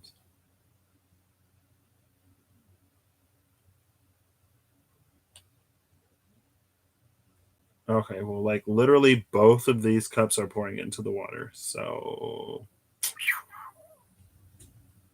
but like one is in the water in front of her and the other one is in the water behind her. And actually, with this Four of Pentacles, Aries, I think this person is sharing with you. So here's the High Priestess. And then here's the Four of Pentacles. And then here's the star that is in between both of those. Aries, this kind of sort of low key feels like the fulfillment of some kind of destiny. It's like this Four of Pentacles has been holding on to these things, waiting for you. It's like your coming or your return was foretold with this High Priestess energy. The cards that came out, it's the Two of Cups and the Three of Swords. But again, in this deck, just like Gemini, in this deck, the Three of Swords is a transcendent heart. Gemini got the Two of Cups and the Three of Swords, actually.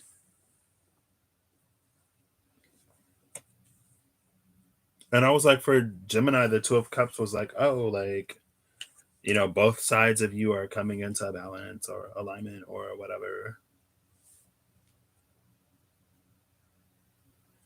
So if you're an Aries with some Gemini in your chart, maybe check out Gemini.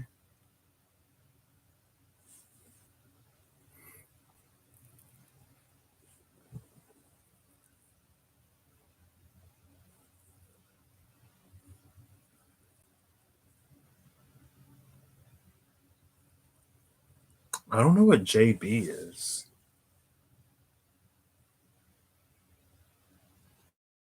Just breathe. Just breathe, Aries. Oh.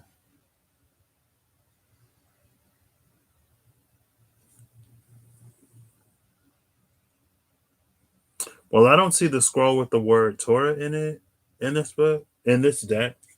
She's actually holding an entire book in this deck instead of just a scroll.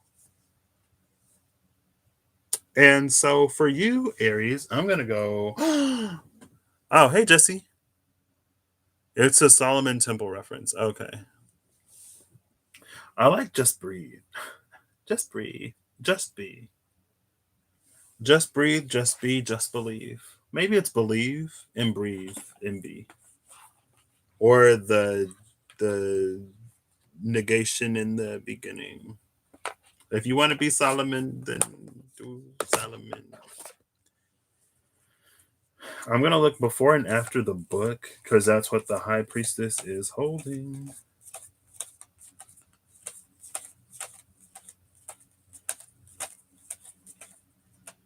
Oh. So we get the birds again, but it's not the birds that Taurus got. It's these birds and the fish. And birds eat fish. So there we go again with the circle of life.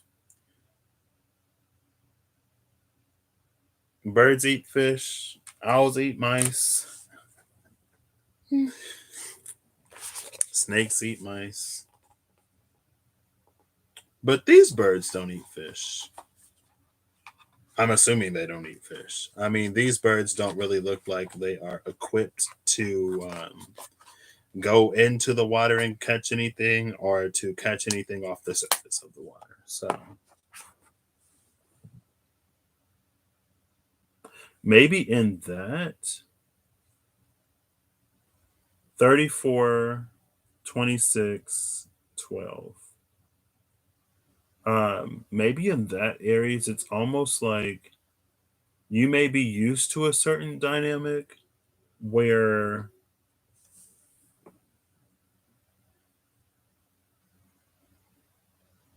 now this is looking like a third eye. It's like the star card is reminding me of a third eye up here. Also, there is a mother maiden crone energy here because you can see like the waxing full and the waning, or the waxing the full and the waning, however it goes. That energy is here a little bit.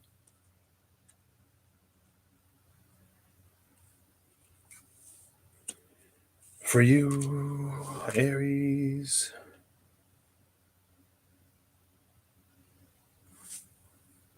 Both the fish and the birds have an element of movement that is outside of walking on the land, right? The fish swim in the sea, the birds fly in the air. The only earth energy here is the Four of Pentacles. And there's no fire here. Water, air, Pentacles, the High Priestess, and the Star.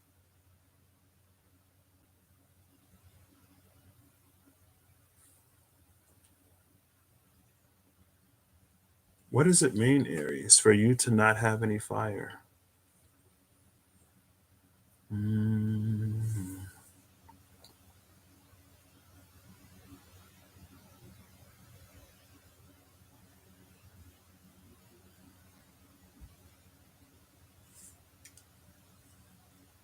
There's a 2, 3, 4 here. Two of Cups, Three of Swords, Four of Pentacles. So either it's a Five of Wands or an Ace of Wands. I could pull around both, but I'm not going to do that because I'm ready to be done.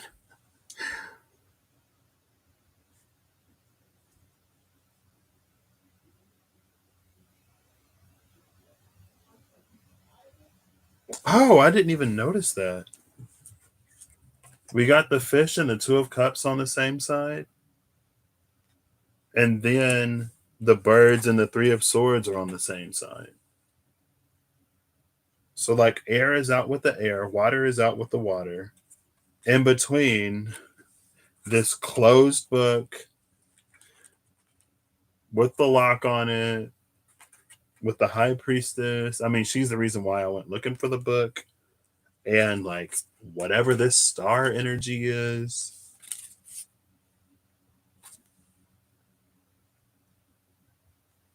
And then the Four of Pentacles.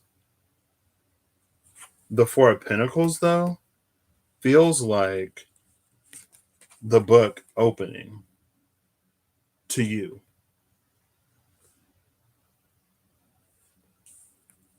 But where is the fire?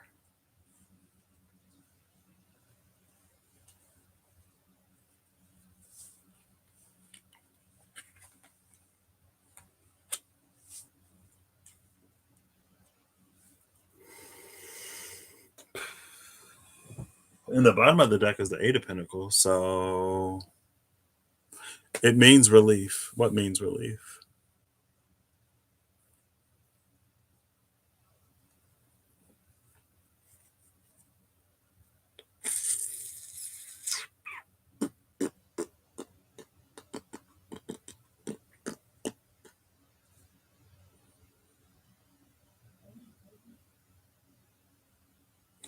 Aries, I feel like I feel like with you being Aries. Oh, no fire. Oh, I got you. I got you. Well, the Virgo had its own fire Eve, so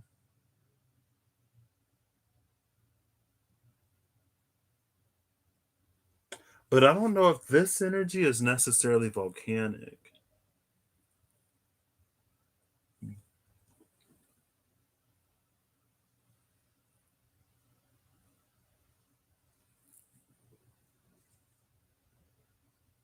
What was I gonna say? Oh, the thing about Aries. I feel like sometimes with Aries being Aries, energetically, as a zodiacal energy, from my perspective and in my opinion, with Aries being like known as the baby of the zodiac, it's almost like this projected naivete or immaturity on Aries. And so it feels like Aries may fall into trying to prove that they're capable, that they're mature, that they whatever. And in that, it's almost like there's a piece of Aries that's lost.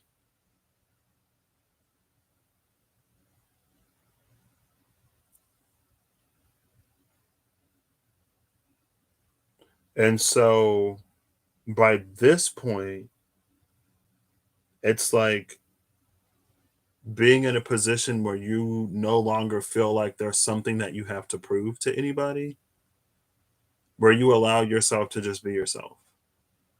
And you being you is what is the key to like receiving whatever has been tucked away in the Four of Pentacles. But it's like you also won't find it if you are withholding. Like if you're in a Four of Pentacles, like hoarding energy, then you're not going to be like these won't be given to you. You have to be open and vulnerable in order to receive this. And then the book is the Ten of Diamonds. Oh my gosh, you got all diamonds.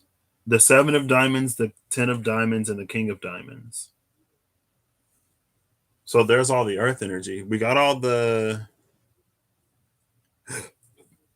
Yeah, I was thinking because, like, especially looking at this one, there might be a little fire in that because it's so shiny. You got like diamonds, diamonds, diamonds, pentacles, air, air, water, water, the high priestess and the star. I guess the fire would be you because you're Aries. So there you go. And again, it's like it's your fire that gets you whatever's been held on to. It honestly reminds me of the all gifted from the tarot apocalypses. That's Pandora in her box.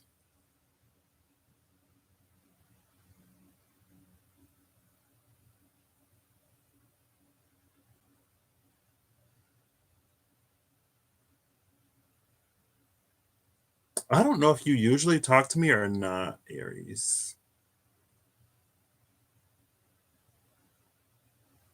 I feel like maybe. I don't know if there's any sign that like doesn't talk to me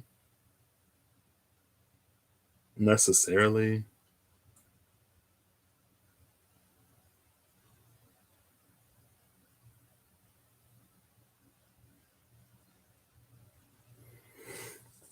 There is almost a holes energy too.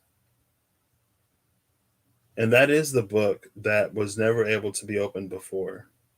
Holes the movie, where like Stanley fulfills a promise that was made a long, long, long time ago by carrying Zero up the mountain. But neither one of them knew about that promise. I guess like Stanley knew that he had an ancestor that made a promise that he didn't fulfill because his family blames that ancestor for their lack of fortune or for the abundance of misfortune in their lives.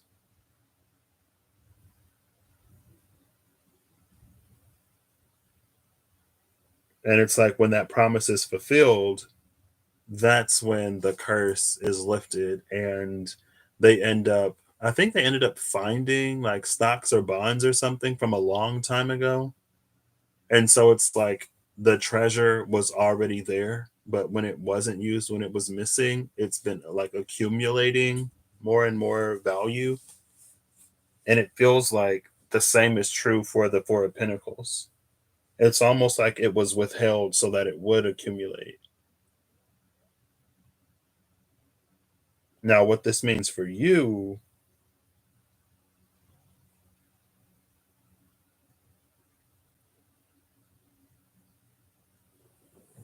oh my gosh, look, there's a fish in the Two of Cups. What? And the fish do symbolize like abundance or wealth or something like that, according to Lenormand.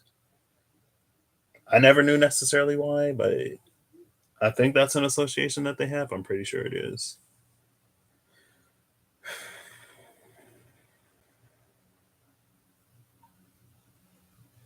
Whatever this is, it's gorgeous. And with the high priestess, it isn't necessarily for me to completely break down or understand.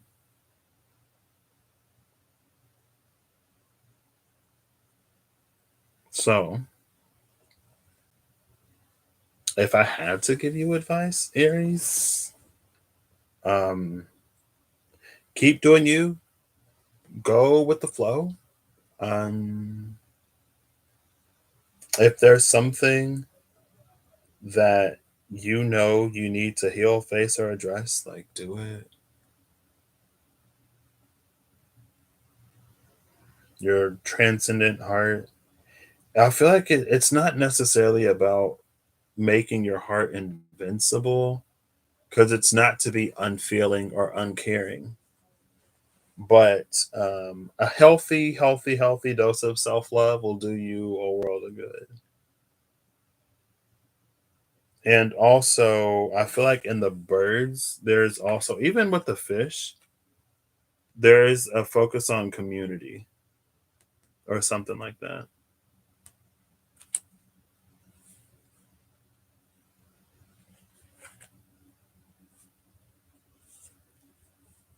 So,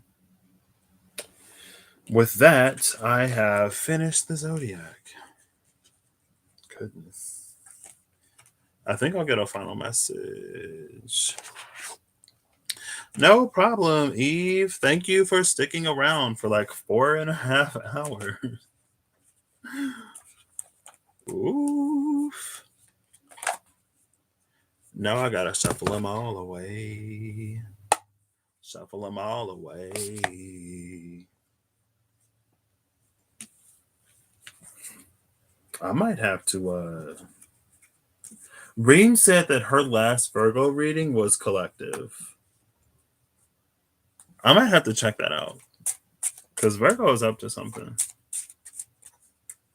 And if Virgo,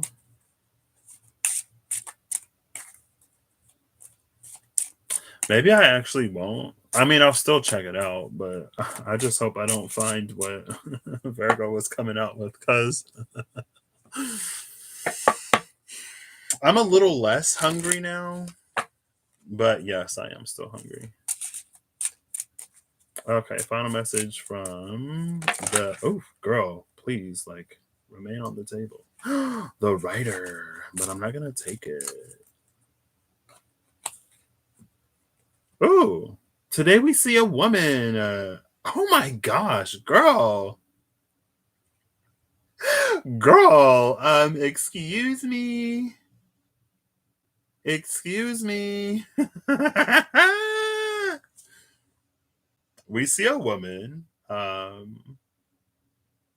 You know what? Free the nipple. Hashtag free the nipple.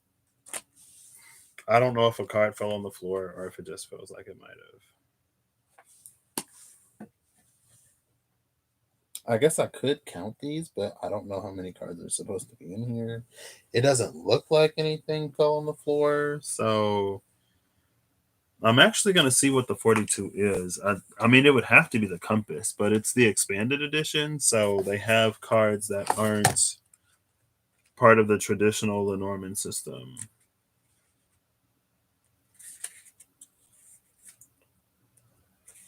"42 is the compass. I am here to help you find your way. If there's a journey to be taken or a choice to be made, I can provide you with directions and a path so you don't stray."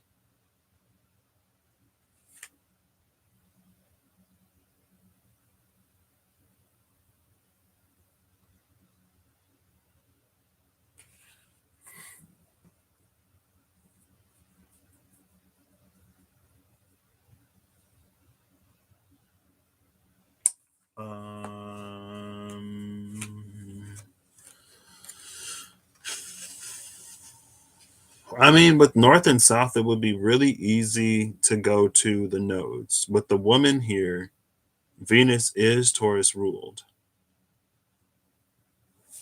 I'm going to see when the North node was last in Libra. Because I don't know if this would be like a Libra, North node, Libra to North node Venus thing. It was Leo 1617. So Virgo, maybe 2013. North node was in Scorpio in 2013.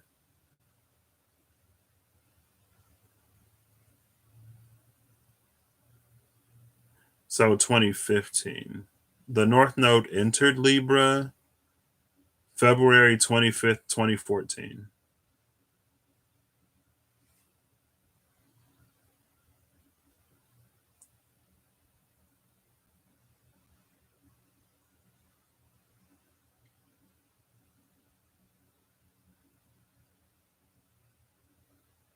Okay. Hold up. 2014. Did I say 2015? There we go.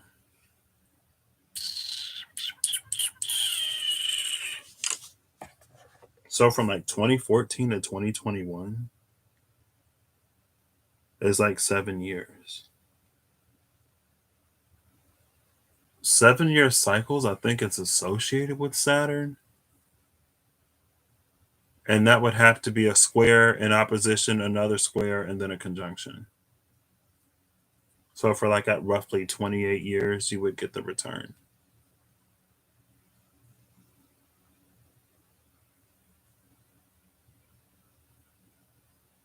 The compass is pointing north to south, but the woman is looking east.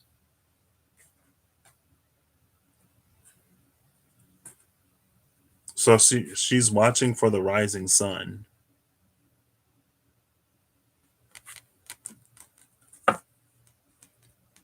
The bottom of the deck is the coffin, and the coffin is also looking east.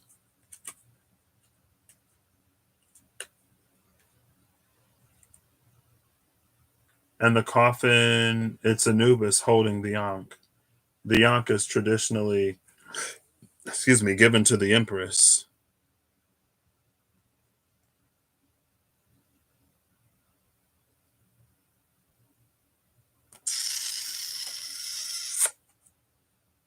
So what does that mean?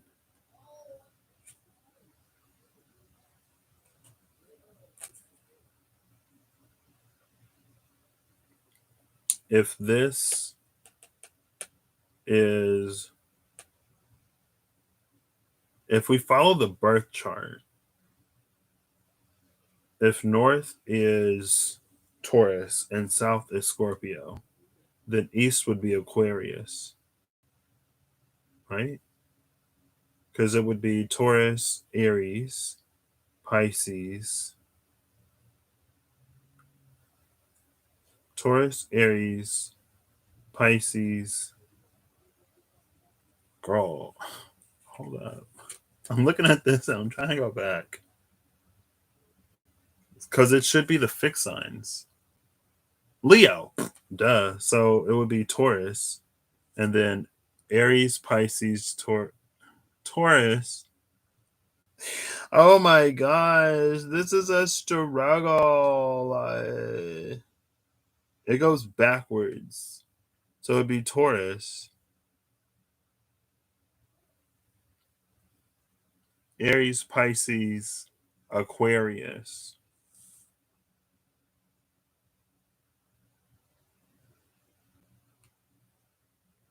Wait, hold up. I think I'm doing this wrong.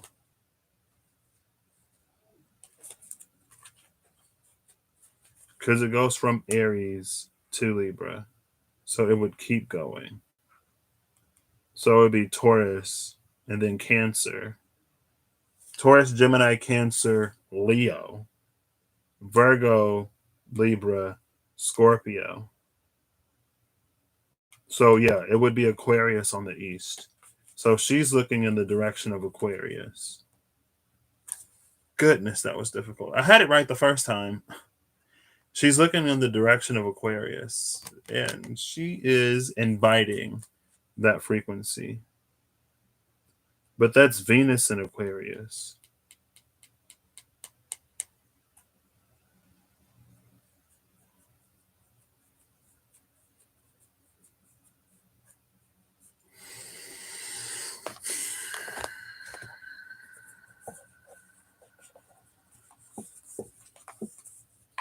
And that would be interesting.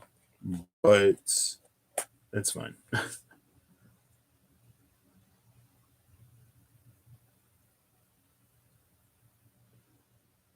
But she's wearing red.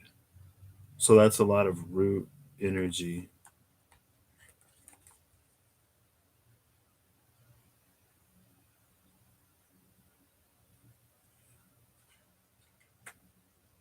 Can we ground ourselves in the future? I mean, I guess we would.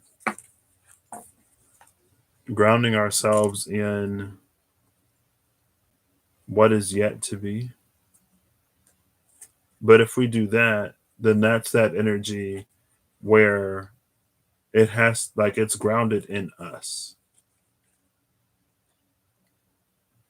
until it's like we're ready to give it away. It's like raising a child, and then after a certain age, you release them to the world.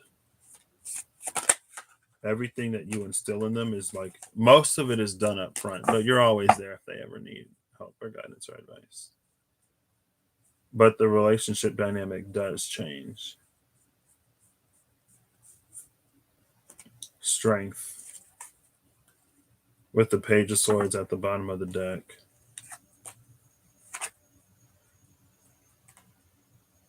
Strength is that Leo energy. The Leo energy that's westward to North Node, South Node, Taurus, Scorpio. Page of Swords is air.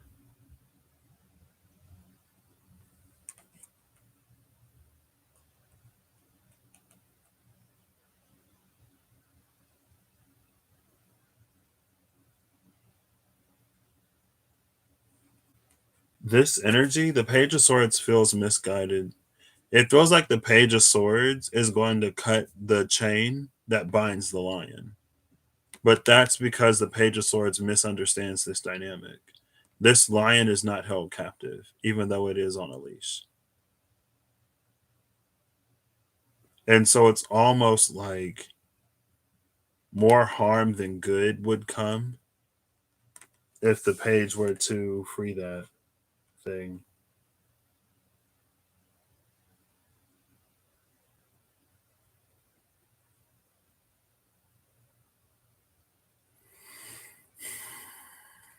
And maybe that's an energy of us carrying what is for us to carry. And it reminds me again of, like, when you carry the hope or the dream of something, you also carry the fear that it won't be realized or all of the burdens that it comes with as well. Where was that holes energy? Aries had it.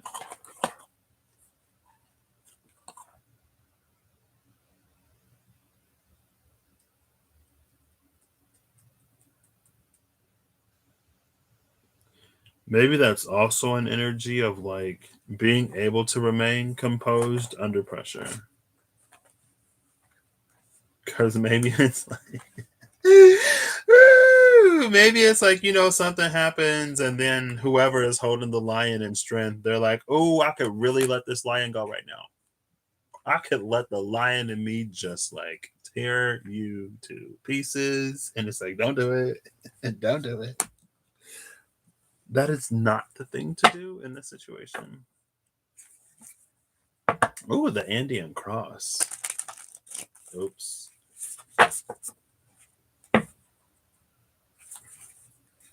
Lightning in the Andean cross. There we go. Final card from the mystical shaman. That was quick. Oh, 42, the Rainmaker. The bottom of the deck is the drum. This is rain dance energy. Okay. The Rainmaker and the drum. It's interesting because the Rainmaker has wings and the drum has. They're both a 6, 42, 6, and 15, 6. The drum has some kind of bird on it.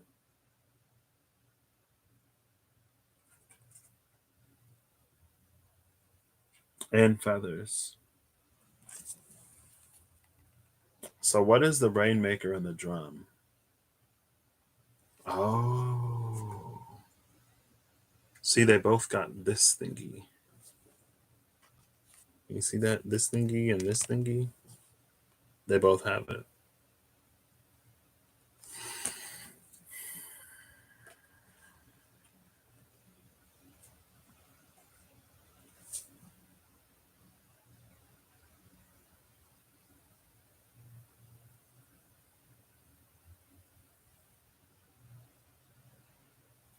I don't know how to communicate this.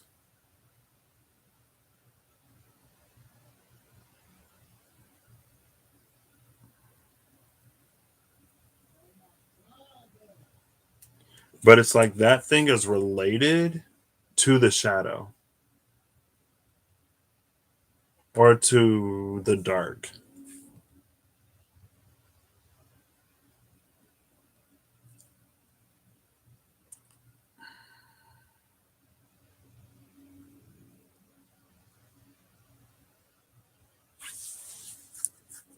What's at the bottom of the deck?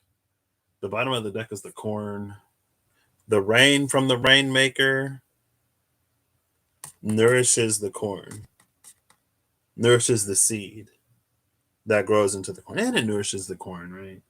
Because corn still grows even after it sprouts, even after it germinates. It has to continue to grow. So maybe there's an energy here where it's like there's a certain amount of rain that you need in order to get the seed to sprout, in order to get the seed to germinate and then to sprout.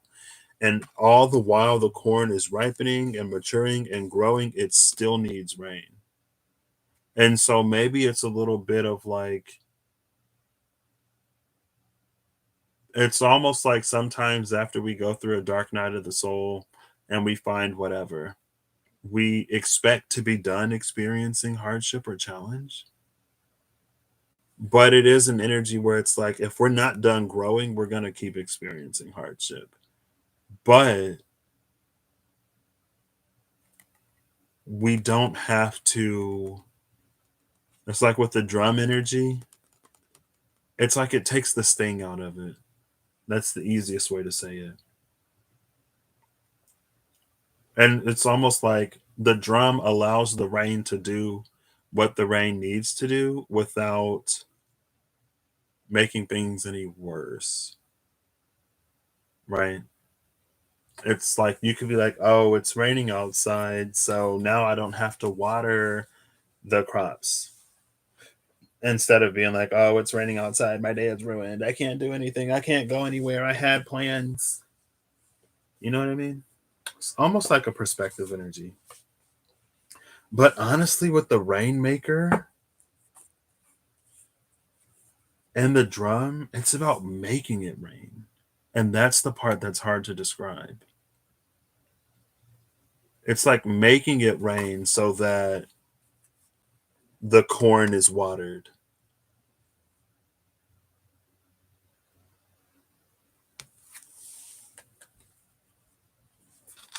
Or it was made to rain so that the corn would be watered. Either way. It does feel like it's like making it rain though. But I don't know what, outside of I don't know what making it rain. I don't know what that means, but well, like Lady Gaga and Ariana Grande said, like rain on me. I'm kidding. Sorta. I mean, if it wanna rain, then hey. My wallet is open. Okay, and I'm gonna get a final message from the Mystical Manga Tarot because I also use this and I didn't get a final message. All I know is that it did not want to speak to Virgo. And the Starman Tarot. Oh, I use the Starman Tarot. Gotta get a final message from that one too. I gotta get a final message from that one too. Mystical Manga, what do you have to say? What do you have to say? Now, every single time I use this deck, I'm gonna have anxiety. Please say anything you want except that. Say it without that card. Please. Mystical Manga. Oof. Oh.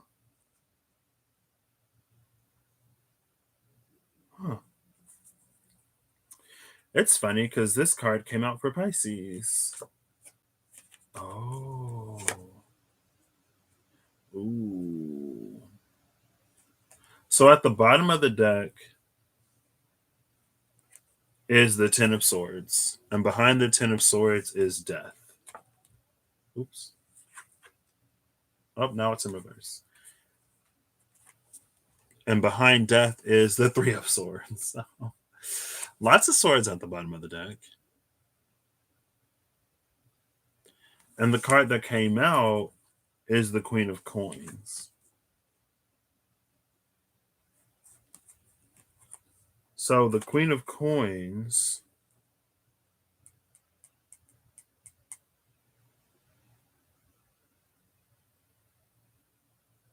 she actually looks content, which is nice because some of the people in this deck make stank face.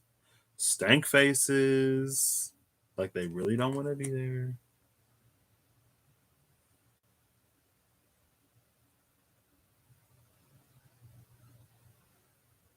What's interesting is that the land around her doesn't seem too lush. Like there's some flowers at the bottom, like down here or whatever. But usually when you see the Queen of Coins, there's a lot more green in the environment. The Ten of Swords, Death, and the Three of Swords. Well, here's that energy of rain from the Three of Swords.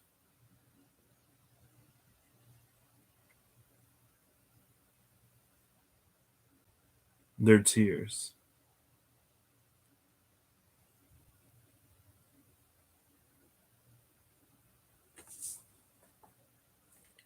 It does make me think of Gate 2 with Goddess Ninlil.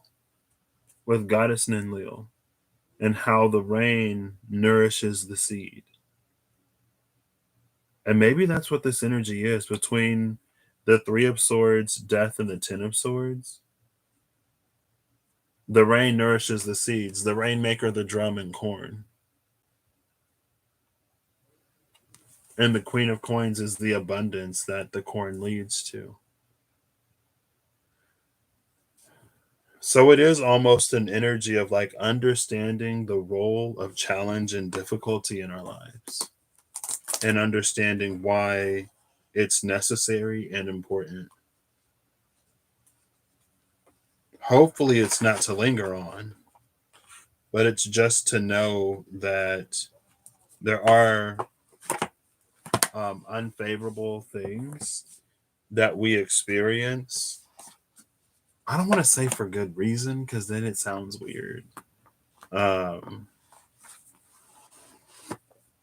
I'm gonna shuffle the Starman Tarot too, just to get the Virgo out of it. But it's yeah, it's like I don't want to say for a reason, but it's that energy again. It's like where we get to decide how we move forward from situations.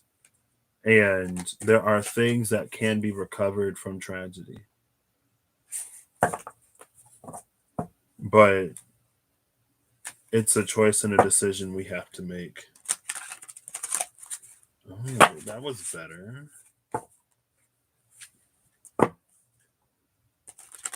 I'm trying to shuffle like Reem. There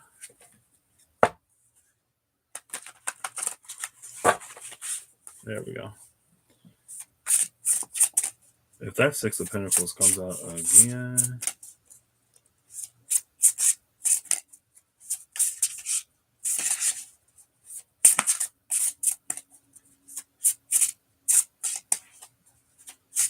Like one card would be perfect. One would be perfect.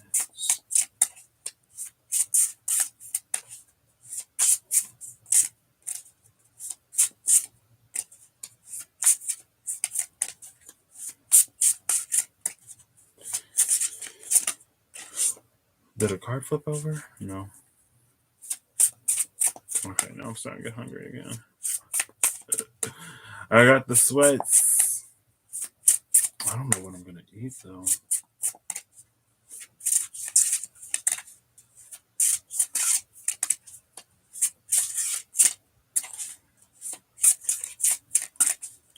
Starman, talk to me.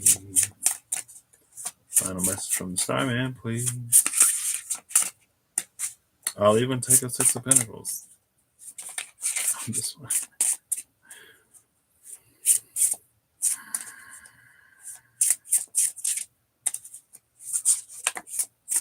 Finally. It's the Strength card. Again. Bottom of the deck is the Sacred Clown.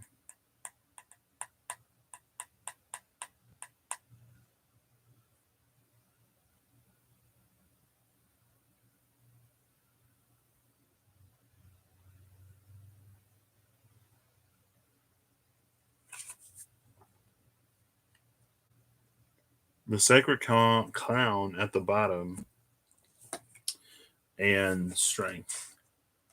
The Sacred Clown coming out after the Rainmaker and the drum is interesting because with the Sacred Clown being the Heyoka, it reminds me of Bokinyon and the Heyoka, like the birth of the Heyoka or whatever. According to, I think it's David Red Elk. I think he's Lakota Sioux.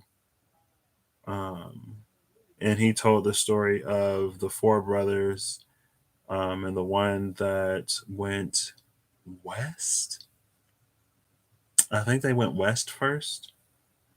And the first brother encountered Joaquin.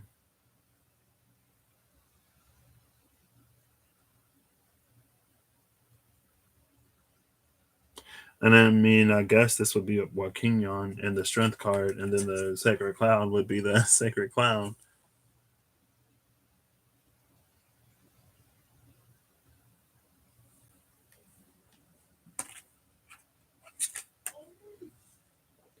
Does she have these on leashes? Is she missing a hand? I think she's missing a hand. What? Oh no. Did one of the lions bite her hand? You see that? Like the hook hand over here? It is a little bit tear in that regard.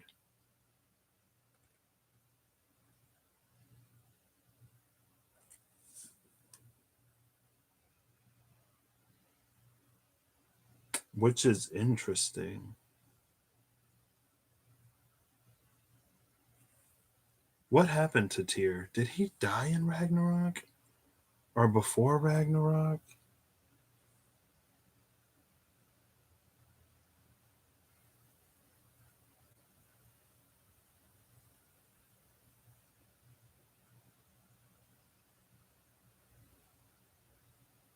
Because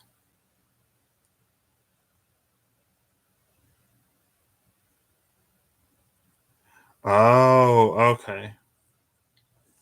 I mean, I just got this deck, but I never noticed before that there's a shadow of light behind the Fool card in this deck. Like his shadow is light. If it's the Sacred Clown, like Heyoka energy, it makes so much sense that the shadow of the Fool is light instead of it being dark. The shadow of the Sacred Clown is light instead of dark.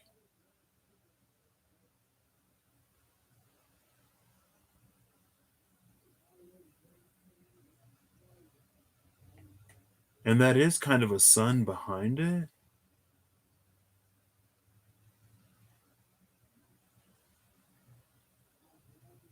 Strength is ruled by, or strength is like, well, it's ruled by Leo. Strength is associated with Leo, which is ruled by the sun. And it's almost like this Sacred Clown is a personification of solar energy. And so it's almost like we see masculine solar energy and feminine solar energy.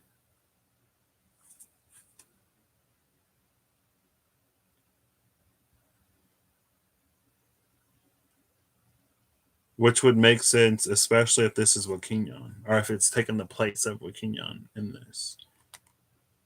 The Sacred Clown has her blessing. And because of that, it also reminds me of Eye Witch frequency with Goddess Aya.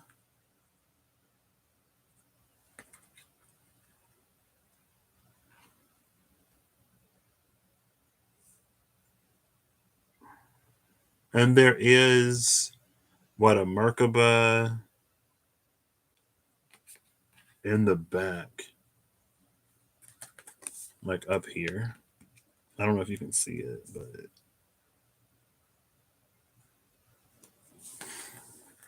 I don't need. I should like pull up my video real quick. What if I'm just like joking for no reason? It's been saying I have connection issues for like 2 hours now. 1 second. I'm just gonna make sure like I didn't actually freeze because that would be hilarious. Oh, okay. Oh. This also reminds me of the Gaian Awakening card and the Magical Dimensions Oracle cards and activators.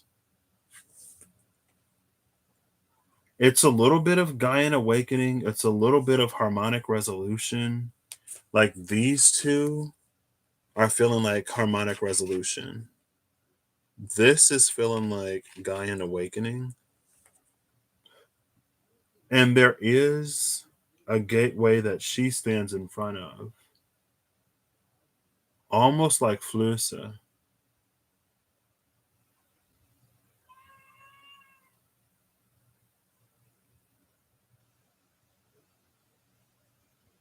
Would they both be Flusa? Because I thought he was like stepping out of this portal, but he might actually be creating it. Like it's going out of his finger.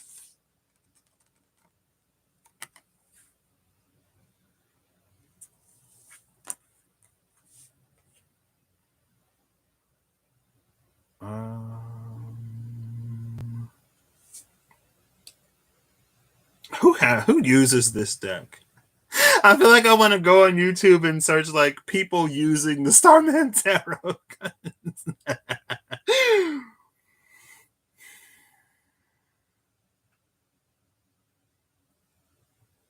There is a certain integrity to the sacred clown too. It's almost this energy where it's like no earthly trap. Like he won't fall prey to any traps. Like that one has a whole diamond in it, and he's like, yeah, no, not interested.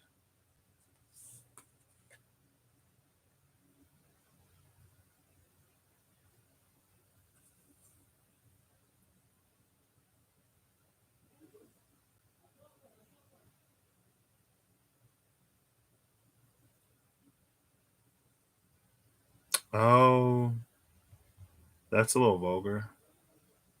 There's a little banana coming out of his pants. Doesn't that look like a banana? I'm like, okay. It looks like a peeled banana, a half peeled banana.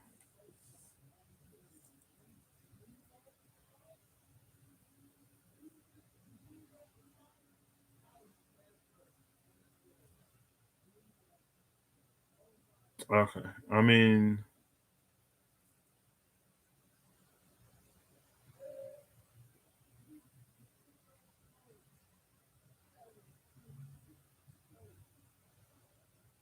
I think though, she's one of the first people I've seen in the Six of Pentacles. I think the woman in the Six of Pentacles is similar. And that she's like painted, but her body is not one of shadow.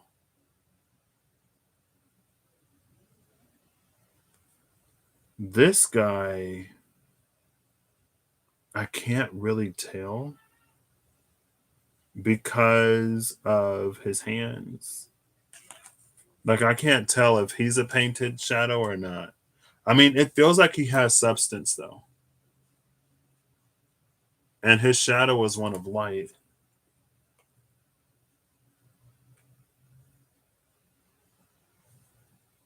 I don't know. I think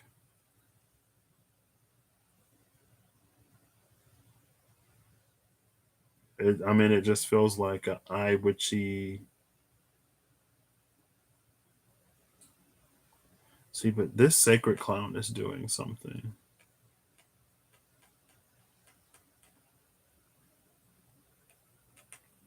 Something that's outside of the scope of this. All right. I hope you all have an excellent whatever you see this. I hope you're all acting in line with all that you wish to experience your reality. I will now eat and probably sleep. There goes my day. But it's fine. I hope that if you watch this, you find some resonance in this. If you're a Virgo, girl, my guy, person. If you're a Virgo, then this was literally the deck that I tried to use for Virgo. This is very much so. I'm not surprised that something like this would come out. And in the context of Virgo,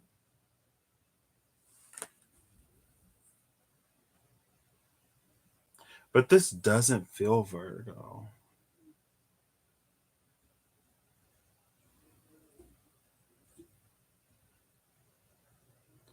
Because Virgo's energy operated in a different way than what it feels like this energy operates in. It feels like they may both have similar, well, maybe not even. Because this feels like an energy that makes something available. Virgo's energy felt like one that changes things. So it's different. Like this is an energy that might like open a portal or something like that. It might open a gateway, but Virgo is like shifting things. So it is different in that regard. Oof. Good night, Matthew. Thank you for being here. Excuse me. Thank you, everyone, for being here. This was something that I would be perfectly fine not doing sometime soon. I don't know what is happening. Well, actually,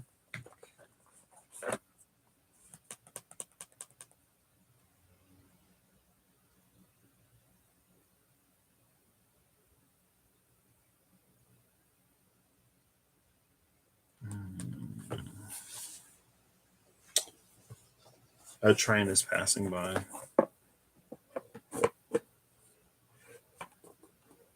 Actually, what? I don't remember what I dreamed last night. It's some of these energies are like really interesting. Very, very interesting.